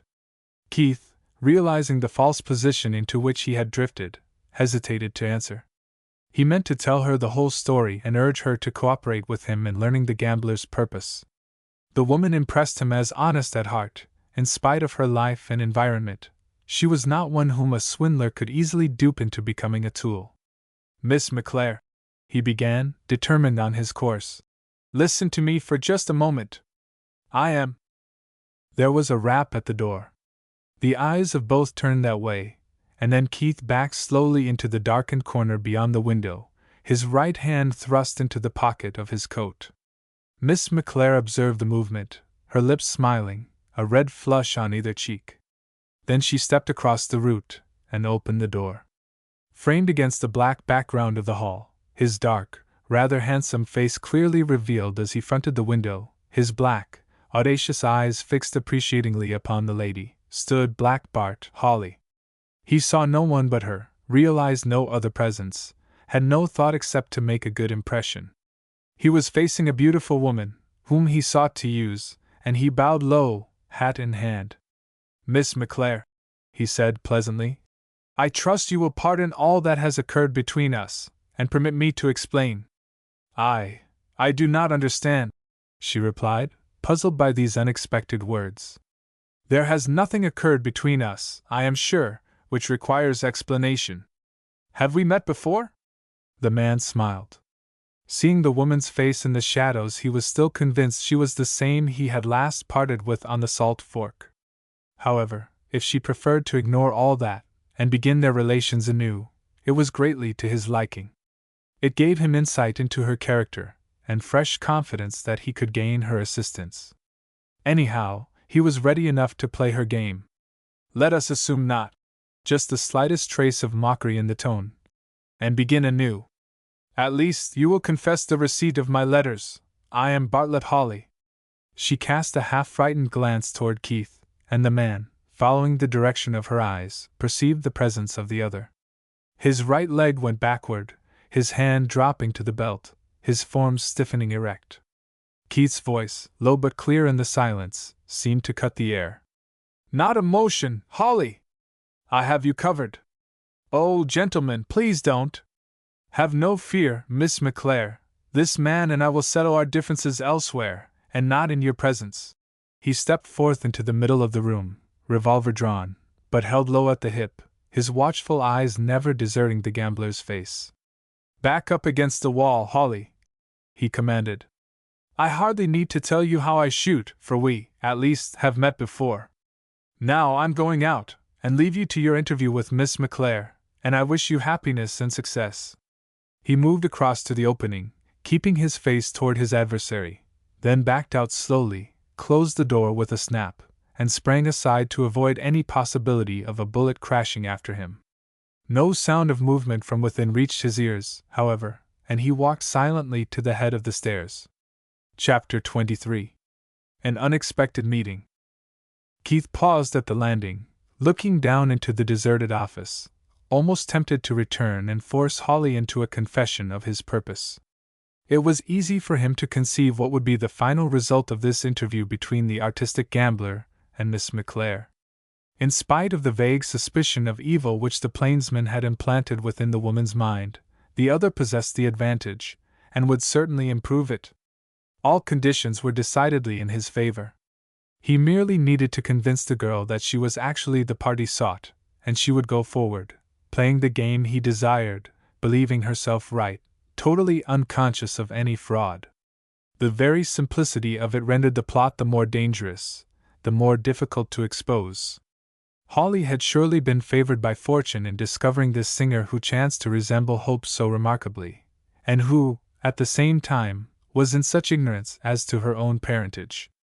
She would be ready to grasp at a straw, and once persuaded as to her identity and legal rights, could henceforth be trusted implicitly as an ally. Realizing all this, and comprehending also how easily Holly would win her confidence, and overcome his warning by denouncing him as a fugitive from justice charged with murder, the temptation to return and fight it out then and there became almost overpowering. He had no fear of Holly, indeed, physical fear had scarcely a place in his composition, but he was not as yet sufficiently fortified with facts for the seeking of such an encounter. He could merely guess at the truth, unable to produce any proof with which to meet the gambler's certain denial. A man came in through the office, and began climbing the stairs. He was almost at the landing before Keith recognized him, or the other glanced up. "Ah, seen her, I suppose?" "Yes," returned Keith, not thinking it worth while to mention the lady's denial of having sent for him. "I have just come from there." Thought you'd be through by this time. Fine-looking girl, ain't she? Believe I'll run in and chat with her myself." "I would advise you to select some other time, Doctor," said the younger, drily, "as the lady has a visitor at present." "A visitor?" His face rosy, his shrewd eyes darkening. "Ah, indeed? Of the male sex?" "I judge so," blackbarred Holly. "Good Lord!" So startled his voice broke. "Did he see you?" "Rather. I backed him up against the wall with a gun while I made my adieu." "But what brought him there? Are they acquainted?" "Don't ask conundrums, Doctor. He may be your rival with the fair lady for all I know. If he is, my sympathies are all with you. Only I wouldn't try to see Miss Christie just now, I'd wait for a clearer field. Holly is probably not in the best of humor." Fairbairn stared into the face of the speaker, uncertain whether or not he was being laughed at. "Reckon you're right," he acknowledged at last. "Tired anyhow, been out all night, thought I'd like to see her again though, finest looking woman I've met since I came west, remarkable eyes. Well, I'll go along to bed, see you again tomorrow, Jack." Keith watched the sturdy figure stomp heavily down the hallway, loose boards creaking under his positive tread, and smiled to himself at the thought that he might have, indeed, become truly interested in the music hall singer. Somehow, the doctor did not harmonize with the conception of love, or fit graciously into the picture. Still, stranger matings had occurred, and Cupid does not ask permission before he plays pranks with hearts. Keith turned again toward the stairs, only to observe a woman slowly cross the office and commence the ascent. She was in the shadow, her face even more deeply shaded by her hat, yet he stared at her in amazement. Surely, it was Miss McClare. Yet how could it be? He had left that person scarcely 5 minutes before in 26, and this stairway was the only exit. His hand grasped the rail, his heart throbbing strangely, as a suspicion of the truth crossed his brain. Could this be Hope? Could it be that she was here also? As her foot touched the landing, she saw him, her eyes lighting up suddenly in recognition, a wave of color flooding her cheeks. "Why, Captain Keith!" she exclaimed, extending her gloved hand frankly. "You have been to my room, and were going away. I am so glad I came in time. I hardly thought to meet you," he replied, retaining her fingers in his grasp. "When did you reach Sheridan?" "Only last night. I had no idea you were here, until Dr. Fairbairn chanced to mention your name. Then I at once begged him to tell you how exceedingly anxious I was to see you. You see, I was sure you would come if you only knew. I really thought you would be here this morning, and remained in my room waiting, but there were some things I actually had to have. I wasn't out 10 minutes, so you mustn't think I sent you a message and then forgot." The nature of the mistake was becoming apparent, and Keith's gray eyes smiled as they looked into the depths of the brown. "Your message had rather an amusing result," he said, "as the doctor informed me that Miss Christy McClare was the one who desired my presence." "Miss McClare!" her voice exhibiting startled surprise. Why, oh, I did forget. I never told him differently. Why, it was most ridiculous." She laughed, white teeth gleaming between the parted red lips, yet not altogether happily. "Let me explain, Captain Keith, for really I have not been masquerading. Dr. Fairbairn and I arrived upon the same train last evening. He is such a funny man, but was very nice, and offered to escort me to the hotel. I remember now that although he introduced himself, I never once thought to mention to him my name. The town was very rough last night. The company had paid off the graders, I was told, and there was no carriage, so we were compelled to walk. I never saw such a mob of drunken men. One came reeling against me, and brushed aside my veil so as to see my face. The doctor struck him, and then the marshal came up, you know him, Bill Hickok, and the impudent fellow actually declared he knew me, that I was Christy McClare. I tried to explain, but they hurried me on through the crowd to the hotel, and I became confused, and forgot. Do you suppose they registered me by that name? Quite likely. At least Fairbairn still believes it was the fair Christy whom he so gallantly escorted last night. How provoking! Her foot tapping the floor, a little wrinkle between her eyes. It seems as though I couldn't escape that woman. Does she really look like me? At a little distance, yes, he admitted. Her form and face resemble yours very closely, but her hair is darker, her eyes have a different expression, and she must be 5 or 6 years older. Do you know her well? No, indeed. I have seen her several times on the stage, but never met her until a few moments ago. A few moments ago? Do you mean she is here in this hotel? Yes, Miss Hope, and that was what made the mistake in names so laughable.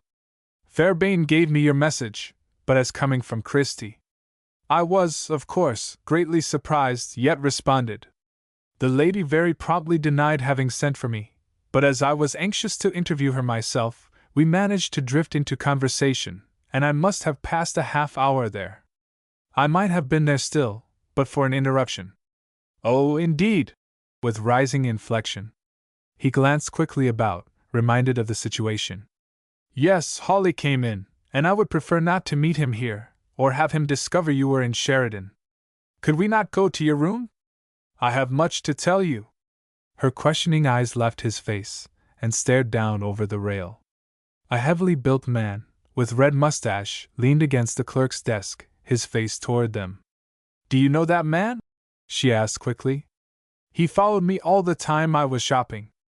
I believe he is the same one who jostled me in the crowd last night. Keith leaned past her to get a better view, but the fellow turned and slouched away. I only had a glimpse, but have no recollection of ever seeing him before. You heard no name? Wild Bill called him either Scott or Scotty, if this is the same man. Keith's jaw set, the fighting light burning in his eyes. That was the name of the fellow rooming with Willoughby, the one who seemed to be Hawley's special assistant. Was he here as a spy? His hands clenched on the rail. He was anxious to go down and wring the truth out of him, but instead, he compelled his eyes to smile, turning back to the girl. A mere accident probably, but about my request? May I talk with you a few moments alone? She bowed, apparently still dissatisfied regarding his lengthy conversation with Christy, yet permitted him to follow down the hall. She held open the door of 15. and he entered silently, not wholly understanding the change in her manner. She stood before the dresser, drawing off her gloves and removing her hat. "Will you be seated, Captain? The armchair by the window is the more comfortable." She turned toward him, almost shyly, yet with womanly curiosity which would not be stilled. "Was your call upon Miss McClare very interesting? Did you admire her very much?" Keith's eyes lifted to her face, his ears quick to detect the undertone in her voice. "Interesting?" "Yes, for I was seeking after information, and met with some success. As to the other question, I am not sure whether I admire the lady or not. She is bright, pretty, and companionable, and in spite of her profession, at heart, I believe, a good woman. But really, Miss Hope, I was too deeply immersed in my purpose to give her personality much consideration. Among other things we spoke of you." "Of me? Why?" "I told her something of our adventures together, of how both Hawley and I had been confused. She was anxious to learn who you were, but unfortunately, I have never, even yet, heard your name." "You have not?" "No. I left you at Fort Larn believing you Christy McClare, supposing it your stage name, of course, and was confirmed in this belief by finding in the holster of the saddle you had been riding an envelope bearing that address. I remember. It contained the note the man brought to me from Hawley. He had written it that way." She crossed the room, sinking down into a chair facing him. "And you have actually confused me with Christy McClare all this while? Have never known who I was?" He shook his head. "I told you to call me Hope. That is my name. I am Hope. Wait. Wait." He leaned forward, startled by the possibility. Not. "Yes," she burst in, holding out her hands clasping the locket. "And this was my father's. Where did you get it?" He took the trinket from her, turning it over in his fingers. Little by little the threads of mystery were being unraveled, yet, even now, he could not see very far. He looked up from the locket into her questioning face. "Did I not tell you?" "No, then it was an oversight. This was about the throat of one of the men I buried at Cimarron Crossing, but Hope, it was not your father." "I know," her voice choking slightly. "Mrs. Murphy found that out. That is why I am here. I heard my father came to Sheridan, and I wanted you to help me find him." He was thinking, and did not answer at once, and she went on in some alarm. "Do you know anything about him, Captain Keith? Where is he? Why is he here? Don't be afraid to tell me." He pressed the locket back into her hand, retaining the latter, unresisted, within his own. "I have not seen your father, Hope, but he was certainly here a few days ago, for Fairbairn met him. They were together in the army. I am going to tell you all I know. It seems to be a tangled web, but the ends must be somewhere, although I confess I am all at sea." He told it slowly and simply, bringing forth his earlier suspicion, and how he had stumbled upon facts apparently confirming them. He related her father's robbery, his loss of valuable papers, and the conversation between Hawley and Scott which led to the suspicion that these same papers had fallen into the hands of the former, and were the basis of his plot. Hope listened, breathless with interest, her widely opened eyes filled with wonder. As he concluded speaking, she burst forth. "But I don't understand in the least, Captain Keith. Why did this man Hawley send me to the Salt Fork? He thought he was dealing with Christy McClare. He had some reason for getting her away, getting her where he could exercise influence over her." Yes, but who is she? That is what makes the matter so hard to unravel. She doesn't even know herself. Hawley is going to take advantage of her ignorance in this respect, and convince her that she is the person he wishes her to represent. But who is the person? If we knew that, we might block the game." Both sat silent, striving to figure out some reasonable explanation. "Do you know of any special papers your father carried?" he asked. "No, none outside his business agreements." "Has anyone ever disappeared connected with your family? Did you have an older sister?" "Fred and I were the only children." "Why should you ask that question?" "Because something of that nature would seem to be the only rational explanation. Your brother must have told Hawley something, some family secret, which he felt could be utilized to his own advantage. Then he saw your picture, and was immediately reminded of the remarkable resemblance between you and Christy McClare. Evidently, this discovery fitted into his plan, and made it possible for him to proceed. He has been trying ever since to get an interview with the woman, to sound her, and find out what he can do with her. He has written letters, sufficiently explicit to make it clear his scheme is based upon a will drawn, as he claims, by Christie's grandfather. No doubt by this time he has fully convinced the girl that she is the rightful heiress to property, as he stated to Scott, valued at over $1 million. That's a stake worth fighting for, and these two will make a hard combination. He's got the papers, or claims to have, and they must be the ones stolen from your father. I have been trusting you might know something in your family history which would make it all plain. But I do not. Decisively. You must believe me, not so much as a hint of any secret has ever reached me. There are only the four of us, father, mother, Fred, and I. I am sure there can be no secret, nothing which I would not know. Perhaps if I could see Miss McClare. I am convinced that would be useless. He interrupted, rising, and pacing across the floor. If Hawley has convinced her of the justice of the claim, he will also have pledged her to secrecy. He is working out of sight like a mole, for he knows the fraud, and will never come to the surface until everything is in readiness. I know a better way. I'll find Fred, and bring him here. He would tell you whatever it was he told Hawley, and that will give us the clue. He picked up his hat from the table, but she rose to her feet, holding forth her hands. I cannot thank you enough, Captain Keith, she exclaimed frankly. You are doing so much, and with no personal interest. Oh, but I have. The long lashes dropped over the brown eyes. What do you mean? That I have a personal interest in you, Hope. She stood silent, her bosom rising and falling to rapid breathing. You don't mind my calling you Hope? I haven't got used to Miss Wake yet. Her eyes met his swiftly. Of course not. Such ceremony would be foolish after all you have done for me. Do you call her Christy? He laughed, clasping her hands closer. I assure you no, she is strictly Miss McClare, and, solemnly, shall be to the end of the chapter. Oh, well, I didn't care, only that was what you called her when you were telling me what she said. Are you going? Yes, to find Fred. The sooner we can get this straightened out, the better. Chapter 24. A mistaken assassination. Let his future be what it might, Jack Keith would never again forget the girl who held the door open for his passage with one hand, her other clasped in his.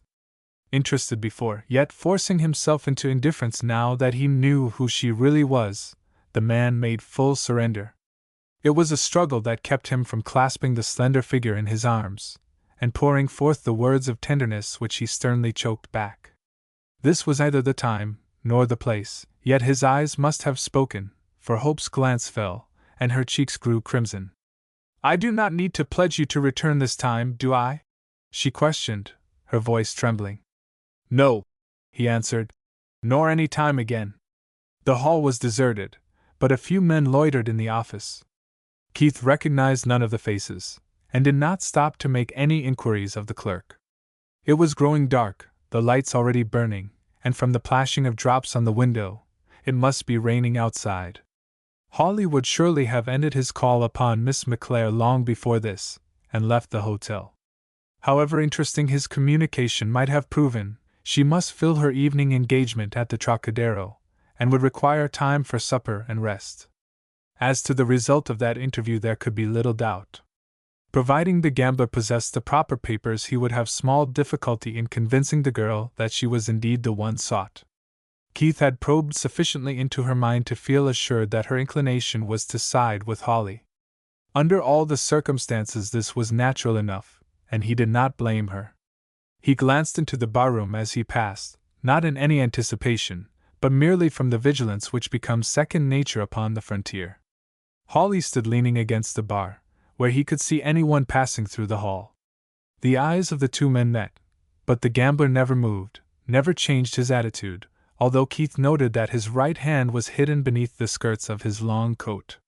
The plainsman drew back, facing his enemy, until he reached the outer door. There was a sneer on Hawley's dark, sinister face like an invitation, but a memory of the girl he had just left, and her dependence upon him, caused Keith to avoid an encounter. He would fight this affair out in a different way. As the door opened and he slipped forth into the gloom, he brushed against a man apparently just entering. The gleam of light fell for an instant upon the face of the other. It was Scotty with the red mustache. They had been watching for him then, what for? Holly on the inside, and this man Scott without, were waiting to determine when he left the hotel, would probably dog his footsteps to discover where he went. Keith loosened his revolver, so as to be assured he could draw quickly, and slipped back into the shadow of the steps, his eyes on the door of the hotel. There was a cold, drizzly rain falling, the streets almost deserted, appearing sodden and miserable where the lights shone forth through saloon windows. One or two men, seeking supper, coat collars turned up and hats drawn low over their eyes, climbed the rickety steps and went in, but no one came out. Perhaps he was mistaken as to the purpose of those fellows. They may have desired merely to know when he left, or Scott's return just at that moment might have been an accident. To be sure, the hotel possessed a back exit, but he could not cover both ends of the building, and must take his chances. It was too wet and disagreeable to remain crouched there, now that it was evident there was no intention of following him. With hand on the butt of his gun, suspicious and watchful, yet with scarcely a faster beat to his heart, Keith straightened up, and began splashing his way through the mud down the street. He knew where Willoughby would be most likely found at this hour, with cronies at the tenderfoot, and he meant to discover the boy, and make him confess to Hope the truth. Matters had now reached a point where longer delay was dangerous. Sheridan was seemingly dead, the long street silent, gloomy, black, except for those streams of saloon light shining across pools of water. He stumbled over the irregular ground, occasionally striking patches of wooden sidewalk or a strip of cinders. Here and there a tent flapped in the wind, which drove the drizzle into his face. Somewhere ahead a swinging sign moaned as if in agony. A few wanderers plowed through the muck, dim uncertain shapes appearing and vanishing in the gloom. He had gone a block and over, the struggle against the elements leaving him forgetful of all else, when a man reeled out of some dimly lit shack to his right, and staggered drunkenly forward a few feet in advance. He could barely distinguish the fellow's outlines, giving little thought to the occurrence, for the way was unusually black along there, the saloon opposite having shades drawn. Suddenly a flash of red fire spurted into the night, with a sharp report. It was so close at hand it blinded him, and he flung up one arm over his eyes, and yet, in that single instant, he perceived the whole picture as revealed by the red flame. He saw the man in front go down in a heap, the projection of the building from behind which the shot came, the end of a wagon sticking forth into the street which had concealed the assassin. The blinding flash, the shock of that sudden discharge, for a moment held him motionless. Then he leaped forward, revolver in hand, sprang around the end of the wagon, and rushed down the dark alley between two buildings. He could see nothing, but someone was running recklessly ahead of him, and he fired in the direction of the sound, the leaping spurt of flame yielding a dim outline of the fugitive. 3 times he pressed the trigger, then there was nothing to shoot at. The fellow had faded away into the black void of prairie. Keith stood there baffled, staring about into the gloom, the smoking revolver in his hand. The sound of men's voices behind was all that reached him, and feeling the uselessness of further pursuit, he retraced his way back through the narrow passage. A group was gathered about the body in the rain, a single lantern glimmering. 2 or 3 men had started down the passageway, and Keith met them, revolvers drawn and suspicious. "Who are you?" snapped one sharply.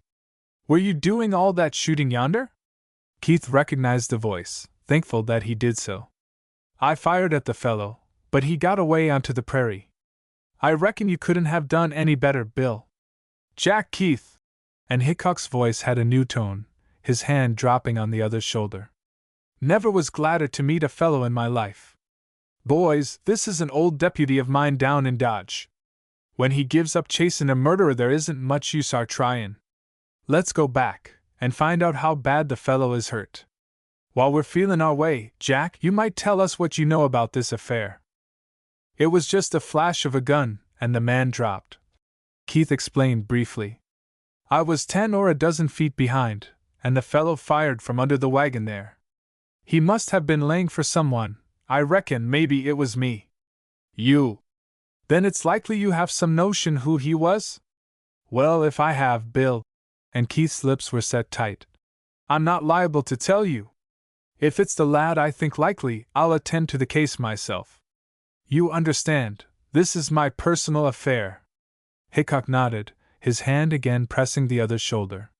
Sure, Jack, if you feel that way. There's enough in Sheridan to keep a marshal reasonably busy, without dipping into private matters. I rather reckon you can take care of yourself, but if you need me, old boy, I'm always right here on the job. You know that. I do, Bill, and appreciate it. The group about the motionless body fell away, and made room for the marshal, the last man to rise, saying soberly, He's dead all right, Hickok. I guess he never knew what hit him. Good shootin' too, dark as it is here. Had the range fixed, likely, returned the marshal. That's what makes it look like it was arranged for. He bent down, striving to distinguish the dead man's features turned up to the drizzle, but the night revealed the faintest outline. Anybody know him? There was no response, only a shuffling of feet in the mud. Here, you man with the lantern, hold it over where I can see. There, that is better. Now, you fellows take a look, and see if some of you can't name the poor devil. They glanced down, one after the other, over Bill's shoulder, shading their eyes from the rain so as to see clearer. The light of the flickering lantern streamed full on the ghastly face, but each man shook his head, and passed on.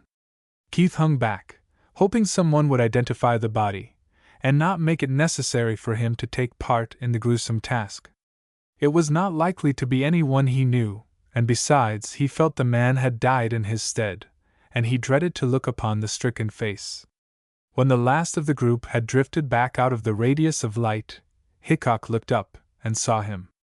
Here, Jack, he said gravely. You better try, you might know him. Keith bent over and looked down. As he did so, his heart seemed to rise choking into his throat, and a blur obscured his sight.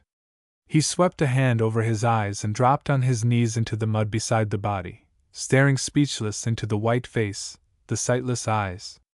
Hickok watching him closely, and gripped his arm. What is it? Do you know him? My God, yes, Fred Willoughby. Chapter 25. A reappearance of the General. Keith did not inform Hope of her brother's death until the following morning, but had the body properly prepared for burial, and devoted the remainder of the night to searching for General Waite, and, incidentally, for both Hawley and Scott. Both Hickok and Fairbairn assisted in this effort to learn the whereabouts of the dead boy's father, but without the slightest result, nor did Keith's investigations reveal the gambler at any of his accustomed resorts, while Scott had apparently made a complete getaway. These disappearances merely served to convince him as to the truth of his first suspicions. Scott might have departed for good, but Hawley would certainly reappear just so soon as assured his name had not been mentioned in connection with the tragedy.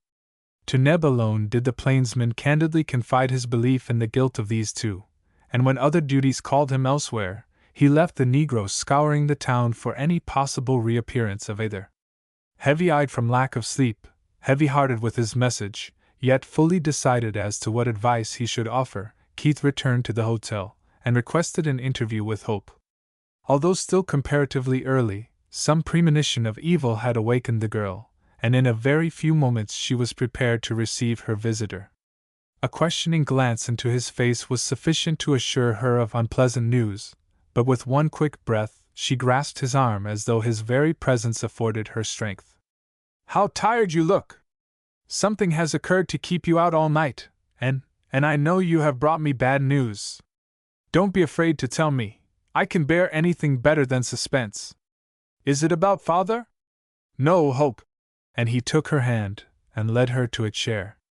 Bending above her, he gave her the whole story of the night, and she scarcely interrupted with a question, sitting there dry-eyed, with only an occasional sob shaking her slender form. As he ended, she looked up into his face, and now he could see a mist of unshed tears in her eyes. What shall I do, Captain Keith? I am all alone with this except for you. I have considered that, Hope. he answered gravely. And it seems to me your present duty is more to the living than the dead. You should remain here until we learn something definite regarding your father, and discover the truth of this conspiracy formed against him. If Fred could know the trouble his chance words have caused, he would wish you to do this. With him gone, we are going to find the unraveling harder than ever. It is my judgment, Hope, your brother should be buried here. She shuddered, her hands pressed to her eyes. Oh, on that horrible Boots Hill? Only temporarily, little girl. His voice full of deepest sympathy. In a few weeks, perhaps, it could be removed east. She was silent for what seemed to him a long while. Then she looked up into his face, clinging to his arm. Yes, she said. That will be best. That same afternoon, the sun low in the west, they placed the dead boy in his shallow grave on Boots Hill. It was a strange funeral, in a strange environment, all about the barren, deserted plains, far away to the east and west, the darker line marking the railroad grade, and just below, nestled close in against the foot of the hill, the squalid town of tents and shacks. There were not many to stand beside the open grave, for few in Sheridan knew the lad, and funerals were not uncommon. Some cronies, half-drunk and maudlin, awed somewhat by the presence of the marshal, Dr. Fairbairn, Keith, and Hope. That was all excepting the post-chaplain from Fort Hays, who, inspired by a glimpse of the girl's unveiled face, spoke simple words of comfort. It was all over with quickly, and with the red sun still lingering on the horizon, the little party slowly wended their way back, down the steep trail into the one long street of Sheridan. At the hotel Neb was waiting, the whites of his eyes shining with excitement, his pantomime indicating important news. As soon as he could leave Hope, Keith hurried down to interview his dusky satellite, who appeared about to burst with restrained information. As soon as uncorked, that individual began to flow volubly. I sho done see dem, Massa Jack. I done see dem both. Both? Both who? Massa Wait, sah, and dat black debbil dat we was huntin' fo. It was a most surprisin' circumstance, sah, a most surprisin' circumstance. Well, go on. Where did you see them? Do you mean they were together? The Negro took a long breath, evidently overcome by the importance of his message, and unable to conjure up words wholly satisfactory to his ideas. It show him the strangest ting, Massa Jack, Edbier I prognosticated. I was just comin' round de corner Obi Sheeny Joe's shebang, back dar by de blacksmith shop, when, de Lord save me, here come ol' Massa Wait, a ridin' long on a cream Colorado'd pinto just as much alive as Edbier he was. Yas, sah, his whiskers was blowin' round, and I could eben yeah him cussin' de hoss, when he done shy at a man what got up sudden like from a cartwheel he was settin' on. I done took one look at dat second feller, and seed it was dat black debbil from down Carson way. Den I ducked inter de blacksmith's shop outer sight. I sho didn't want Mr. Hawley to get no chance at dis nigger, I sho didn't. Did they speak to one another? Keith asked anxiously. Did you hear what was said? Sho dey talked, Massa Jack. I sorter reckon dey was dar for dat special purpose. Sudden no why saw dey went right at talkin' like dey had something on dey minds. Ol' Massa Wait was a sittin' straight up on de hoss, and dat black debbil was a standin' dar in front obi him. Ol' Massa Wait he was mad from de first jump off, and I could hear most everything he said, but Mr. Hawley he grinned de same way he do when he deal faro, and speaks kinder low. De ol' man he swear fine at him, he call him everything, a damn liar, a damn scoundrel, but Mr. Hawley he jest grin, and say ober de same ting. What was that, Neb? Something bout a gal, Massa Jack, and a lawsuit, and how de ol' man better settle up without no fightin'. I jest didn't get de whole obiet, he talked so low like. What did Wait say? Well, mostly he jest cussed. He sho told dat black debbil bout what he thought obi him, but he didn't nebber once call him Hawley, no, sah, not once. He done call him Bartlett, or summat ing or oughter like dat, but he sudden know I read dat man's pedigree from way back to de time obi de flood I reckon. And he done swore he'd fight for whatever it was, papers or no papers. Den Hawley, he got plumb tired obi de ol' man swearin' at him, and he grabbed a picture out obi his pocket, and says, damn you, look at dat. What kind o' be a fight can yo' make against dat face? De ol' man stared at it a while, sorter chokin' up. Den he say softer like, It's hope.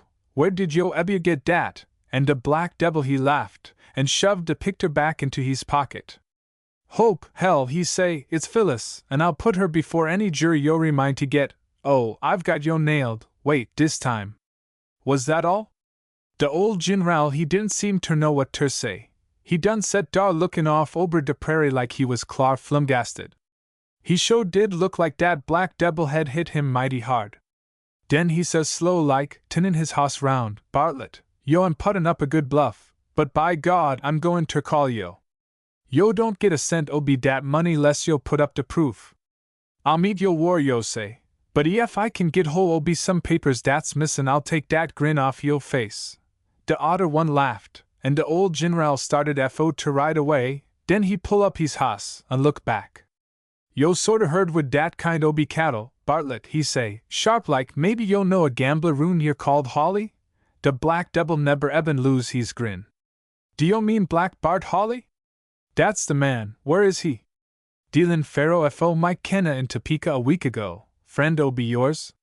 Dat's none o' be yo' damn business, snorted de old Ginral, givin' his hoss de spur show. Massa Jack, he nebber knowed he was talkin' ter dat same Hawley, and dat black devil jest laughed as he rode off. When was all this, Neb? 'Bout de time yo' all went up on de hill, I reckon. I done come right here and waited.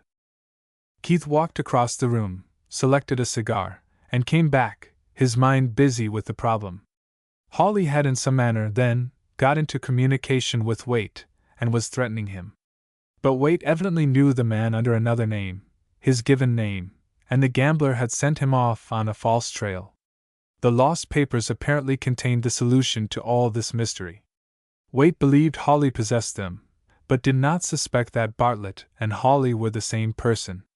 What would he most naturally do now? Seek Hawley in Topeka, probably, seize the first opportunity of getting there. Keith turned impatiently to the clerk. Any train running east? Well, they generally start one out every day. With a glance toward the clock. Long 'bout this time. Maybe it's gone, and maybe it hasn't. It was already nearly dark outside as the two men hastened toward the depot. They arrived there barely in time to see the red lights on the last car disappear. No inquiries made of those lounging about brought results.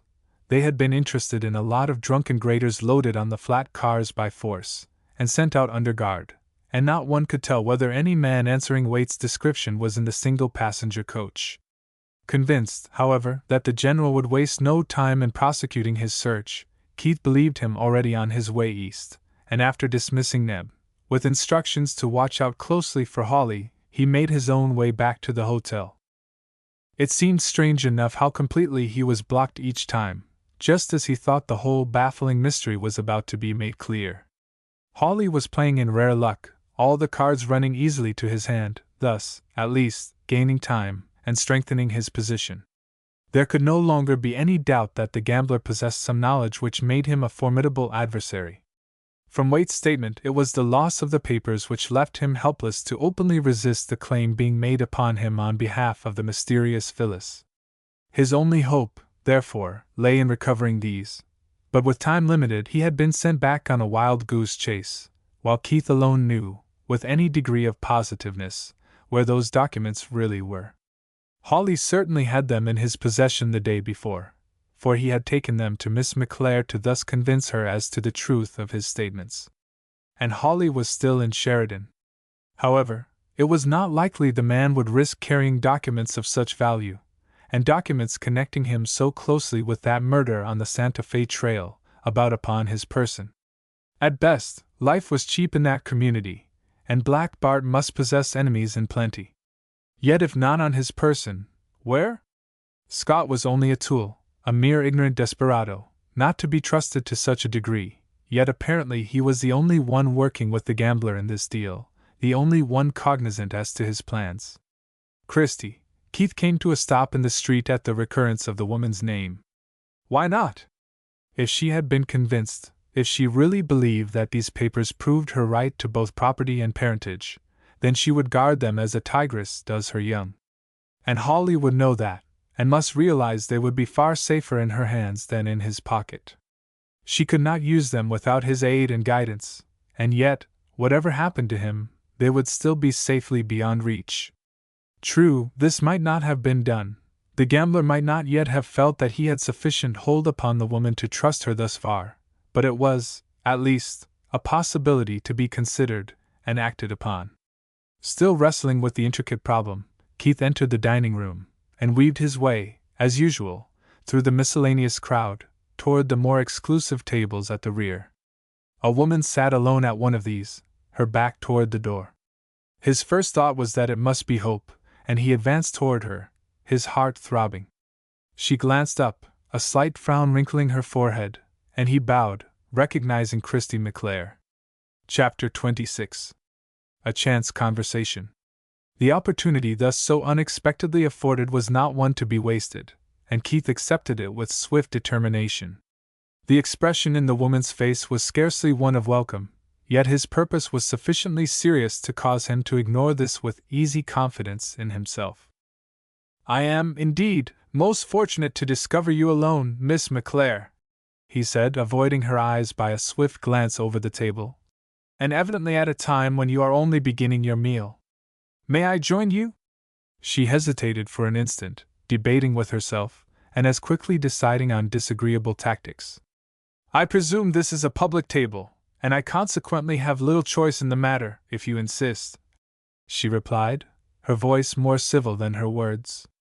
"Still, Mr. Keith, I am not accustomed to associating with criminals." He smiled, holding his temper in check, more than ever determined to win. "Then possibly you may rather welcome a new diversion. I can assure you our criminals out here are the most interesting portion of our population. I wish I might have your permission." Standing there before her, bareheaded, his slightly tanned face strong and manly, his gray eyes filled with humor, Miss McClare recognized again that he was not of the common herd, and the innate coquetry of her nature obtained mastery. What harm could it do for her to chat with him for half an hour? It was better than eating a lonely meal, and besides, she might learn something of value to report to Holly. Her own eyes brightened, the slight frown disappearing. "You are certainly an illustration of your theory," she said pleasantly. "I shall have to say yes, but really, I did not suppose you would enjoy being ranked among that class." He drew out a chair, and sat down facing her, leaning slightly forward upon the intervening table. "Nor would I, only I recognize you do not comprehend. The source of your information is a bit polluted, Miss McClare.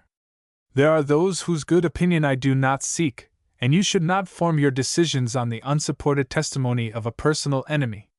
"Oh, indeed," rather resenting the words, and already regretful of her compliance. "Surely I have as much reason to trust my informant as I have you. He, at least, has proven himself a friend." "I wish I could feel as fully assured of that as you do," he returned honestly. "I would then have every temptation to meddle further taken away from me. Do you realize that my interest is very largely upon your account?" "Oh, no," laughing. "I couldn't believe that. I have heard it whispered it might be because of the other girl." "The other girl?" in complete surprise at this swift return. "Yes, sir," conscious of having attained the upper hand. "Miss Hope Waite." "Some more of Mr. Hawley's fancies," he retorted, perplexed that so much should be suspected. "Have you seen her?" "Why, of course. I am a woman, Mr. Keith, with all the natural curiosity of my sex. In this case I had special reason to be interested. One does not meet her counterpart every day. The resemblance between you is certainly most striking." "Sufficiently so," she said slowly, her eyes on his face, "to abundantly confirm in my mind the truth of all that has been told me." The waiter approached with the orders, and the two remained in silence until he had deposited his load upon the table, and departed. She was watching the face opposite through lowered lashes that veiled her eyes, but Keith was first to break the stillness. "I wish I might be told what that was." "To what do you refer?" apparently forgetful as to where their conversation had been broken. "To Hawley's proposition." "No doubt," her lips smiling. "But you have come to the wrong market, Mr. Jack Keith. Yet," he insisted earnestly, "if this is all straight, with no fraud concealed anywhere. If you have the proofs in your hands, why are you afraid to talk openly? The very manner in which Hawley works should convince you he is himself afraid to face the truth. No, you are wrong. There are perfectly satisfactory reasons why we should for the present keep our plans secret. There are details yet to be decided upon, and Mr. Hawley's present objection to publicity is only ordinary prudence. She leaned toward him, her fingers playing nervously with a knife. Mr. Keith, I cannot help but like you, and I also feel most kindly disposed toward Mr. Hawley. I wish in this I was no longer compelled to consider you an enemy to us both. There is no reason why I should, except for your blind prejudice against this other man who is my friend. I know you have some cause, for he has told me the entire story, yet I am sure he did no more than his actual duty. He let me realize how very sorry he was that the marshal at Carson City had called upon him for assistance. Who? Hawley? Keith questioned, hardly trusting his own ears. Yes, indeed he is a very different man from what you have been led to believe. I know he is a gambler, and all that, but really it is not altogether his fault. He told me about his life, and it was very sad. He was driven from home when only a boy, and naturally drifted into evil company. His one ambition is to break away and redeem himself. I am so anxious to help him, and wish you could realize his purpose, as I do, and become his friend. Won't you, for my sake? Why, even in this affair he has not the slightest mercenary purpose. He has only thought of what was rightfully mine. Keith listened, feeling to the full the woman's earnestness, the impossibility of changing her fixed conviction. Hawley had planted his seed deep and well in fruitful soil. You make a strong and charming advocate, Miss McClare, he returned, feeling the necessity of saying something. I should like to have you equally earnest on my side. Yet it will be hard to convince me that Black Bart is the paragon of virtue you describe. I wish I might believe for your sake. Did he also explain how he came into possession of these papers? Oh, yes, indeed, there is no secret about that. They were entrusted to him by an old man whom he discovered sick in Independence, and who died in his rooms 3 years ago. Mr. Hawley has been searching ever since for the old man's granddaughter. It is remarkable how he was finally convinced that I was the one. A photograph, was it not? A gleam of sudden suspicion appeared in the brown eyes, a slight change in facial expression. That was a clue, yes, but far from being all. But why should I tell you this? You believe nothing I say. I believe that you are fully convinced of the justice of your claim. Perhaps it is just, but I am suspicious of anything which Bart Hawley has a hand in. Miss Christie, you really make me wish to retain your friendship, but I cannot do so if the cost includes faith in Hawley. Do you know that is not even his name, that he lives under an alias? Is there anything strange in that out here? She asked stoutly. I told you how deeply he regretted his life. That alone would be sufficient cause for him to drop his family name. Did you ever learn his true name? He was not sure, only as Neb had reported what Waite had called the man, yet ventured a direct reply. Bartlett, I believe. He uses it now as a prefix. Bartlett, Bartlett! Her hands clasping, and unclasping nervously. Why, what a strange coincidence! How? What do you mean? Oh, nothing, nothing, biting her lips in vexation. The name merely recalled something. But really I must go, Mr. Keith, or I shall be late at the theater. You have not attended since I came? No, arising from the table with her. However, I have heard you sing before, and hope I may again. How tenderly you dwell on that word hope, she said banteringly. It almost makes me envious. Your resemblance almost makes me forget. But not quite? No, not quite, he confessed, smiling back into her quizzing eyes. They went out into the hall together, only to meet with Dr. Fairbairn at the door. The latter stared at the two with some embarrassment, for a moment forgetful of his purpose. His gaze settled on the face of the lady. Always getting you two mixed, he blurted forth. Never saw such resemblance. Positively uncanny. Same hotel too means trouble. This Miss Waite? No, doctor, I am Miss McClare. Ought to have known it, If I knew as much about faces as I do about anatomy, never would make such mistake. Very sorry. What fooled me was seeing you with Keith. Thought he was after the other one. Gay dog though, never satisfied, was hunting after you. After me? Evidently amused. Certainly, you went to the room, then to the clerk, said you were in at supper. Just occurred to me streets here bad at night. Thought I'd ask you to let me escort you to theater and back. A bit of lunch later. He glanced suspiciously at Keith. Probably got here too late. Well, really you have, Doctor, she replied sweetly, veiling her eyes to hide their laughter. But I can assure you it is not Mr. Keith, courtesying slightly to the latter. For he has not honored me. We merely met by chance at the table. I am sure I should enjoy your company exceedingly, but tonight I must plead a previous engagement. Ah, some other night? With pleasure, yes. The doctor faded away into the office, not wholly satisfied because Keith still lingered. Miss Christie extended her hand. Isn't he a funny man?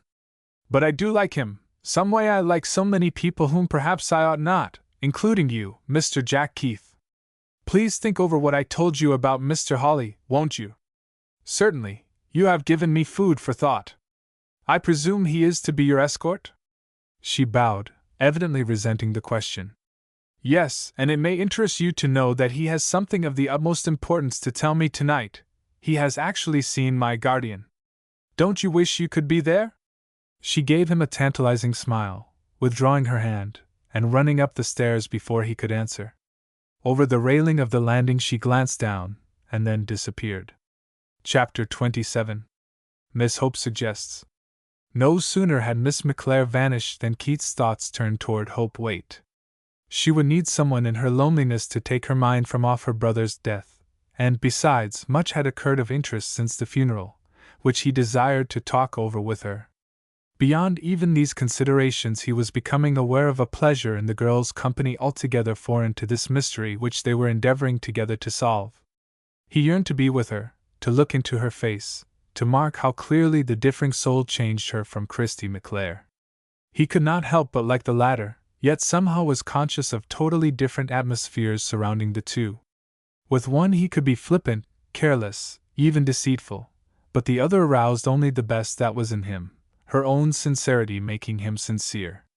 Yet there was reluctance in his steps as he approached the door of 15. A laggardness he could not explain, but which vanished swiftly enough at Hope's greeting, and the sudden smile with which she recognized him.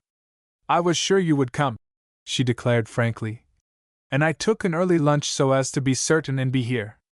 It has seemed a long time since. And you might have even thought I had forgotten, he answered, releasing her hand reluctantly.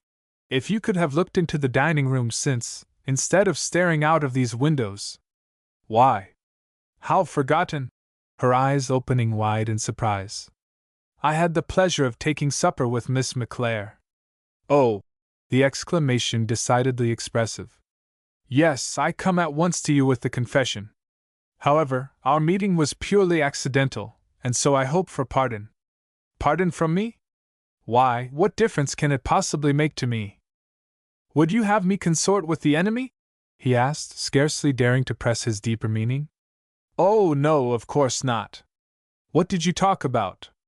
Do you mind telling? Not in the least. Our conversation was entirely impersonal.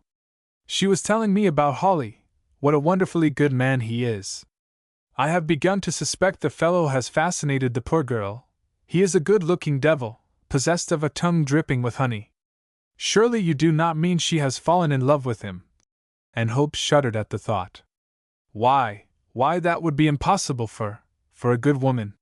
Standards of morality are not always the same, he defended gravely. Miss McClare's environment has been vastly different from yours, Hope. She is a variety hall singer, probably, from her own account, a waif since childhood, and Hawley has come to her in the character of a friend, appealing both to her interest and sympathy. I do not know she is in love with him, I merely suspect she may be. Certainly she is ready to do battle on his behalf at the slightest opportunity. She believes in him, defends him, and resents the slightest insinuation directed against him. He even escorts her back and forth from her work. You know this? I certainly do. And he laughed at the recollection. Fairbairn met us coming out of the dining room. You know what a delightful, blunt, blundering old fellow he is. Well, Miss Christie must have made an impression even on his bachelor heart, for he actually requested the privilege of escorting her to the Trocadero, and back to the hotel after the performance tonight, hinted at a lunch, the gay old dog, and pranced about like a stage-door Johnny. It was a treat to watch her face when he blurted it all out, snapping his sentences as if he swung a whiplash. She excused herself on the score of a previous engagement. But that was not necessarily with Holly. I asked her directly, after the doctor had disappeared. You must have become very familiar, questioning once again in her voice. So Miss McClare evidently thought, judging from her manner. However, she answered frankly enough, and even defiantly added the information that the gentleman had something to impart to her of the utmost importance, sarcastically asking me if I didn't wish I could be there and overhear. But sit down, Hope, until I tell you all that has occurred. He went over the various events in detail, watching eagerly the expression upon her face as she listened intently, only occasionally interrupting with some pertinent inquiry. The light fell so that she sat partially in the shadow, where her eyes could not be read, yet he experienced no difficulty in comprehending the various moods with which she met his narrative, the color changing in her cheeks, her supple form bending toward him, or leaning backward in the chair, her fingers clasping or unclasping in nervous attention. He began with Neb's report, repeating, word by word, as nearly as he could recollect, what had passed between Holly and her father. He paused to inquire if she had ever heard the name Bartlett, but her reply was merely a negative shake of the head. When he described their missing the train, she was, apparently, not convinced as to the General's departure upon it, although finally agreeing that, if he really believed the report that the man sought was elsewhere, it would be characteristic of him to accept the first means of getting there. If he only knew I was here, she exclaimed wearily. It might be so different, but oh, we are all of us just groping in the dark. Then Keith turned to his chance meeting with Miss McClare, and repeated carefully their conversation, dwelling particularly upon the few admissions which had slipped through her lips. These did not seem important to either, although they treasured them up and talked them over. Then, having exhausted the topic, silence fell between them, Keith asking the privilege of lighting a cigar. Hope, after watching him apply the match, thinking what a fine face he had as the ruddy flame brought it forth with the clearness of a cameo, leaned back, drawing aside the semblance to a lace curtain, and staring forth, without seeing, into the street. Somehow it was hard for her to fully realize the situation, and how closely it affected her. The swiftly passing events, the complication arising so suddenly, apparently out of nothing, left her feeling as though she must surely awake from a dream. She could not comprehend what it was all about. The names Bartlett and Phyllis had no clear meaning, they represented nothing but shadows, and this other woman, this music hall singer, what could there be in common between them? Yet there must be something of vital importance to her father, something which had already cost her brother's life. That was the one thing which made it seem an actuality, which brought it home to her as a rugged fact. But for that, and Keith sitting there before her, she would have doubted it all. And yet even Keith had come into her life so suddenly, so unexpectedly, as to leave her dazed and uncertain. So strongly did this feeling grip her in the silence, that she extended her hand and touched him, as though to make sure of his actual presence. "What is it, Hope?" "Oh, nothing, nothing," her voice breaking in a little sob. "It is so silly, but I was just wondering if you were real. Everything seems so impossible. I cannot bring my mind to grasp the situation." He did not smile, but only took the groping hand into both of his own. "I think I understand, little girl," he said gravely. "You are totally unused to such life. Almost without a moment's warning you have been plunged into a maelstrom of adventure, and are all confused. It is different with me. Since the first shot at Sumter my life has been one of action, and adventure has grown to be the stimulus I need, and upon which I thrive. But I assure you," pressing the soft hand warmly, "I am real. Of course I know that, it makes me glad to know it. If I could only do something myself, and not just sit here, it would all become real enough to me." She rose suddenly to her feet, clasping her hands together, her face changing with new animation. Why couldn't I? I am sure I could. Oh, Mr. Keith, it has just come to me how I can help. He looked at her questioningly, thinking of her beauty rather than of what she said. Do I really appear so much like that woman? She asked anxiously. Very much, indeed, excepting for the slight difference in age. That would never be noticed in the dark, or a poor light. Am I the same height? Practically, yes. And my voice? Could you distinguish me from her by my voice? I might, yet probably not unless my suspicions were aroused. What is it you are thinking about? She took a deep breath, standing now directly facing him in the light. Of playing Miss McClare tonight, she said quickly. Of taking her place, and learning what it is of so much importance Hawley has to report. Don't you think it might be done? The sheer audacity of this unexpected proposal left him speechless. He arose to his feet, gripping the back of the chair, almost doubting if he could have heard aright, his eyes searching the girl's face which was glowing with excitement. Of course he could not permit of her exposure to such a risk. The scheme was impracticable, absurd. But was it? Did it not offer a fair chance of success? And was not the possible result worthy the risk assumed? He choked back the earlier words of protest unuttered, puzzled as to what he had best say. A quick-witted, resourceful woman might accomplish all she proposed. It looks so simple, she broke in impulsively, moving nearer him. Don't you think I could do it? Would it be unwomanly? The result, if accomplished, would abundantly justify the means, hope, he acknowledged at last. I was not hesitating on that account, but considering the risk you would incur. That would be so small, merely the short walk alone with him from the theater to the hotel, she pleaded. Once here it could make no difference if he did discover my identity, for there would be plenty of men near at hand to come to my defense. Oh, please say yes. If I do, then we must make the illusion perfect, and take as few chances of discovery as possible. I must learn exactly how the other dresses, and when she leaves the theater.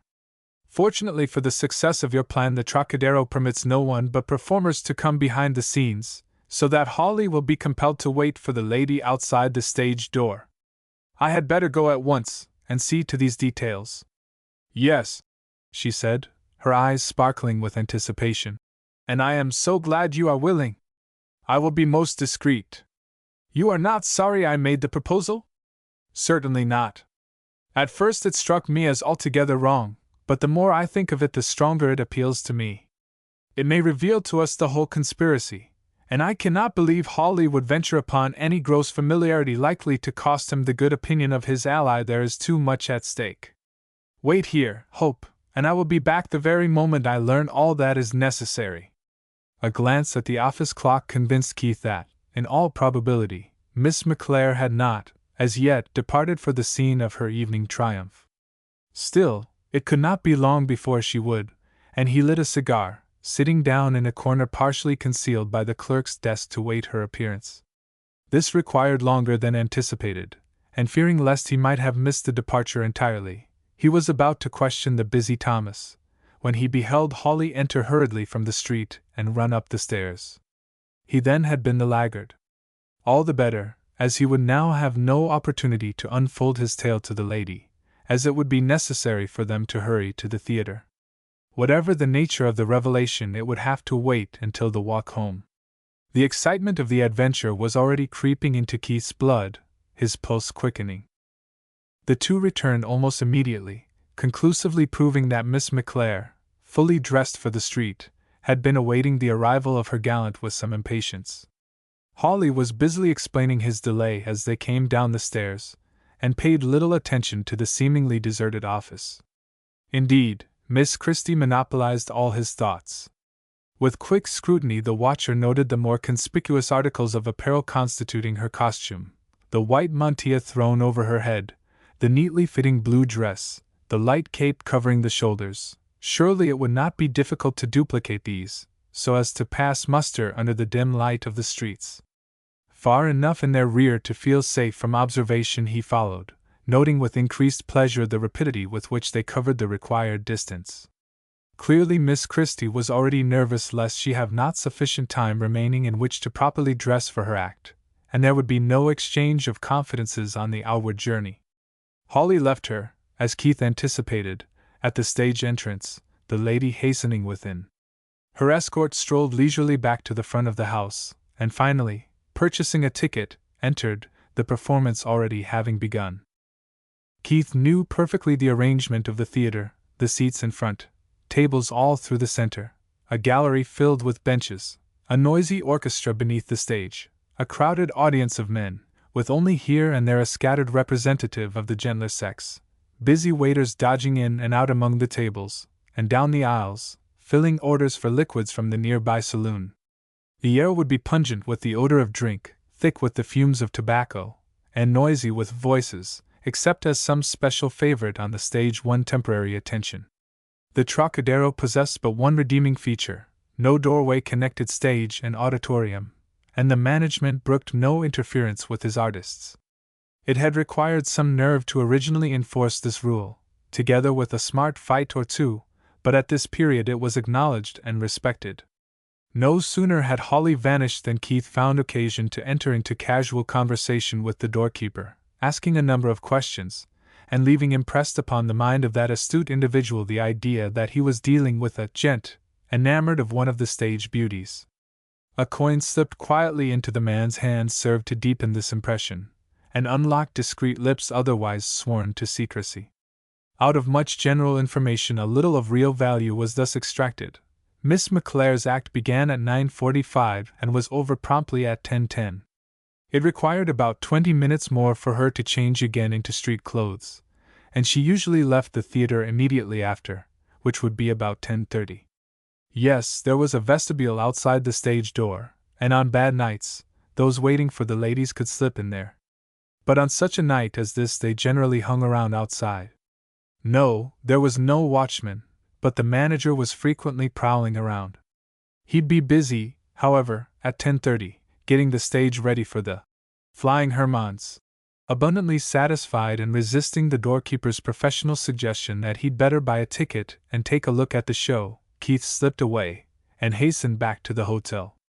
The more he investigated, the more feasible appeared the girl's plan, and he was now fully committed to it. Chapter 28. The Stage Door of the Trocadero. Hope discovered very little difficulty in duplicating the outer garments Keith reported Miss McClare as wearing. The colors, indeed, were not exactly the same, yet this difference was not sufficient to be noticeable at night by the eyes of a man who had no reason to suspect deceit. The girl was in a flutter of nervous excitement as she hastened about the room, donning her few requirements of masquerade, yet Keith noted with appreciation that she became perceptibly cooler as the moment of departure approached.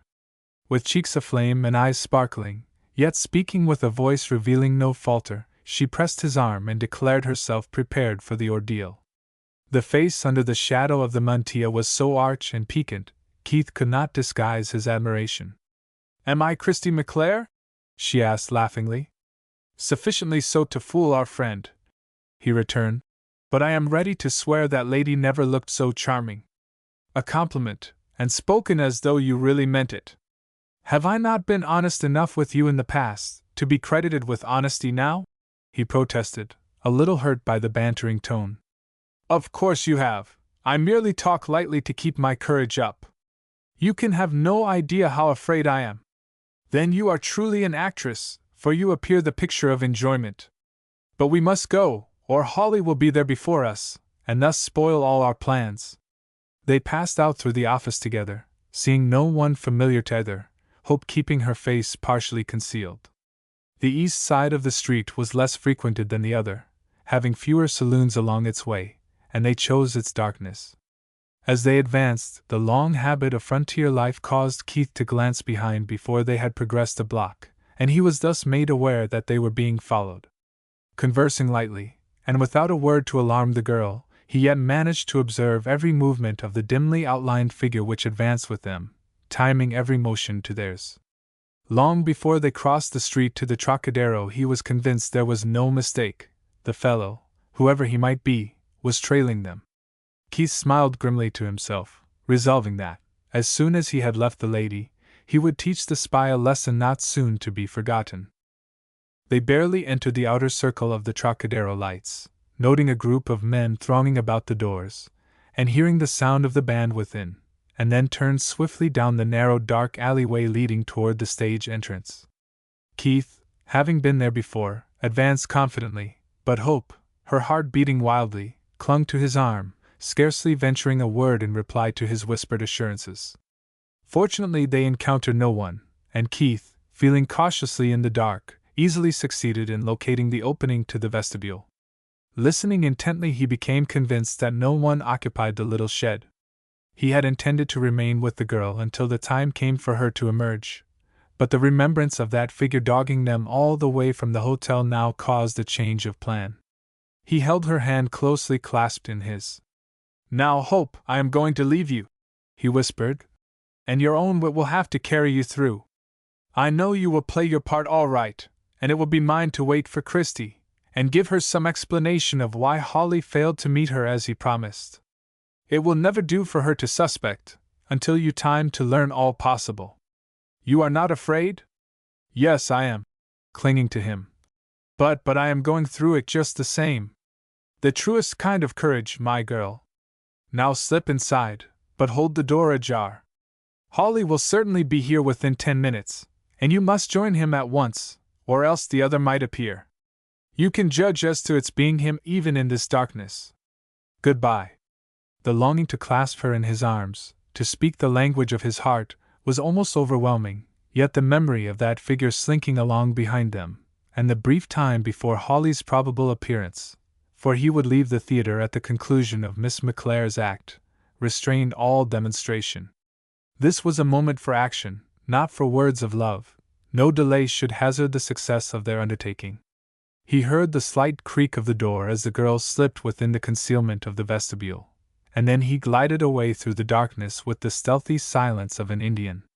There was no one in the alleyway, which was narrow and easily explored, but the glow from the front windows plainly revealed the shadow of a man near the entrance, and Keith slipped up toward him, hugging the side of the building for concealment, prepared to resort to harsh measures. As he reached out, gripping the astonished loiterer by the collar, the two stared at one another in surprise, and the gripping hand as instantly released its hold. "You, Fairbairn! What the devil does this mean? What are you spying on us for?"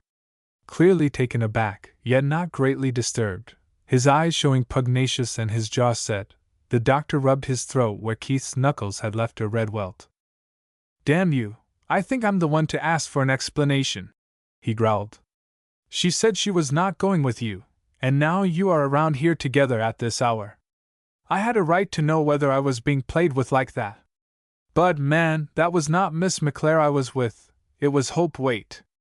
Come back here under the tent flap while I explain." Fearful of the coming of Holly, he fairly dragged the portly figure of the bewildered doctor with him, striving, by quickly spoken words, to make him comprehend the situation. Knowing previously something of the issues involved, it was not difficult to make Fairbairn grasp the meaning of this present movement, yet his sympathies were at once enlisted upon the side of Miss Christie. He'd be damned if he would have any part in such a scheme. If she had a right to the money, he'd help her get it. It was a cowardly trick, and he'd fight if necessary, to keep her from becoming a victim. His voice rose, his arms brandishing violently, his sentences snapping like rifle shots. Keith, angered, and fearful of a discovery which would leave Hope exposed, realized the futility of discussion and turned to physical force.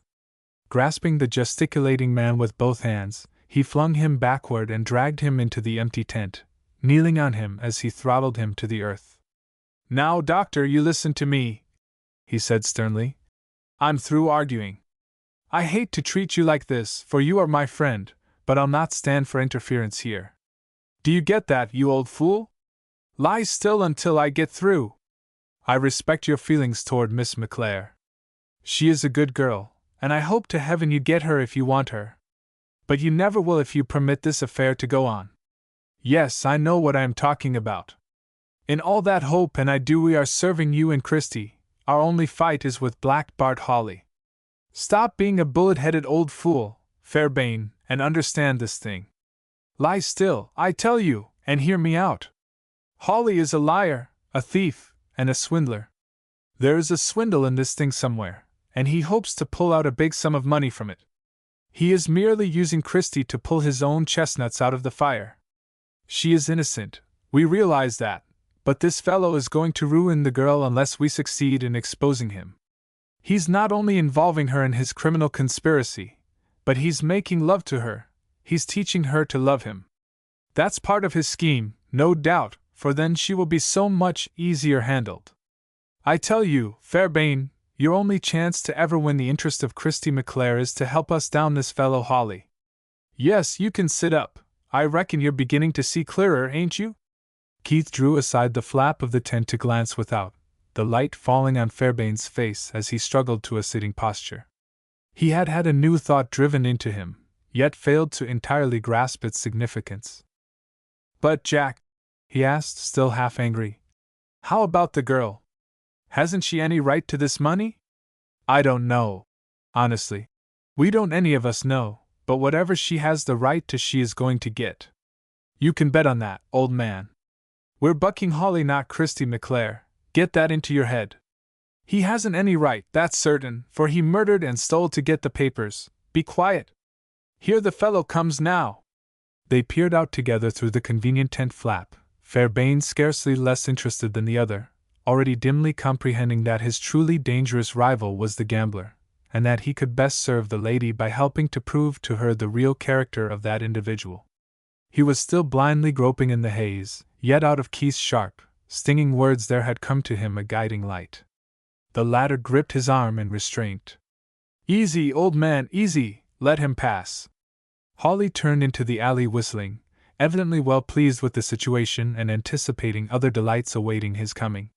The glow of the Trocadero's lights served, an instant, to reveal his face, shaded by the broad brim of his hat, and then he vanished into the dark. Keith, leaning far out, yet keeping well within the shadows, heard the faint creak of the vestibule door and the soft murmur of distant voices. Then he drew back suddenly, his hand again grasping Fairbairn. Two figures, those of a man and woman, emerged into the dim light, and as quickly disappeared. Apparently her hand was upon his arm, and he was bending down so as to gain a glimpse of the face partially concealed by the folds of the mantilla. Only a word or two reached them, a little laugh, and the woman's voice. Why, of course I hurried. You said you had something of such importance to tell me. Fairbairn, spoke Keith, his lips almost at the ear of the other. That was Hope, all right, and she has got him going already. Now, man, will you help us out? I. How? Go back there, and meet Miss McClare. I don't care where you take her, lunch, anywhere, only keep her from the hotel as long as possible. You can do it far better than I, for she will not suspect you of any interest in this affair. Tell her any lie you can think up on account of Hawley's absence. Good Lord, old man, can't you see this is your chance? Go in and win. Fairbairn struggled to his feet, still a bit dazed and uncertain, yet tempted by the opportunity. You're perfectly sure, Keith, this isn't anything that will hurt the girl? Sure. Of course I am. It's just Hawley I'm gunning after. For God's sake, haven't you got that clear yet? I reckon I'm an old fool, Jack, admitted the doctor regretfully. And when an old fool is in love, he hasn't got any sense left. Anyhow, I'll do what you want me to now. Where are you going? To watch those others. There is no knowing what play Hawley might try to pull off, and I want to keep within gunshot of him. Hurry up, man, that vestibule door creaked just then. He shoved him down the dark alley, and dodged back himself across the front of the tent out into the street. There was a crowd of men in front of the Trocadero, but the couple he sought were nowhere in sight. Chapter 29. By force of arms. With her heart throbbing fiercely, Hope clung to the outer door of the vestibule, endeavoring to see a little of what was transpiring without.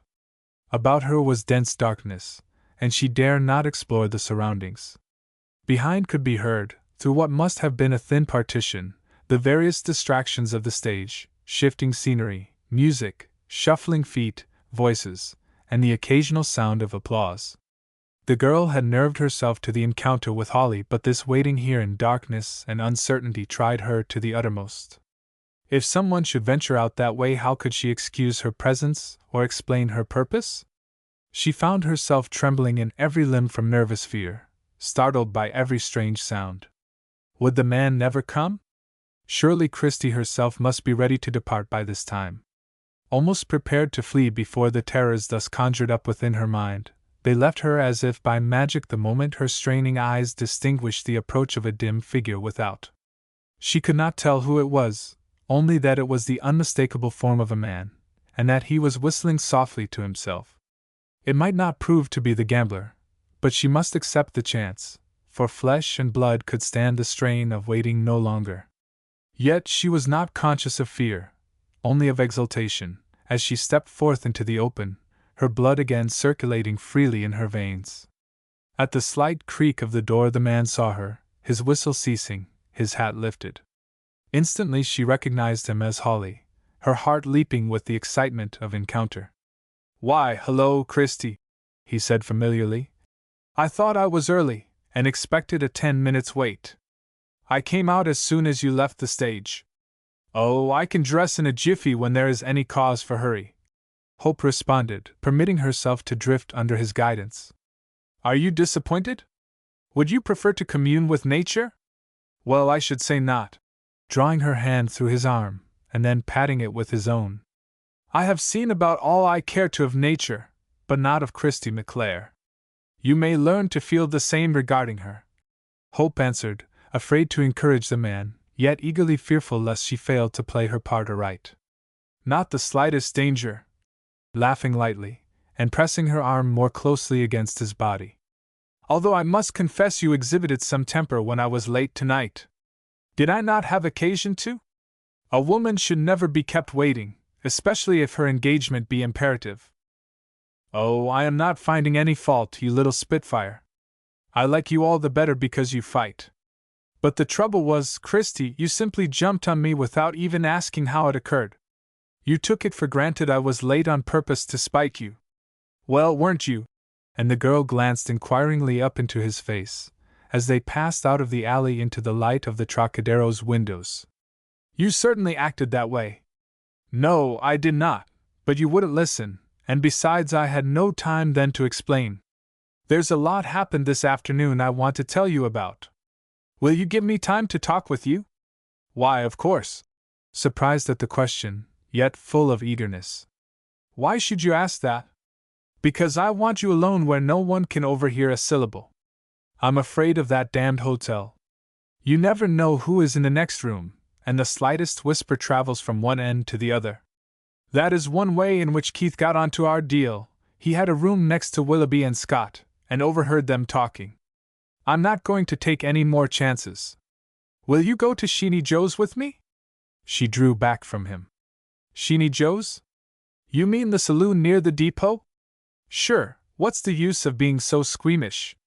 You sing and dance to a saloon crowd, don't you? Oh, I know you're a good girl, Christie, and all that. I'm not ranking you with these fly-by-nights around here. But there's no reason that I can see why you should shy so at a saloon. Besides, you won't see anyone. Joe has got some back rooms where we can be alone, and have a bite to eat while we're talking. What do you say?" "Oh, I would rather not," Hope faltered, bewildered by this unexpected request, already half tempted to break away and run. "Really, I don't want to go there." Holly was evidently surprised at this refusal, naturally supposing from her life that Miss McClare's scruples would be easily overcome.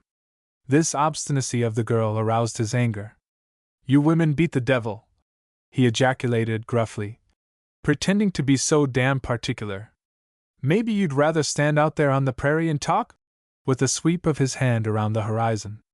"Yes, I would," catching desperately at the straw. "I'm not afraid of you. I'm not blaming you at all, only I don't want to go to Sheeny Joe's." He looked at her, puzzled at her attitude, and yet somewhat reassured by her expression of confidence. Oh, well, what was the difference? It might be better to let her have her own way, and the change would not materially interfere with his plans. Of course, it would be pleasanter sitting together at one of Joe's tables, but he could talk just as freely out yonder under the stars. Besides, it might be as well now to humor the girl. All right, Christie, his voice regaining its pleasant tone. You shall have your way this time. There is too much at stake for us to quarrel over this. Frightened, yet not daring to resist or exhibit the least reluctance, she clung to his arm, and permitted him to lead her to the right down a dark passage and out into the open land beyond. He had to feel his way carefully, and scarcely spoke, yet proceeded as though the passage was reasonably familiar and he had some definite point in view. She answered in monosyllables, now thoroughly regretful of having permitted herself to drift into this position, yet not in the least knowing how to extricate herself. Holly took everything for granted, her very silence convincing him of her acquiescence. With throbbing pulse, Hope felt the small revolver hidden within her dress, undoing a button so that, in emergency, she might grasp him more quickly. Holly felt the movement, the trembling of her arm. You are afraid, just the same, he said, pressing her to him lover-like. Darkness always gets on a woman's nerves. Yes, that and loneliness. Resenting his familiarity. Do we need to go any farther? Surely, we are alone here.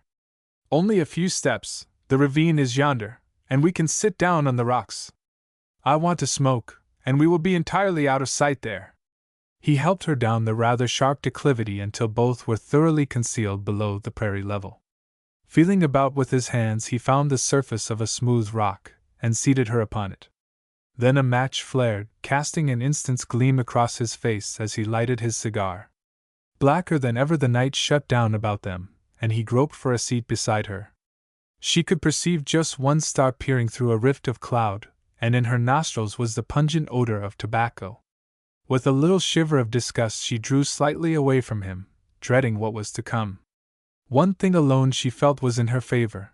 However familiar Holly attempted to be, he was evidently not yet sufficiently sure of Miss McClare to become entirely offensive.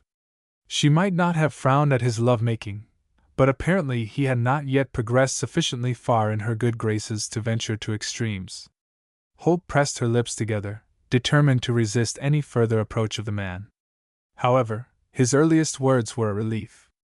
I reckon, Christie, he said slowly, between puffs on his cigar, the lighted end of which faintly illumined his face. You've got the idea I have brought you out here to make love. Lord knows I'd like to well enough, but just now there's more important matters on hand. Fact is, my girl, we're up against a little backset, and have got to make a shift in our plans, a mighty quick shift, too, he added, almost savagely. I don't think I understand. No, of course you don't. You imagine all we've got to do in a matter of this kind is to step into the nearest court and draw the money. One trouble is, our evidence isn't complete. We've got to find that woman who brought you up. Oh, said Hope, not knowing what else to say. Yes, he went on, apparently satisfied with her exclamation. Of course I know she's dead, or at least you say so, but we haven't got enough proof without her, not the way old Waite promises to fight your claim, and so we've got to hunt for a substitute. Do you happen to know any old woman about the right age who would make affidavit for you? She probably wouldn't have to go on the stand at all. Waite will cave in as soon as he knows we've got the evidence. He waited for an answer, but she hardly knew what to say. Then she remembered that Keith insisted that Miss McClare had no conception that there was any fraud in her claim. No, I know no one. But what do you mean? I thought everything was straight. That there was no question about my right to inherit? Well, there isn't, Christie, pulling fiercely on his cigar. But the courts are particular. They have got to have the whole thing in black and white. I thought all along I could settle the entire matter with Waite outside, but the old fool won't listen to reason. I saw him twice today. Twice? Surprise wringing the word from her. Yes, thought I had got him off on a false scent and out of the way, the first time, but he turned up again like a bad penny. What's worse, he's evidently stumbled on to a bit of legal information which makes it safer for us to disappear until we can get the links of our chain forged. He's taken the case into court already, and the sheriff is here trying to find me so as to serve the papers. I've got to skip out, and so be you. Rising to her feet, indignantly. What have I done to be frightened over? He laughed, but not pleasantly. Oh, hell, Christy, can't you understand? Old Wade is after you the same way he is me. It'll knock our whole case if he can get you into court before our evidence is ready. All you know is what I have told you, that's straight enough, but we've got to have proof. I can get it in a month, but he's got hold of something which gives him a leverage. I don't know what it is, maybe it's just a bluff, but the charge is conspiracy, and he's got warrants out. There is nothing for us to do but skip. But my clothes, my engagement? She urged, feeling the insistent earnestness of the man, and sparring for delay. Why, I cannot go. Besides, if the sheriff is hunting us, the trains will be watched. Do you suppose I am fool enough to risk the trains? He exclaimed, roughly, plainly losing patience. Not much, horses and the open plains for us, and a good night the start of them. They will search for me first, and you'll never be missed until you fail to show up at the Trocadero. Never mind the clothes, they can be sent after us. Tonight! She cried, awakening to the immediate danger, and rising to her feet. You urge me to fly with you tonight, now? Sure, don't be foolish and kick up a row. The horses are here waiting just around the end of the ravine. She pressed her hands to her breast, shrinking away from him. No! No! I will not go! She declared, indignantly. Keep back! Don't touch me! Hawley must have expected the resistance, for with a single movement he grasped her even as she turned to fly, pinning her arms helplessly to her side, holding her as in a vice. Oh, but you will, my beauty! He growled. I thought you might act up and I'm ready. Do you think I am fool enough to leave you here alone to be pumped dry? It is a big stake I'm playing after, girl, and I am not going to lose it through the whims of a woman. If you won't go pleasantly, then you'll go by force. Keep still, you tigress! Do you want me to choke you? She struggled to break loose, twisting and turning, but the effort was useless. Suddenly he whistled sharply. There was the sound of feet scrambling down the path, and the frightened woman perceived the dim outlines of several approaching men. She gave one scream, and Hawley released his grip on her arms to grasp her throat. She jerked away, half stumbling backward over a rock. The revolver, carried concealed in her dress, was in her hand. Mad with terror, scarcely knowing what she did, she pulled the trigger. In the flash she saw one man throw up his hands and go down. The next instant the others were upon her. Chapter 30. In Christie's room. Keith swept his glance up and down the street without results. Surely, Hawley and his companion could not have disappeared so suddenly. They had turned to the right, he was certain as to that, and he pushed through the crowd of men around the theater entrance, and hastened to overtake them. He found nothing to overtake. Nowhere along that stretch of street, illumined by window lights, was there any sign of a man and woman walking together. He stopped bewildered, staring blindly about, failing utterly to comprehend this mysterious vanishing. What could it mean? What had happened? How could they have disappeared so completely during that single moment he had waited to speak to Fairbairn? The man's heart beat like a trip hammer with apprehension, a sudden fear for hope taking possession of him. Surely the girl would never consent to enter any of those dens along the way, and Hawley would not dare resort to force in the open street. The very thought seemed preposterous, and yet, with no other supposition possible, he entered these one after the other in hasty search, questioning the inmates sharply, only to find himself totally baffled. Hawley and hope had vanished as though swallowed by the earth. He explored dark passageways between the scattered buildings, rummaging about recklessly, but came back to the street again without reward. Could they have gone down the other side, in the deeper shadows, and thus reached the hotel more quickly than it seemed to him possible? There was hardly a chance that this could be true, and yet Keith grasped at it desperately, cursing himself for having wasted time. 5 minutes later, breathless, almost speechless with anxiety, he startled the clerk. Has Miss Waite come in? Miss Hope Waite. Blamed if I know, retorted the other, indifferently. Can't for the life of me tell those two females apart. One of them passed through about 10 minutes ago. Doc Fairbairn was with her. Another party just went upstairs hunting Miss McClare, and as they haven't come down, I reckon it must have been her. Anything wrong? I'm not sure yet. Shortly. Who was this other person? Old fellow with white hair and whiskers, swore like a pirate, had the sheriff along with him.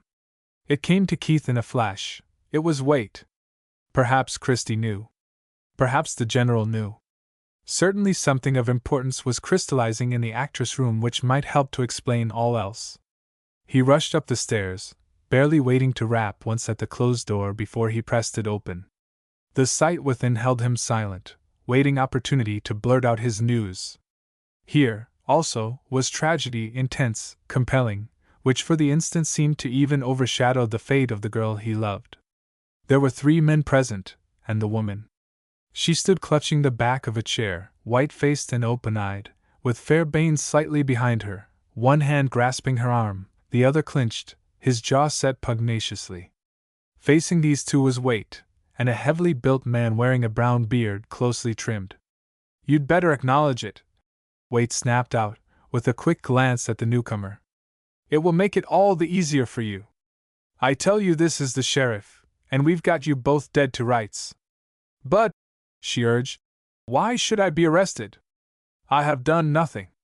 "You're an adventuress, a damn adventuress, Holly's mistress, probably, Now, see here, wait."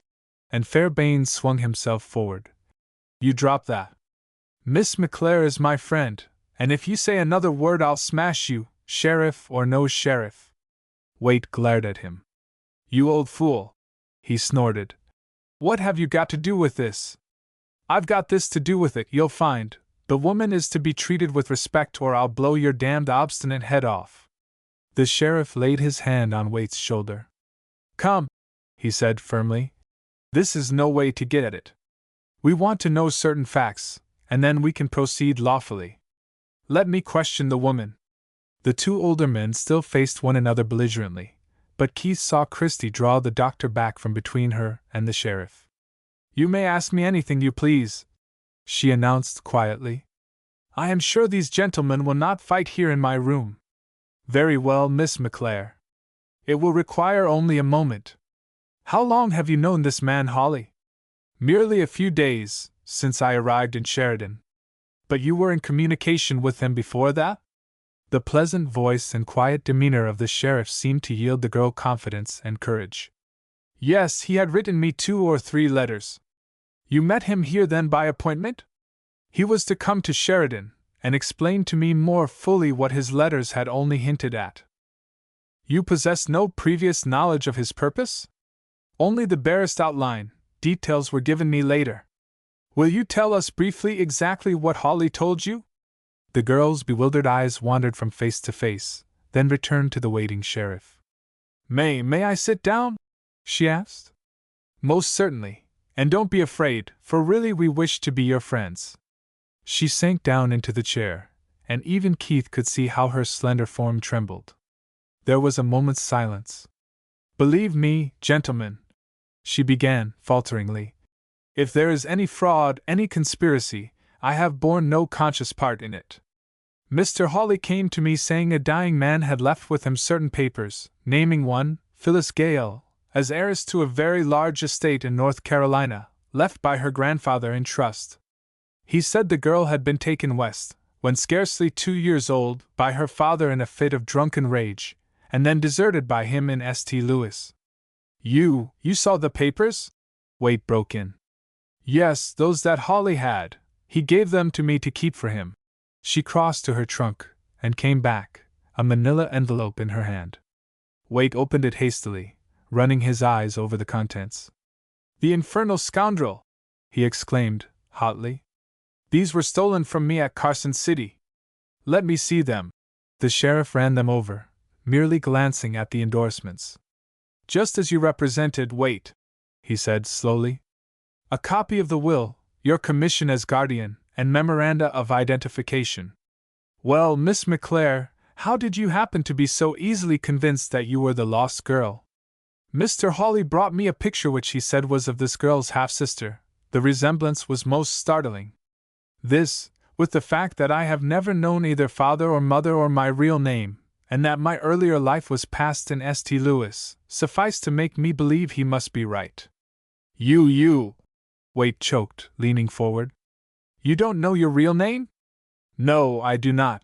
Her lips barely forming the words. The woman who brought me up never told me. Who was the woman? A Mrs. Raymond, Sue Raymond. She was on the stage, and died in Texas, San Antonio, I think. Waite swore audibly, his eyes never once deserting the girl's face.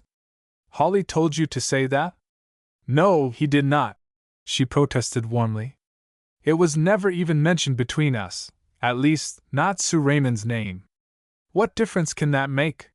He stepped forward, one hand flung out, and Fairbairn sprang forward instantly between them, mistaking the action. Hands off there, Waite, he commanded sternly. Whatever she says goes. You blundering old idiot, the other exploded. I'm not going to hurt her. Stand aside, will you?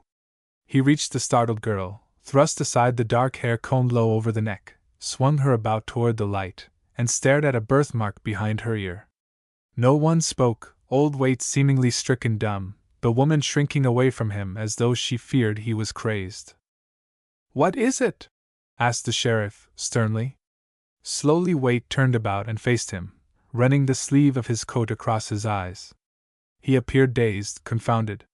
My God, it's all right, he said, with a choke in the throat. She's the girl. Christie stared at him, her lips parted, unable to grasp what it all meant. You mean I am actually Phyllis Gale? That there is no mistake? He nodded, not yet able to put it more clearly into words. She swayed as though about to faint, and Fairbairn caught her, but she slipped through his arms, and fell upon her knees, her face buried in her hands upon the chair. Oh, thank God! She sobbed. Thank God! I know who I am! I know who I am! Chapter 31. The Search for the Missing. The note of unrestrained joy of relief in the woman's voice rang through the room, stilling all else, and causing those who heard to forget for an instant the sterner purpose of their gathering. Fairbairn bent over her, like a fat guardian angel, patting her shoulder, her eyes so blurred with tears as to be practically sightless, yet still turned questioningly upon Waite. The sheriff was first to recover speech, and a sense of duty. Then this lets Miss McClare out of the conspiracy charge, he said gravely. But it doesn't make it any brighter for Hawley so far as I can see. There's a robbery charge against him if nothing else.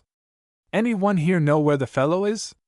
For a moment no one answered, although Keith took a step forward, reminded instantly of Hope's predicament. Before he could speak, however, Christie looked up, with swift gesture pushing back her loosened hair.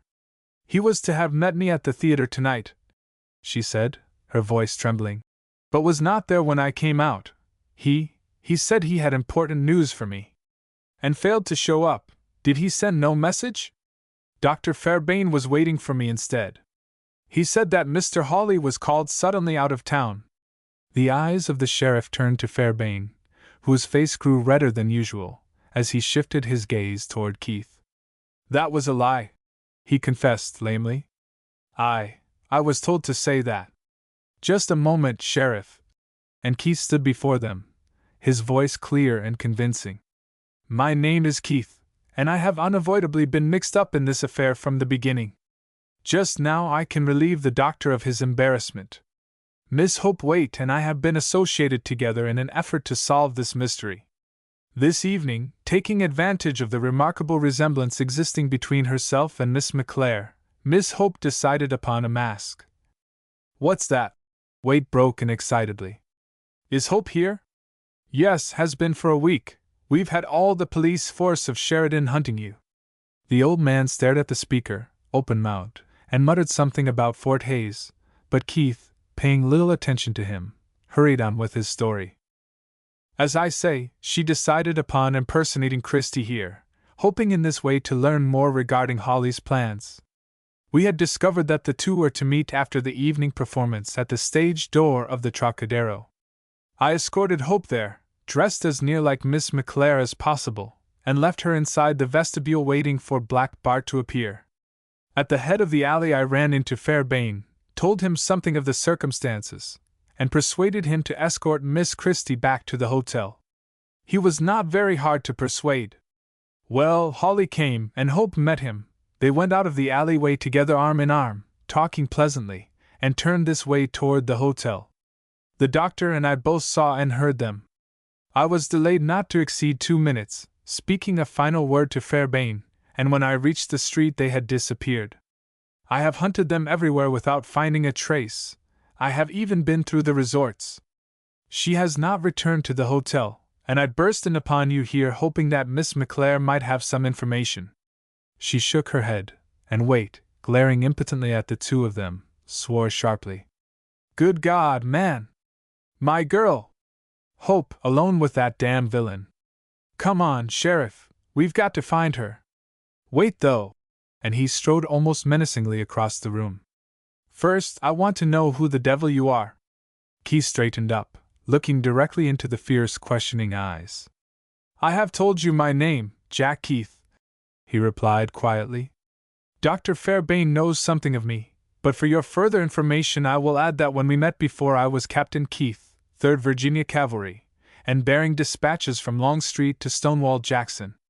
The gruff old soldier, half crazed by the news of his daughter's peril, the gleam of his eyes still revealing uncontrolled temper, stared at the younger face fronting him.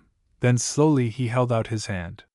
Keith, he repeated, as though bringing back the name with an effort. By God, that's so, old Jefferson Keith's boy, killed at Antietam. And you know Hope? Yes, General. He looked about as though dazed, and the sheriff broke in not unkindly. Well, wait, if we are going to search for your daughter we better be at it. Come on, all of you, Miss McClare will be safe enough here alone. He took hold of Keith's arm, questioning him briefly as they passed down the hall. On the stairs the latter took his turn, still confused by what he had just heard. Who is Miss McClare? He asked. Phyllis Gale. Of course, but who is Phyllis Gale? What has she to do with General Waite? His daughter has told me she never heard of anyone by that name. Well, Keith, the old man has never told me very much. He's pretty close-mouthed, except for swearing, but I've read his papers, and picked up a point or two. I reckon the daughter, Miss Hope, maybe never heard a word about it, but the boy, the one that was shot, must have stumbled onto the story and repeated it to Holly. That's what set that fellow going. It seems Mrs. Waite's maiden name was Pierpont, and when she was 17 years old she was married to the son of a rich North Carolina planter. The fellow was a drunken, dissolute good-for-nothing. They had a daughter born, this Phyllis, and when the child was 3 years old her father, in a fit of drunken rage, ran away, and to spite his wife took the little girl with him. All efforts to trace them failed, and the mother finally secured a divorce and 2 years later married Willis Waite. Waite, of course, knew these facts, but probably they were never told to the children. When the father of Mrs. Waite's first husband died, he left all his large property to his grandchild, providing she could be found and identified within a certain time, failing which the property was to be distributed among certain designated charities. Waite was named sole administrator. Well, the old man took as much interest in it as though it was his own girl, but made mighty little progress. He did discover that the father had taken the child to St. Louis and left her there with a woman named Raymond, but after the woman died the girl completely disappeared. Then Miss McClare is Hope Waite's half-sister? That's the way it looks now. And Holly merely happened to stumble onto the right party? Sure, it's clear enough how that came about. The boy told him about the lost heiress his father was searching after, and showed him his sister's picture. Black Bart instantly recognized her resemblance to Christy McClare, and thought he saw a good chance for some easy money. He needed the papers, however, to ascertain exactly the terms of the will, and what would be necessary for the identification. He never intended to go into court, but hoped to either get Waite out of the way, or else convince him that Christy was the girl, relying on her gratitude for his profits. When Waite played into his hands by coming to Carson City, the chance was too good to be lost. I'm not sure he meant to kill him, but he did mean to have those papers at any cost. Probably you know the rest. The girl was easy, because she was so ignorant of her parentage, and nothing prevented Holly from winning except that Waite got mad and decided to fight. That knocked over the whole thing. They were outside now, and the first touch of the cool night air, the first glance up and down the noisy street, brought Keith to himself, his mind ready to grapple with the problem of Hope's disappearance. It seemed to him he had already looked everywhere, yet there was nothing to do except to continue the search, only more systematically. The sheriff assumed control, clear-headed, and accustomed to that sort of thing, calling in Hickok and his deputies to assist, and fairly combing the town from one end to the other. Not a rat could have slipped unobserved through the net he dragged down that long street, or its intersecting alleys, but it was without result. Nowhere was there found a trace of either the gambler or his companion.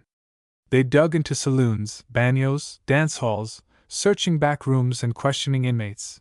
They routed out every occupant of the hotel, invaded boarding houses, and explored shacks and tents, indifferent to the protests of those disturbed, but without result. They found several who knew Hawley, others who had seen the two together passing by the lighted windows of the Trocadero, but beyond that, nothing. Convinced, at last, that the parties sought were not alive in Sheridan, and beginning to fear the worst, the searchers separated, and began spreading forth over the black surrounding prairie, and by the light of lanterns seeking any semblance of trail. There was no lack of volunteers for this work, but it was daylight before the slightest clue presented itself. Keith, with the sheriff and 2 or 3 others, had groped their way outward until, with the first flush of dawn, they found themselves at the opening of a small rocky ravine, near the foot of Boots Hill. Peering down into its still shadowed depths, they discerned what appeared like a body lying there motionless. Keith sprang down beside it, and turned the rigid form over until the dead face was revealed in the wan light. It was that of the red-mustached Scot. He staggered back at the recognition, barely able to ejaculate, "Here, Sheriff! This is one of Hawley's men!" The sheriff was bending instantly above the corpse, searching for the truth. "You know the fellow?" "Yes, his name was Scott." "Well, he's been dead some hours, at least 6 I should say, shot just above the eye, and good heavens! Look here, Keith, at the size of this bullet wound. That's no man's gun in this country, no more than a .32 I'd say. Miss Waite had a small revolver. She must have shot the fellow. But why did they leave the body here to be discovered?" The sheriff arose to his feet, prowling about in the brightening glow of the dawn. "They were in a hurry to get away, and knew he wouldn't be found before morning. A 6 hours start means a good deal. They did drag him back out of sight. Look here. This was where the struggle took place, and here is where the man fell," tracing it out upon the ground. "The girl put up a stiff fight too. See where they dragged her up the path. From the footprints there must have been half a dozen in the party. Get back out of the way, Sims, while I follow their trail." It was plain enough, now they had daylight to assist them, and led around the edge of the hill. 100 feet away they came to where horses had been standing, the trampled sod evidencing they must have been there for some considerable time. Keith and the sheriff circled out until they finally struck the trail of the party, which led forth southwest across the prairie. 7 horses, one being led light," said the former. "That was Scott's, probably." "That's the whole story," replied the sheriff, staring off toward the bare horizon. "And the cusses have at least 6 hours the start with fresh horses." He turned around. "Well, boys, that takes 'em out of my bailiwick, I reckon. Some of the rest of you will have to run that gang down." Chapter 32. Fairbairn and Christie. Dr. Fairbairn had originally joined the searching party, fully as eager as Keith himself to run down the renegade Hawley, but after an hour of resultless effort, his entire thought shifted to the woman they had left alone at the hotel. He could not, as yet, fully grasp the situation, but he remained loyal to the one overpowering truth that he loved Christie McClare. Fairbairn's nature was rough, original, yet loyal to the core. He had lived all his life long in army camps, and upon the frontier, and his code of honor was extremely simple. It never once occurred to him that Christie's profession was not of the highest, or that her life and associations in any way unfitted her for the future. To his mind she was the one and only woman. His last memory of her, as the little party of men filed out of that room, haunted him until he finally dropped out of the search, and drifted back toward the hotel.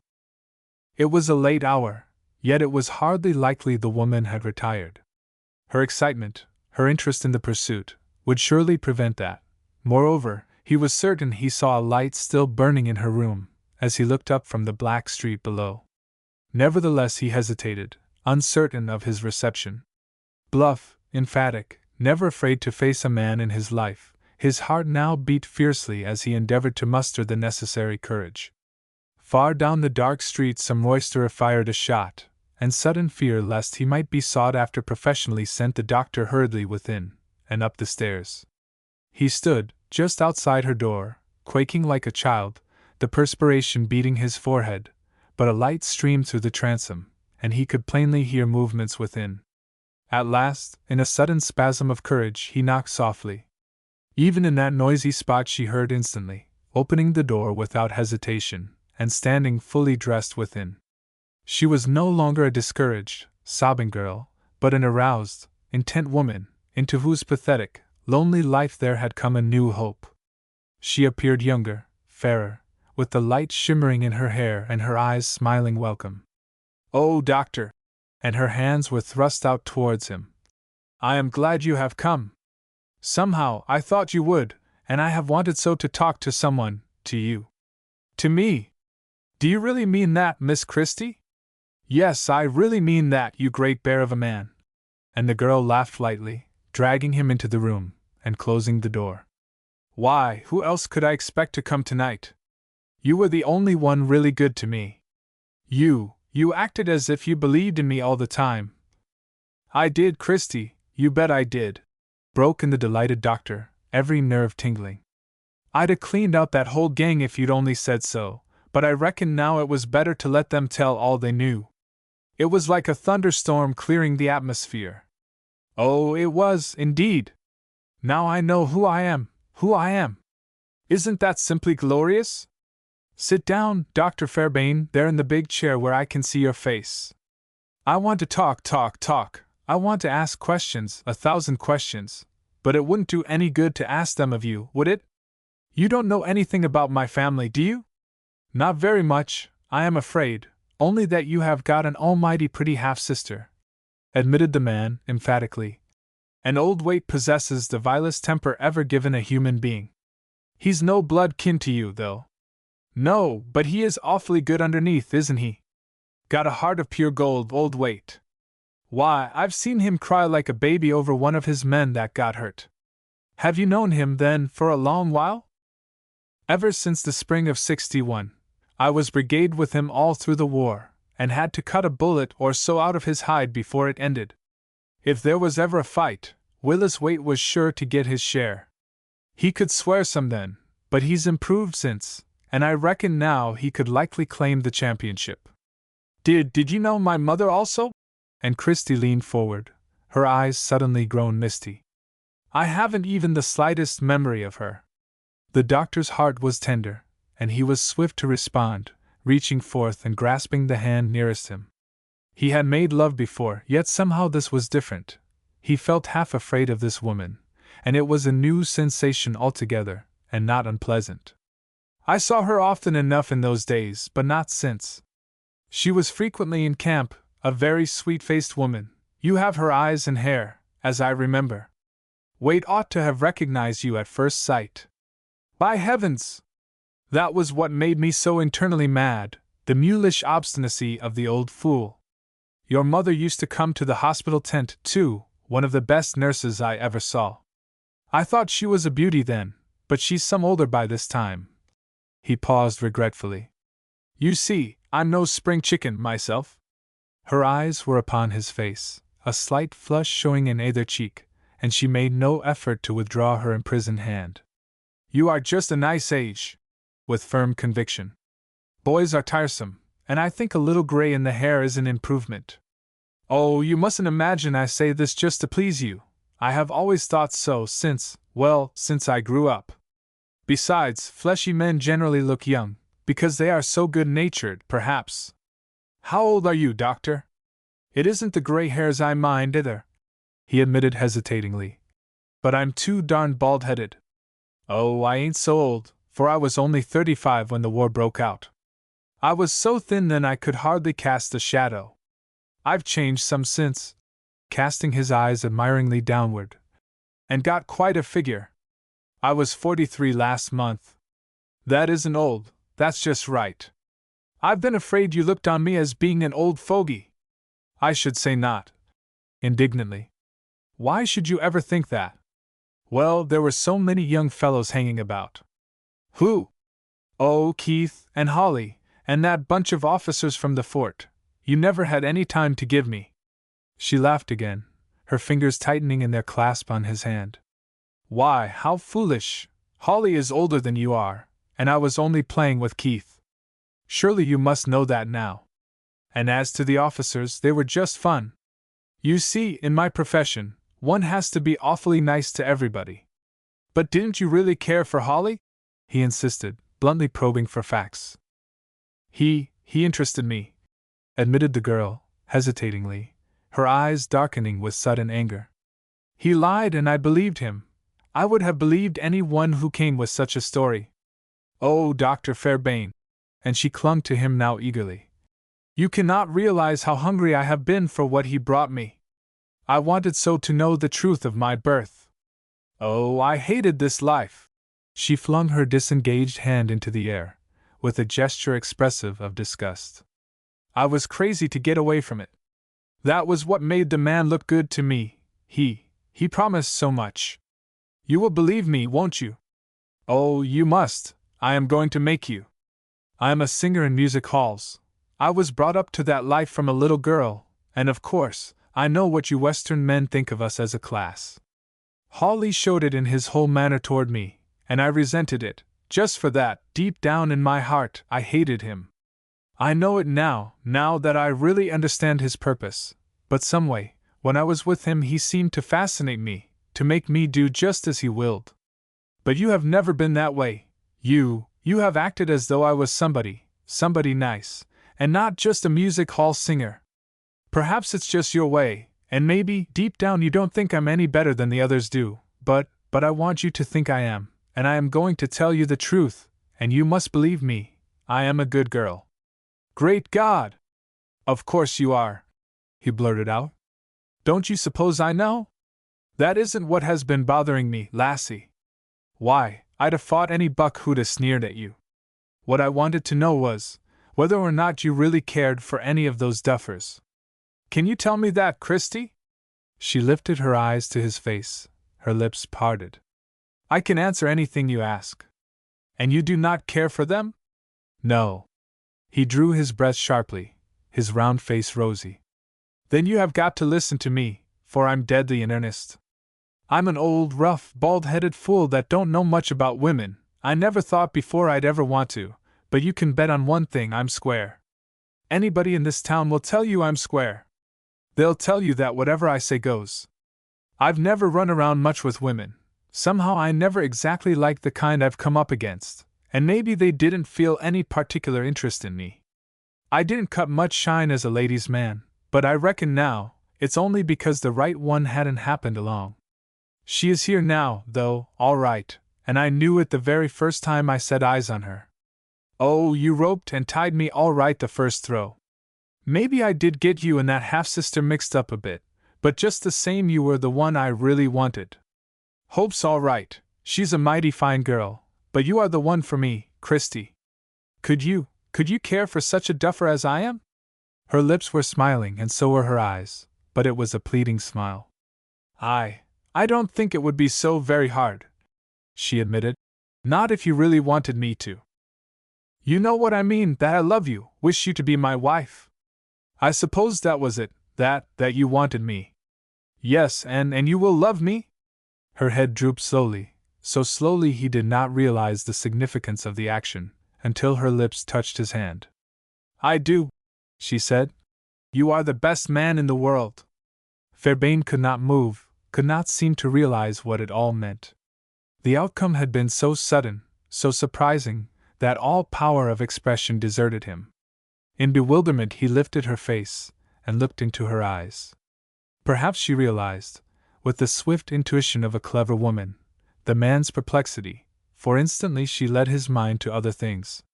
But let us not talk of ourselves any more tonight. There is so much I wish to know, so much that ought to be done. She sprang to her feet. Why, it is almost shameful for us to stay here, selfishly happy, while others are in such trouble. Have they discovered Hope?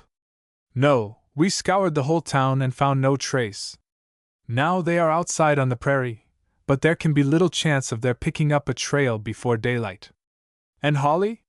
He has vanished also, without doubt they are together.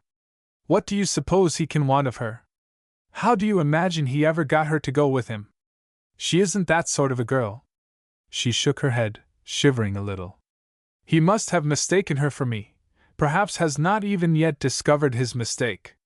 But what it all means, or how he gained her consent to go with him, I cannot conceive. She stood with hands clasped, staring out the window. There is a little light showing already, she exclaimed, pointing. See yonder. Oh, I trust they will find her alive, and unhurt.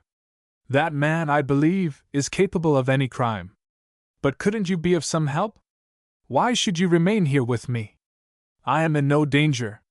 You really wish me to go, Christie? Not that way, not that way. And she turned impulsively, with hands outstretched.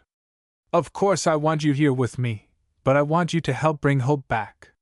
He drew her to him, supremely happy now, every feeling of embarrassment lost in complete certainty of possession. And I will, he said solemnly. Wherever they may have gone I shall follow. I am going now, dear, and when I come back you'll be glad to see me? Shall I? Her eyes uplifted to his own, and swimming in tears. I will be the happiest girl in all the world, I reckon. Oh, what a night this has been! What a wonderful night! It has given me a name, a mother, and the man I love. He kissed her, not in passion, but in simple tenderness, and as he turned away she sank upon her knees at the window, with head bowed upon the sill. At the door he paused, and looked back, and she turned, and smiled at him. Then he went out, and she knelt there silently, gazing forth into the dawn, her eyes blurred with tears, facing a new day, and a new life. Chapter 33. Following the Trail. The withdrawal of the sheriff merely stimulated Keith to greater activity. It was clearly evident the fugitives were endeavoring with all rapidity possible to get beyond where the hand of law could reach them. Their trail striking directly across the plains into the barren southwest was proof of this purpose. Yet it was scarcely likely they would proceed very far in that direction, as such a course would bring them straight into the heart of the Indian country, into greater danger than that from which they fled. Keith felt no doubt that Hawley intended making for Carson City, where he could securely hide the girl, and where he possessed friends to rally to his defense, even an influence over the officers of the law. The one thing which puzzled him most was the man's object in attempting so desperate a venture. Did he know his prisoner was Hope Waite? Or did he still suppose he was running off with Christie McClare? Could some rumor of Waite's appeal to the courts have reached the gambler, frightened him, and caused him to attempt this desperate effort at escape? And did he bear Miss McClare with him, hoping thus to keep her safely concealed until he was better prepared to come out in open fight? If this was the actual state of affairs, then it would account for much otherwise hard to explain. The actress would probably not have been missed, or, at least, seriously sought after, until she failed to appear at the theater the following evening. This delay would give the fugitives a start of 20 hours, or even more, and practically assure their safety.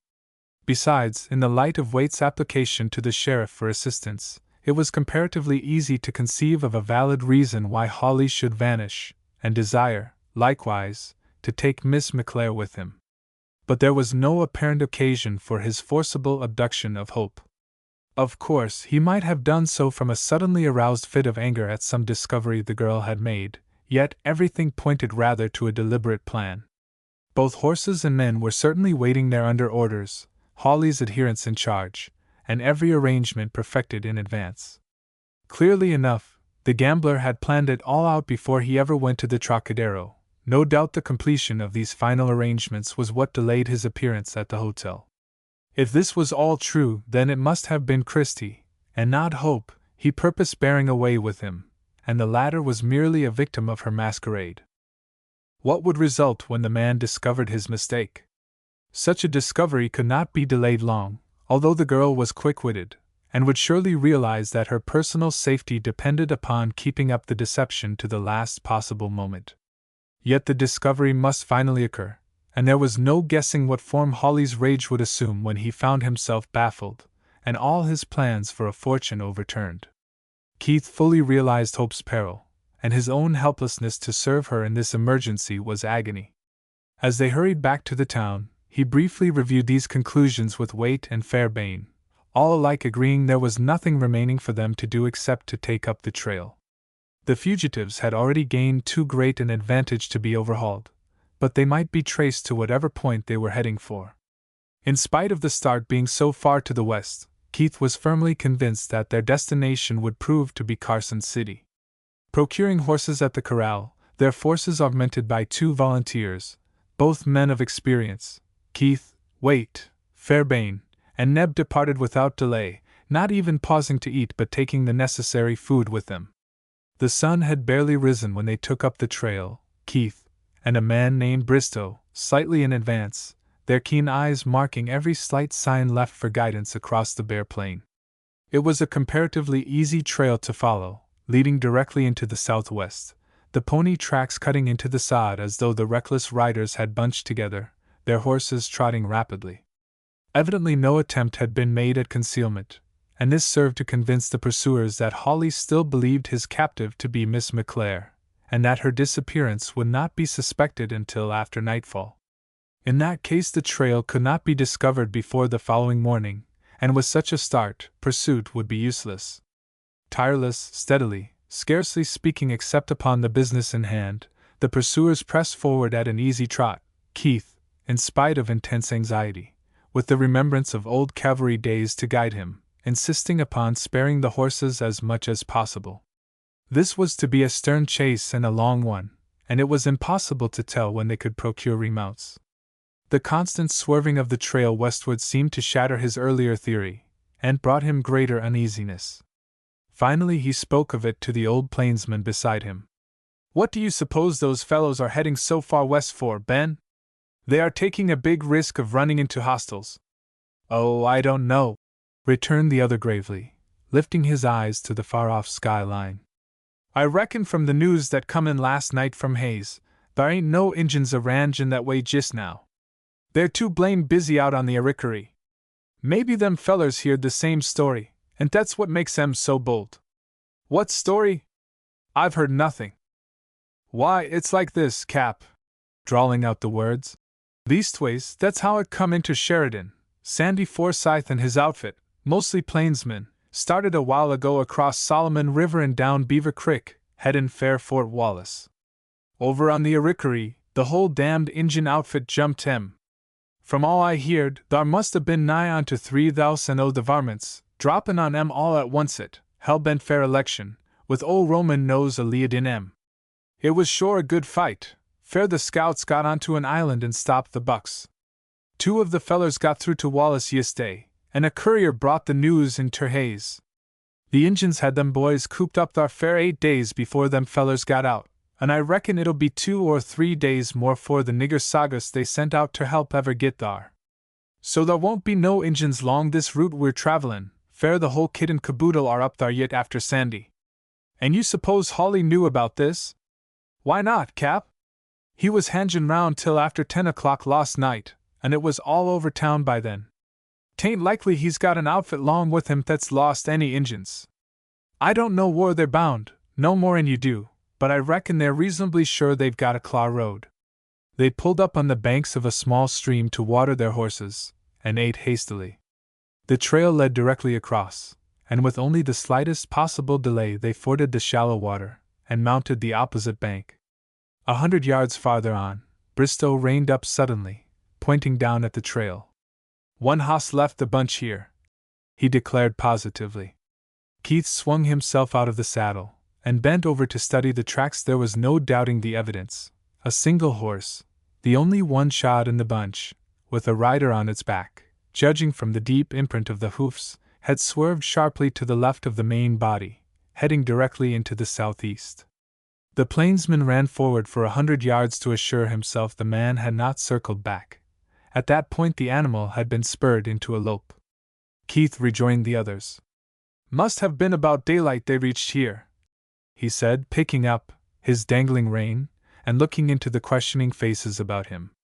The fellow that rode out yonder alone was heading straight toward Carson City. He is going for fresh horses, I figure it, and will rejoin the bunch someplace down on the Arkansas. The others intend to keep farther west, where they won't be seen. What do you say, Ben? That's the way it looms up to me, Cap. Most likely 'twas the boss himself.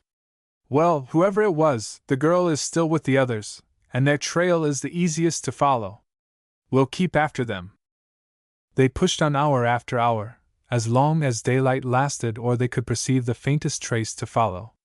Already half convinced that he knew the ultimate destination of the fugitives, Keith yet dare not venture on pressing forward during the night, thus possibly losing the trail and being compelled to retrace their steps. It was better to proceed slow and sure. Besides, judging from the condition of their own horses, the pursued would be compelled to halt somewhere to rest their stock also.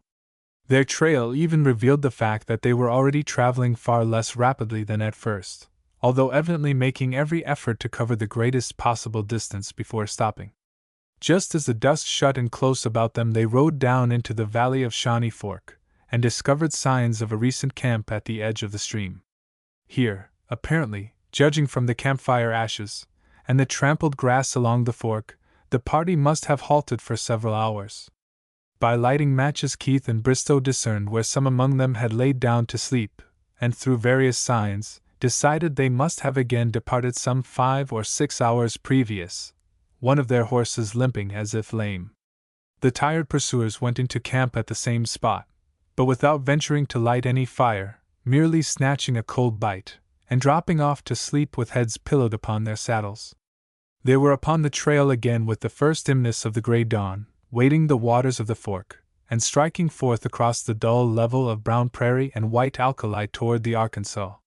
They saw nothing all day moving in that wide vista about them, but rode steadily, scarcely exchanging a word, determined, grim, never swerving a yard from the faint trail.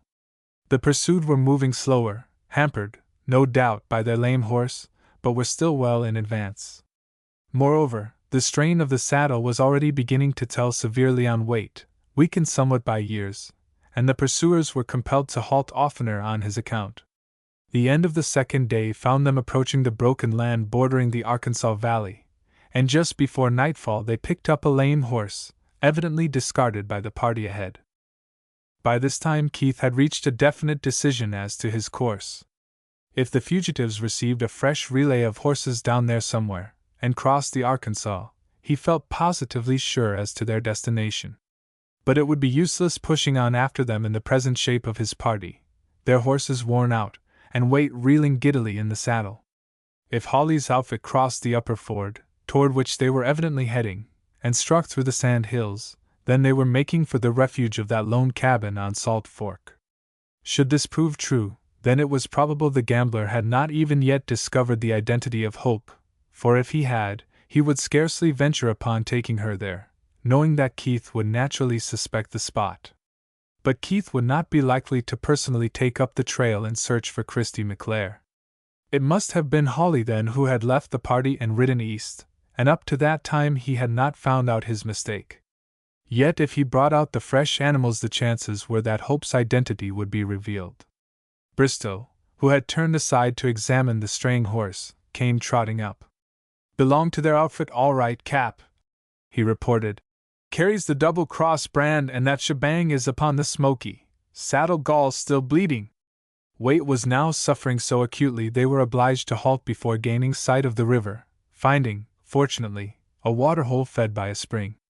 As soon as the sick man could be made comfortable, Keith gave to the others his conclusions, and listened to what they had to say. Bristow favored clinging to the trail even though they must travel slowly, but Fairbairn insisted that Waite must be taken to some town where he could be given necessary care. Keith finally decided the matter. "None can be more anxious to reach those fellows than I am," he declared. "But I know that country out south, and will never get through to the Salt Fork without fresh horses. Besides, as the doctor says, we've got to take care of Waite. If we find things as I expect, we'll ride for Carson City, and re-outfit there." What's more, we won't lose much time. It's a shorter ride from there to the cabin than from here. By morning the general was able to sit his saddle again, and leaving him with Neb to follow slowly, the others spurred forward, discovered an outlet through the bluff into the valley, and crossed the Santa Fe Trail. It was not easy to discover where those in advance had passed this point, but they found evidence of a late camp in a little grove of cottonwoods beside the river. There were traces of 2 trails leading to the spot, one being that of the same 5 horses they had been following so long, the other not so easily read, as it had been traversed in both directions, the different hoof marks obliterating each other. Bristow, creeping about on hands and knees, studied the signs with the eyes of an Indian. "You can see the difference here where the ground is soft, Cap," he said, pointing to some tracks plainer than the others. "This yer hoss had a rider, but the rest of 'em was led, that's why they've bungled up the trails so.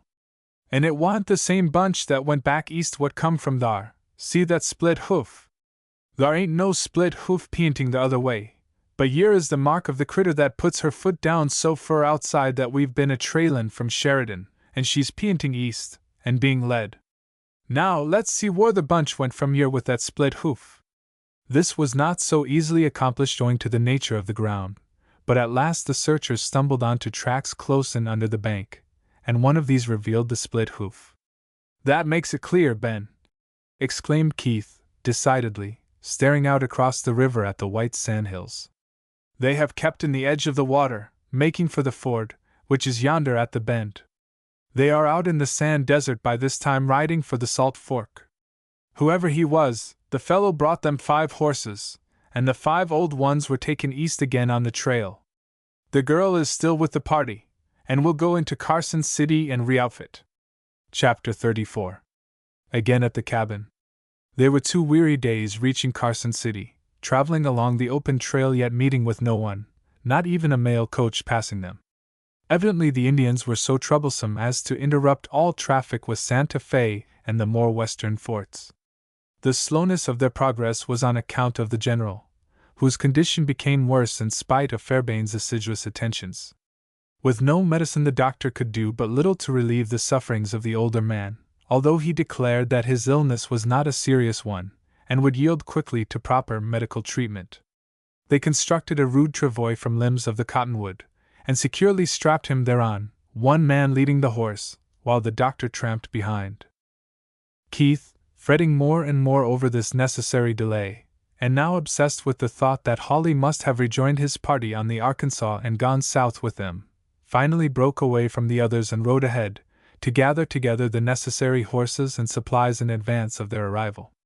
He could not drive from his mind the remembrance of the gambler's attempted familiarity with Hope, when he had her, as he then supposed, safe in his power once before in that lonely cabin on the Salt Fork. Now, angry with baffled ambition, and a victim of her trickery, there was no guessing to what extremes the desperado might resort. The possibilities of such a situation made the slightest delay in rescue and agony almost unbearable.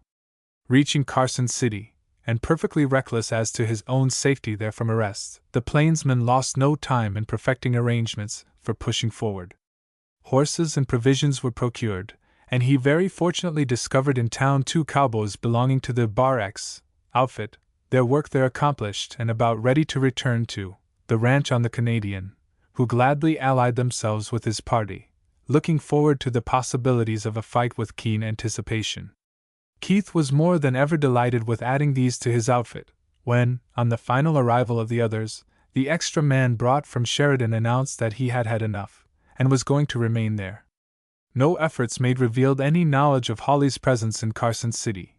Either he had not been there, or else his friends were very carefully concealing the fact.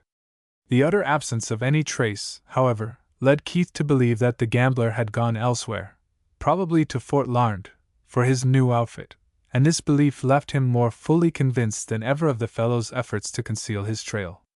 The party escorting Waite reached the town in the evening, and in the following gray dawn, the adventurers forded the river, and mounted on fresh horses and fully equipped, headed forth into the sand hills. The little company now consisted of Keith, Fairbairn, who, in spite of his rotundity of form, had proven himself hard and fit, Neb, having charge of the single pack horse, the scout Bristow, and the 2 cowboys of the barracks, rough, wiry fellows, accustomed to exposure and peril. It was emphatically a fighting outfit, and to be trusted in emergency. They followed the cattle trail south toward the Salt Fork, as this course would afford them a camp at the only waterhole in all that wide desert lying between. With this certainty of water, they ventured to press their animals to swifter pace, although the sand made traveling heavy, and the trail itself was scarcely discernible. It was a hard, wearisome ride, hour after hour through the same dull, dreary landscape of desolation, the hot, remorseless sun beating down upon them, reflecting up into their blistered faces from the hot surface of sand.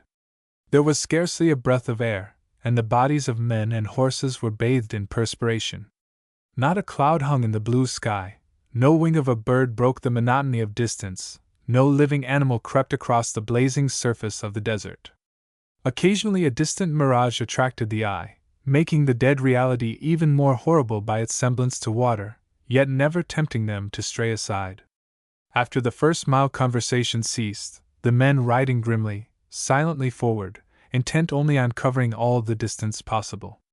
Late that night they camped at the waterhole, sleeping as best they could, scourged by the chill wind which swept over them and lashed grit into exposed faces. With the first gray of dawn they swung stiffened forms into the saddles and rode on, straight as the crow flies, for the Salt Fork. They attained that stream at sundown, gray with sand dust, their faces streaked from perspiration, feeling as though the sun rays had burned their brains, with horses fairly reeling under them. According to Keith's calculation, this cattle ford must be fully 10 miles below where the cabin sought was situated.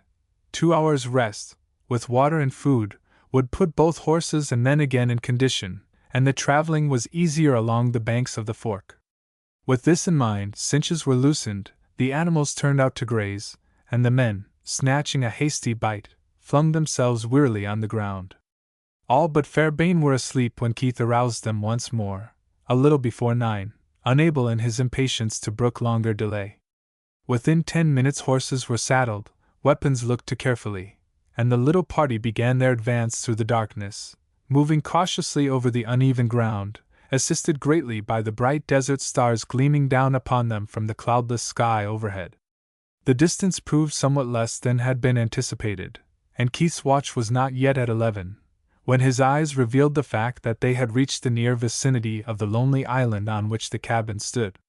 Reining in his horse sharply, he swung to the ground, the others instantly following his example, realizing they had reached the end of the route. Hands instinctively loosened revolvers in readiness for action, the younger of the barracks men whistling softly in an effort to appear unconcerned. Keith, with a gesture, gathered them more closely about him. "If Hawley is here himself," he said quietly, watching their faces in the starlight, "he will certainly have a guard set, and there may be one anyhow. We can't afford to take chances, for there will be 5 men, at least, on the island, and possibly several more. If they are looking for trouble, they will naturally expect it to come from the north, consequently we'll make our attack from the opposite direction, and creep in on them under the shadow of the corral. The first thing I want to do is to locate Miss Waite so she will be in no danger of getting hurt in the melee. You boys hold your fire, until I let loose or give the word. Now, Doctor, I want you and Neb to creep up this bank until you are directly opposite the cabin. He'll know the spot, and lie there out of sight until we begin the shooting. Then both sail in as fast as you can. I'll take Bristow and you 2 Bar-X men along with me, and when we turn loose with our shooting irons you can all reckon the fight is on. Any of you got questions to ask?" No one said anything, the silence accented by the desert wind howling mournfully in the branches of a nearby cottonwood. "All right then, boys, don't get excited and go off half-cocked. Be easy on your trigger fingers. Come along, you fellows who are traveling with me." The 4 crossed the stream, wading to their waists in the water, their horses left bunched on the south bank, and finally crawled out into a bunch of mesquite. As they crept along through the darkness, whatever doubts Keith might have previously felt regarding the presence on the island of the party sought, were dissipated by the unmistakable noise made by numerous horses in the corral. Slowly, testing each step as they advanced, so no sound should betray them, the 4 men reached the shelter of the stockade. The older of the Bar-X Men lifted himself by his hands, and peered cautiously over. 8 hosses in thar, he announced soberly, then turned to Keith. Say, Jack, what do you figure this shebang to be, anyhow? You don't reckon it's old Sanchez's outfit, do you? Likely as not, Joe, though I never saw him around here. Joe filled his cheek with tobacco, staring about through the darkness. Wall, if that old cuss is here now we uns is sure and fair a fight, he commented positively. They rounded the corral fence on hands and knees, crawled into a bunch of bushes somewhat to the rear of the silent, desolate-appearing cabin, and lay down flat behind a pile of saddles, from which position they could plainly discern the rear door. There was no movement, no evidence anywhere that a living soul was about the place. Keith could barely distinguish that it was Bristow lying next to him. Had their camp over there in the corner of the corral when I was here before, he said in a whisper. Where do you suppose they can be now? The wary scout lifted his head, sniffing into the darkness like a pointer dog. West o' the cabin thar, out o' the wind, most likely. I smell tobacco. Even as the words left his lips, a man came sauntering slowly around the eastern corner, his outlines barely visible, but the red glow of a pipe bowl showing plainly. He stopped, directly facing them, yawning sleepily, and then turned the other corner. Another moment, and they distinctly heard a voice. Hustle up thar now, Manuel, and turn out. It's your watch. Wake up, damn yer, maybe that'll bring yer to life. The remedy applied to the sleeper must have been efficacious, as, an instant later, another figure slouched into view, the new arrival rubbing his eyes with one hand, the other clutching a short-barreled gun. From the high peak of his hat it was evident this new guard was a Mexican. He walked to the corner, glanced along the east side wall toward the front of the cabin, and then, apparently satisfied the coast was clear, started toward the stream, shuffling along within a foot of where Keith lay flat on the ground. A moment later the men heard him splashing softly in the water, and Keith rolled over, his lips at Bristow's ear. Slip down there, Ben, he whispered, and quiet that fellow. I'll find out how many are on the west side. Do the job without any noise. He waited until the scout had disappeared like a snake, not even a rustling leaf telling of his passage, and then silently crept forward himself, yet with less caution, until he was able to peer about the corner of the cabin and dimly distinguish the blanketed forms of several men lying close in against the side wall. They rested so nearly together it was difficult to separate them in that darkness, stars giving the only light, but he finally determined their number at 5. 5. The Mexican would make 6, and there would surely be another guard posted out in the front. 7. But there were 8 horses down there in the corral. Then the 8th man, Hawley, without doubt, must be in the cabin. At the thought Keith's teeth clinched, and he had to struggle to control his passion. But no, that would never do. He must discover first exactly where the girl was located. After that they would attend to the curs. Before creeping back to the others, he made quick examination along the rear of the cabin, but could find no visible point of weakness. He tried to recall from memory the nature of the lock on that back door, but could remember nothing except an ordinary wooden latch. If he could insert a knife into the crack, that might very easily be dislodged. He drew his hunting knife for the attempt, and first glancing about, perceived a man creeping toward him. It proved to be Bristow. Fixed the greaser all right, Cap, and I reckon he'll be quiet for an hour or two. Look where he slashed me, struck a pack o' plain keards, I'd a got my ticket. The front of his blouse was cut wide open, and Keith thought he perceived a stain of blood. Pricked you as it was, didn't he? Opened the skin. Thought the cuss had give up, and got careless. What's round to the west? Keith's lips closed, his hand shutting hard on the knife. 5, and another out in front. That leaves the 8th man inside. Bring our fellows up closer, and post them where they can cover those fellows asleep, while I make an effort at breaking in here. Bristow crawled back like a snail, and confident the others would do their part, Keith thrust his knife blade deep into the narrow crack, and began probing after the latch. In spite of all caution this effort caused a slight noise, and suddenly he started back, at the sound of a woman's voice. What do you want? I am armed, and will fire through the door if you do not go away. His heart leaping with exultation, Keith put his lips close to the crack. "Hope!" he exclaimed as loudly as he dared. "This is Keith. Open the door." He could hear a little smothered cry break from her lips, and then the sound of a bar being hastily removed. An instant, and the door opened silently, just wide enough to permit her slender figure to slip through. She grasped him with her hands, turning his face to the light of the stars, and he could feel her form tremble. "Oh, I knew you would come! I knew you would come!" she sobbed, the words barely audible. The man's lips set firmly, yet he held her close to him, begging her not to break down now. "It's all right, little girl," he said pleadingly. "We've got you safe, but there is a fight to be attended to. Come with me, I must ask you a question or two." He drew her back into the fringe of bushes, placing her safely behind the stack of saddles. She was not crying any more, just clinging to him, as though she could never again bear to let him go. "Oh, Jack, it is so good just to feel you near again." "Yes, dear," soothingly. "And it is good to hear you say Jack, but tell me one thing, is anyone else in the cabin? Is Holly here?" "No, no! He left us early the first morning. I haven't either seen or heard of him since. The men have left me alone since we got here. I have had the cabin all to myself until tonight.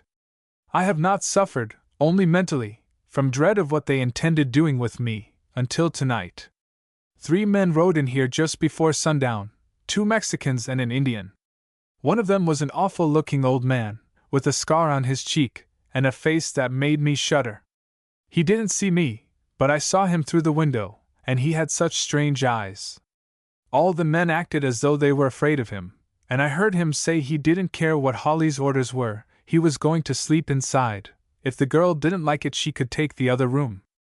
I didn't know what to do. Oh, I was so afraid of him, but what he said gave me an idea, and I went into the back room, and put up a bar across the door. When he came in, he tried the door, then he spoke through it, but I never answered, and finally he lay down and went to sleep. I sat there in the dark so long, and when I heard you, I thought it must be some of the others." He stroked her hair, whispering words of encouragement. "That is all done with now, Hope, and we'll have those fellows at our mercy in another half hour. But I must go now to the boys. Lie down here behind these saddles, and don't move until I come for you. I can trust you to remain right here?" "Yes." He was bending over, and her eyes were upon his face. Suddenly, obeying an irresistible impulse, he clasped her to him, and their lips met. "Sweetheart," he whispered softly. He could not hear her answer, but her arms were about his neck. Chapter 35. The cabin taken. His heart beating with new happiness, yet conscious of the stern duty still confronting him, Keith joined the others, giving them, in a whisper, a hurried account of Hope's release from the cabin, and of what she had to report. "It's old Juan Sanchez in the front room, boys," he added soberly. "And there's $10,000 reward out for him, dead or alive." Joe of the Bar X drew in his breath sharply. "It'll sure be dead then," he muttered. "That cuss will never be got no other way." They went at it in the grim silent manner of the West, wasting little time, feeling no mercy. One by one the unconscious sleepers were aroused, each waking to find a steel barrel pressing against his forehead, and to hear a stern voice say ominously, "Not a move, Johnny. Yes, that's a gun. Now get up quietly, and step out here." Resistance was useless, and the 5, rendered weaponless, were herded back toward the corral. They all belonged to Holly's outfit. One, a black-whiskered surly brute Bristow remembered having seen in Sheridan. There was no time to deal with them then, and a Bar X man was placed on guard, with orders to shoot at the slightest suspicious movement. The Indian, then, would be guarding the front of the house, and Sanchez sleeping inside. Well, the former could be left alone. His chance of escape would be small enough with Fairbairn and Neb on the opposite bank. Old Sanchez was the villain they wanted, dead or alive. With this in view, and anxious to make a quick job of it, the 3 entered the back room, and, revolvers in hand, groped their way across to the connecting door. As Hope had described, this had been securely fastened by a stout wooden bar. Bristow forced it from the sockets, not without some slight noise, and Keith, crouching down at one side, lifted the latch. "Keep down low, boys," he cautioned, "where he can't hit you." With one quick push he flung the door wide open, and a red flash lit the room. There were two sharp reports, the bullets crashing into the wall behind them, the sudden blaze of flame revealing the front door open, and within it the black outline of a man's figure. Two of the men fired in instant response, leaping recklessly forward, but were as quickly left blind in the darkness. The outer door slammed in their faces. Outside there was a snarl of rage, another shot, a fierce curse in Spanish. Then Keith flung the door wide open and leaped down the step. As he did so he struck a body, and fell forward, his revolver knocked from his hand. Rising to his knees, the dim light of the stars revealed a man already half across the stream. Suddenly 2 sparks of fire leaped forth from the blackness of the opposite bank. The man flung up his hand, staggered, then went stumbling up the stream, knee-deep in water. He made a dozen yards, reeling as though drunk, and fell forward, face down across a spit of sand. Keith stared out at the black, motionless shape, felt along the ground for his lost gun, and arose to his feet. Bristow had turned over the dead body at the foot of the steps, and was peering down into the upturned face. "It's the Indian," he said grimly. "Sanchez must have mistook him for one of us, and shot the poor devil. And Sanchez himself is out yonder on that sandspit." And Keith pointed, then lifted his voice to make it carry across the stream. "Come on over, Doctor, you and Neb. We've got the gang. Bring that body out there along with you." The Bar-X man waded out to help, and the three together laid the dead Mexican outlaw on the bank beside the Indian he had shot down in his effort to escape. Keith stood for a moment bending low to look curiously into the dead face, wrinkled, scarred, still featuring cruelty, the thin lips drawn back in a snarl. What scenes of horror those eyes had gazed upon during 50 years of crime, what suffering of men, women, children, what deeds of rapine, what examples of merciless hate. Juan Sanchez, the very sound of the name, made the blood run cold. Dead or alive? Well, they had him at last, dead, and the plainsman shuddered as he turned away. Taking Fairbairn with him, and hastily reviewing late occurrences to him, Keith crossed over to the corral, realizing that their work, his work, was not wholly done until Hawley had been located. With this quest in mind, he strode straight to the black-bearded giant who had guarded Hope from Sheridan. "What is your name?" he asked sharply. The man looked up scowling. "Hatchet," he answered gruffly. "Well, Hatchet, I am going to ask you a question or two, and advise you to reply just about as straight as you know how. I am in no mood tonight for any foolishness. Where is Black Bart Hawley?" "How in hell should I know?" "You do know, just the same. Perhaps not to an inch, or a mile, but you know near enough where he is, and where he has been since you left Sheridan." "If I do, I'm damned if I'll tell you." "No?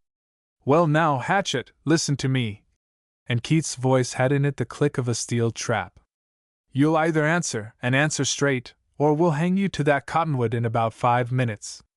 If you want a chance for your miserable life, you answer me.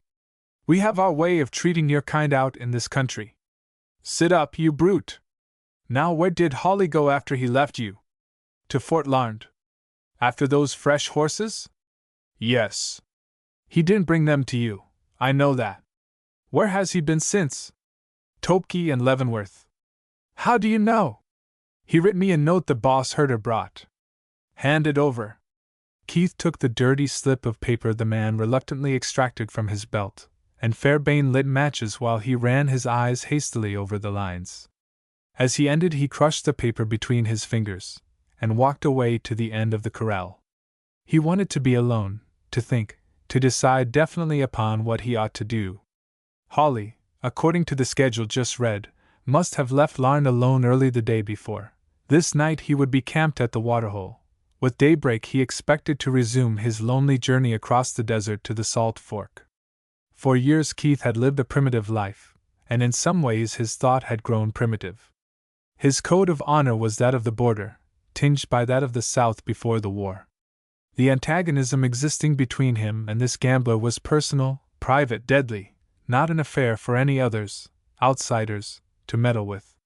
He could wait here, and permit Hawley to be made captive, could watch him ride unsuspectingly into the power of these armed men, and then turn him over to the law to be dealt with.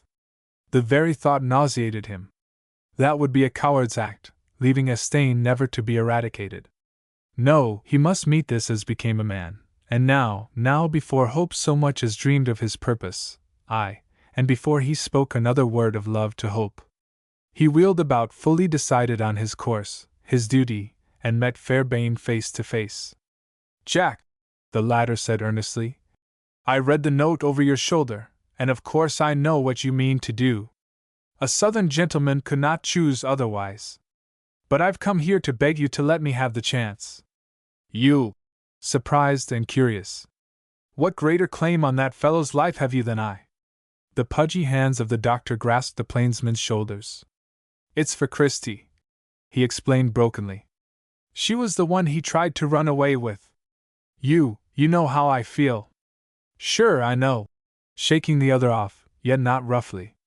"But it happened to be Miss Waite he took, and so this is my job, Fairbairn. Besides, I've got another score to settle with him."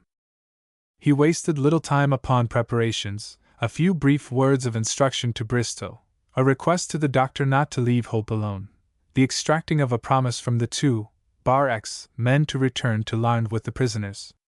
Then he roped the best horse in the corral, saddled and bridled him, and went into the cabin. She had a light burning, and met him at the door. "I thought you would never come, but they told me you were unhurt." "Not a scratch, little girl, we have been a lucky bunch. But I have had a great deal to look after. Now I shall be obliged to ride ahead as far as the waterhole, and let you come on with the others a little later, after you get breakfast. You can spare me a few hours, can't you?" His tone was full of good humor, and his lips smiling, yet somehow she felt her heart sink, an inexplicable fear finding expression in her eyes. But why do you need to go? Couldn't some of the others?" "There is a reason which I will explain later," he said more gravely.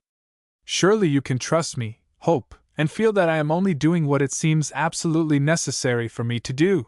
He bent down and kissed her. "It will be only for a few hours, and no cause for worry. Goodbye now, until we meet tonight at the waterhole." The east was gray with coming daylight as he rode plashing across the stream and up the opposite bank. She watched him, rubbing the blinding mist from her eyes, until horse and man became a mere dark speck, finally fading away completely into the dull plain of the desert. Chapter 36.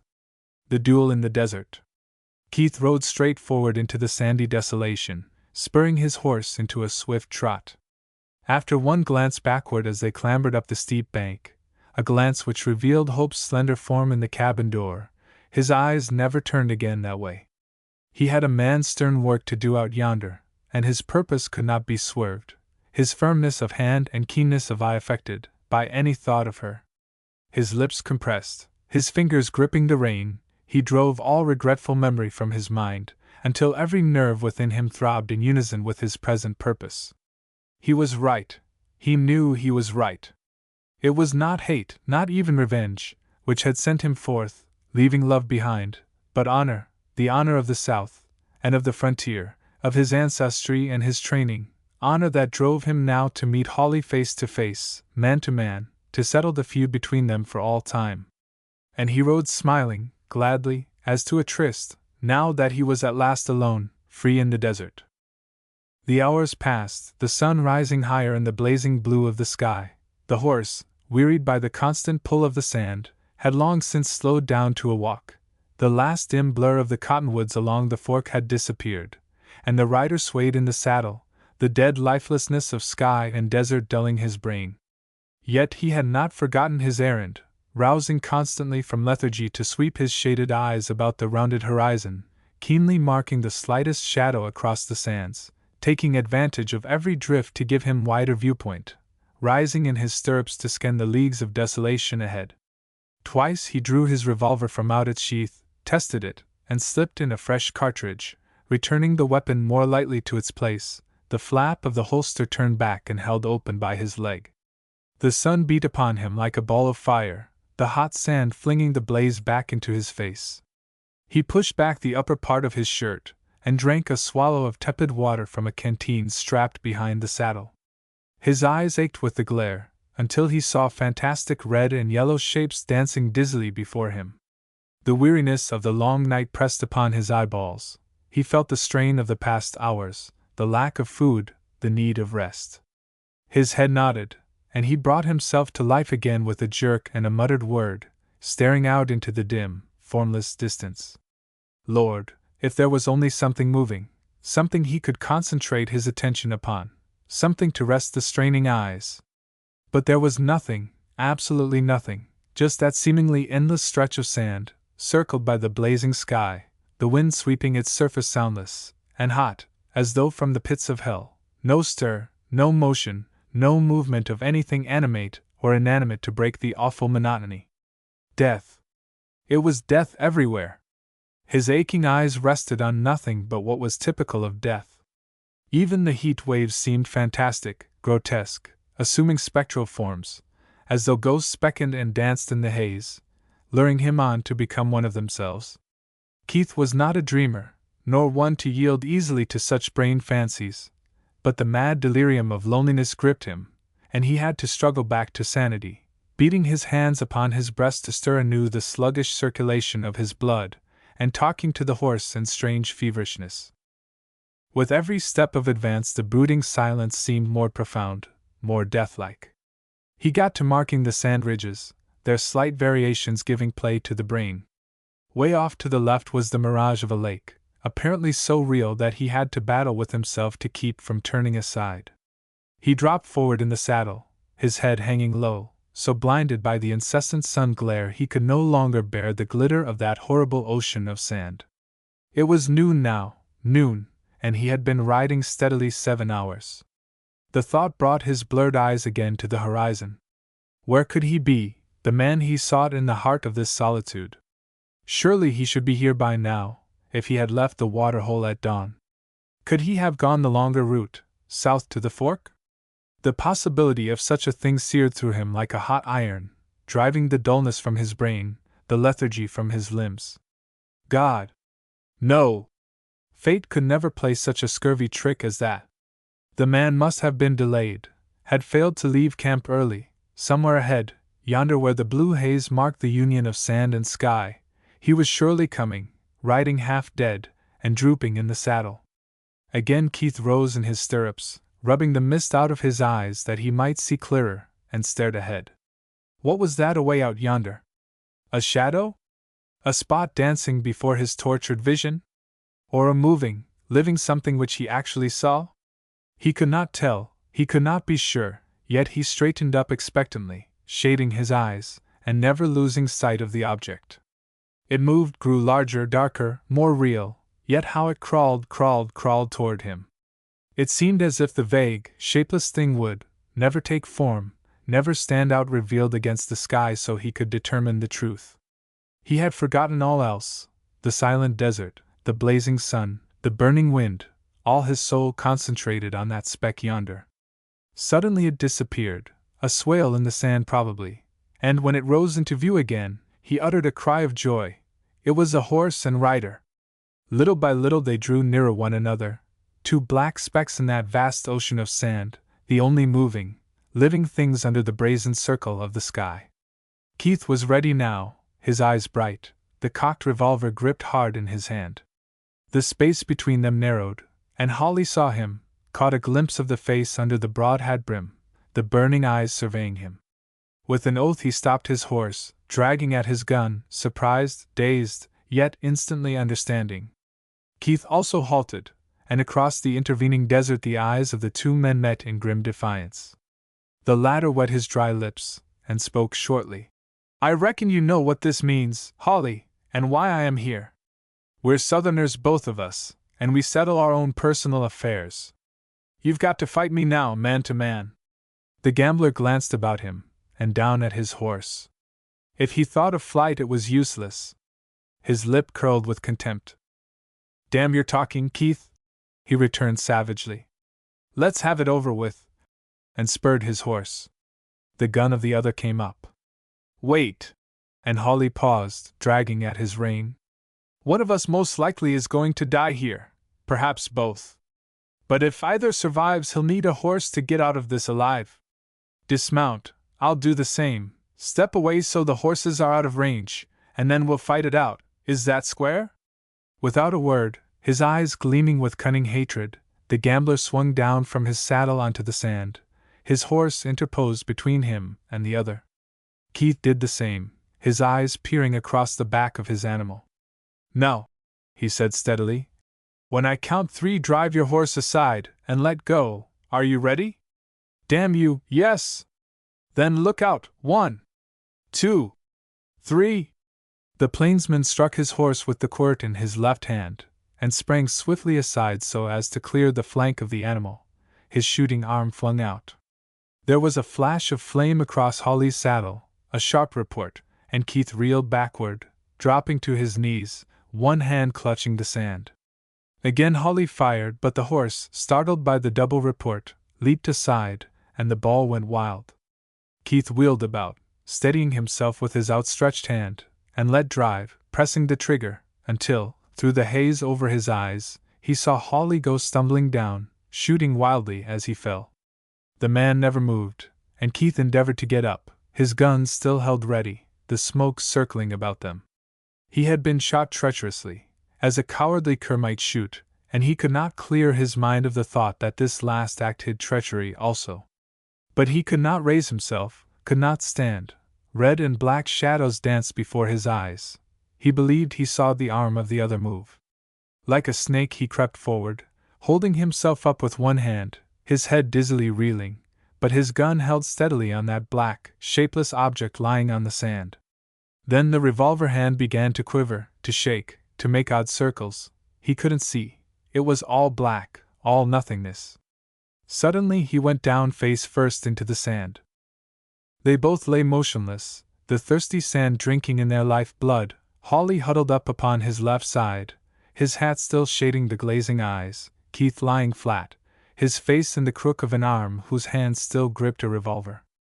There was a grim smile on his lips, as if, even as he pitched forward, he knew that, after he had been shot to death, he had gotten his man. The riderless horses gazed at the two figures, and drifted away, slowly, fearfully, still held in mute subjection to their dead masters by dangling reins. The sun blazed down from directly overhead, the heat waves rising and falling, the dead, desolate desert stretching to the sky. An hour, 2 hours passed. The horses were now 100 yards away, nose to nose. All else was changeless. Then into the far northern sky there rose a black speck, growing larger and larger. Others came from east and west, beating the air with widely outspread wings, great beaks stretched forward.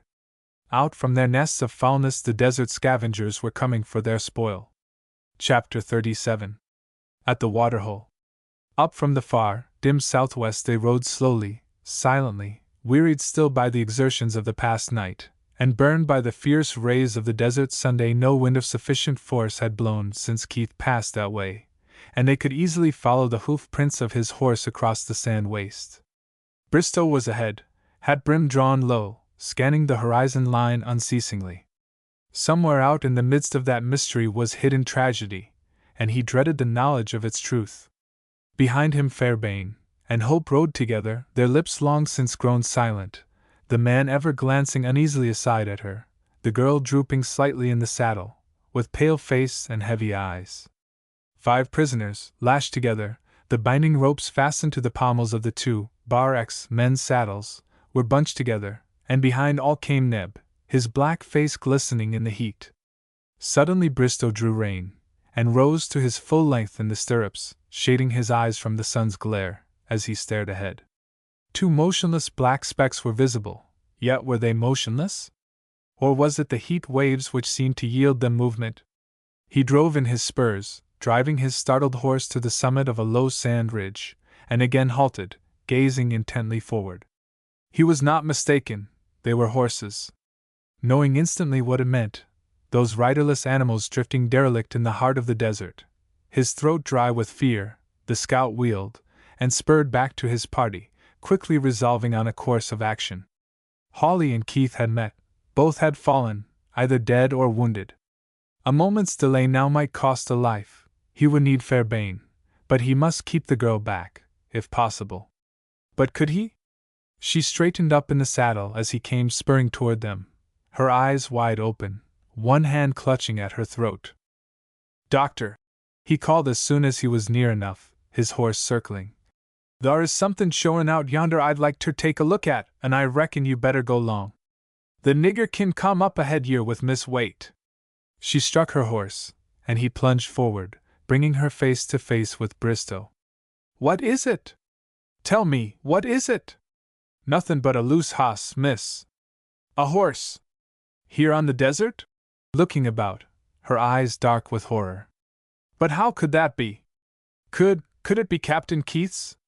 Bristow cast an appealing glance at Fairbairn, mopping his face vigorously, not knowing what to say, and the other attempted to turn the tide. Not likely at all. No reason why it should be. Probably just a stray horse. You stay back here, Miss Hope. Ben and I will find out, and let you know."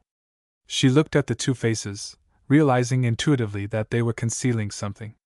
"No, I'm going," she cried, stifling a sob in her throat. "It would kill me to wait here." She was off before either might raise hand or voice in protest, and they could only urge their horses in effort to overtake her, the three racing forward fetlock deep in sand. Mounted upon a swifter animal, Fairbairn forged ahead. He could see the two horses now plainly, their heads uplifted, their reins dangling. Without perceiving more, he knew already what was waiting them there on the sand, and swore fiercely, spurring his horse mercilessly, forgetful of all else, even the girl, in his intense desire to reach and touch the bodies. He had begged to do this himself, to be privileged to seek this man Hawley, to kill him, but now he was the physician, with no other thought except a hope to save. Before his horse had even stopped, he flung himself from the saddle, ran forward and dropped on his knees beside Keith, bending his ear to the chest, grasping the wrist in his fingers. As the others approached, he glanced up, no conception now of aught save his own professional work. "Water, Bristow!" he exclaimed sharply. "Dash some brandy in it. Quick now.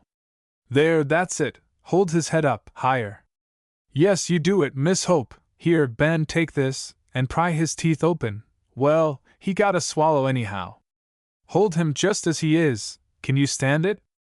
I've got to find where he was hit." Yes, she answered. Don't mind me."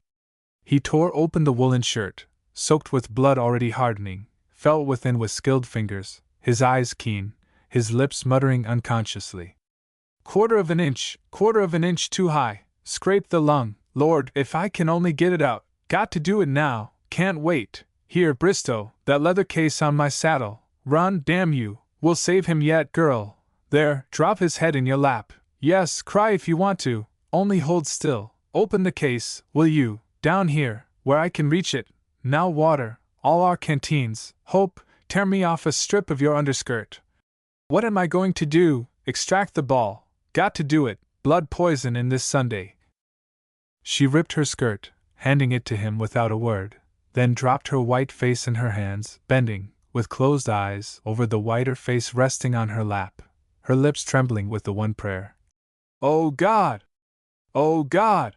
How long he was at it, or what he did, she scarcely knew. She heard the splash of water, caught the flash of the sun on the probe, felt the half-conscious shudder of the wounded man, whose head was in her lap, the deft, quick movements of Fairbairn, and then, "That's it, I've got it, missed a lung by a hair, damn me, I'm proud of that job, you're a good girl."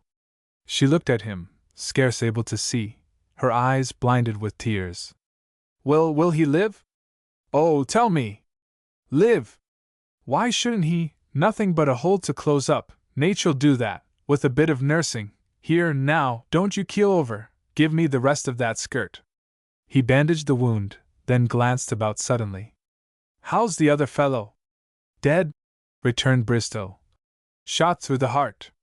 Thought so, have seen Keith shoot before. I wonder how the cuss ever managed to get him. As he arose to his feet, his red face glistening with perspiration, and began strapping his leather case, the others rode up, and Bristow, explaining the situation, set the men to making preparations for pushing on to the waterhole. Blankets were swung between ponies, and the bodies of the dead and wounded deposited therein, firm hands on the bridles. Hope rode close beside Keith, struggling to keep back the tears, as she watched him lying motionless, unconscious, scarcely breathing. So, under the early glow of the desert stars, they came to the waterhole, and halted. The wounded man opened his eyes, and looked about him unable to comprehend. At first all was dark, silent, then he saw the stars overhead, and a breath of air fanned the nearby fire, the ruddy glow of flame flashing across his face. He heard voices faintly, and thus, little by little, consciousness asserted itself and memory struggled back into his bewildered brain. The desert, the lonely leagues of sand, his fingers gripped as if they felt the stock of a gun, yet that was all over. He was not there, but he was somewhere, and alive, alive. It hurt him to move, to breathe even, and after one effort to turn over, he lay perfectly still, staring up into the black arch of sky, endeavoring to think, to understand. Where was he? How had he come there? Was Holly alive also? A face bent over him, the features faintly visible in the flash of firelight. His dull eyes lit up in sudden recollection. "Doc! Is that you?" "Sure, old man." The pudgy fingers feeling his pulse, the gray eyes twinkling. "Narrow squeak you had, going to pull through all right though, no sign of fever." "Where am I?" "At the waterhole, sling you in a blanket, and get you into Larn tomorrow." There was a moment's silence, Keith finding it hard to speak. "Holly?" he whispered at last. "Oh, don't worry, you got him all right." "Say," his voice sobering, "maybe it was just as well you took that job. If it had been me, I would have been in bad." The wounded man's eyes questioned. "It's a bad mix-up, Keith. Waite never told us all of it. I reckon he didn't want her to know, and she never shall, if I can help it. I've been looking over some papers in his pocket. He'd likely been after them this trip, and his name ain't Holly. He's Bartlett Gale, Christie's father." Keith could not seem to grasp the thought, his eyes half closed. Her father?" Annie questioned weakly. "Do you suppose he knew?" "No, not at first anyhow, not at Sheridan. He was too interested in his scheme to even suspicion he had actually stumbled onto the Rio girl. I think he just found out." A coyote howled somewhere in the darkness, a melancholy chorus joining in with long-drawn cadence. A shadow swept into the radius of dancing firelight. "Is he conscious, Doctor?" Fairbairn drew back silently, and she dropped on her knees at Keith's side, bending low to look into his face. Hope. "Yes, dear, and you are going to live now, live for me."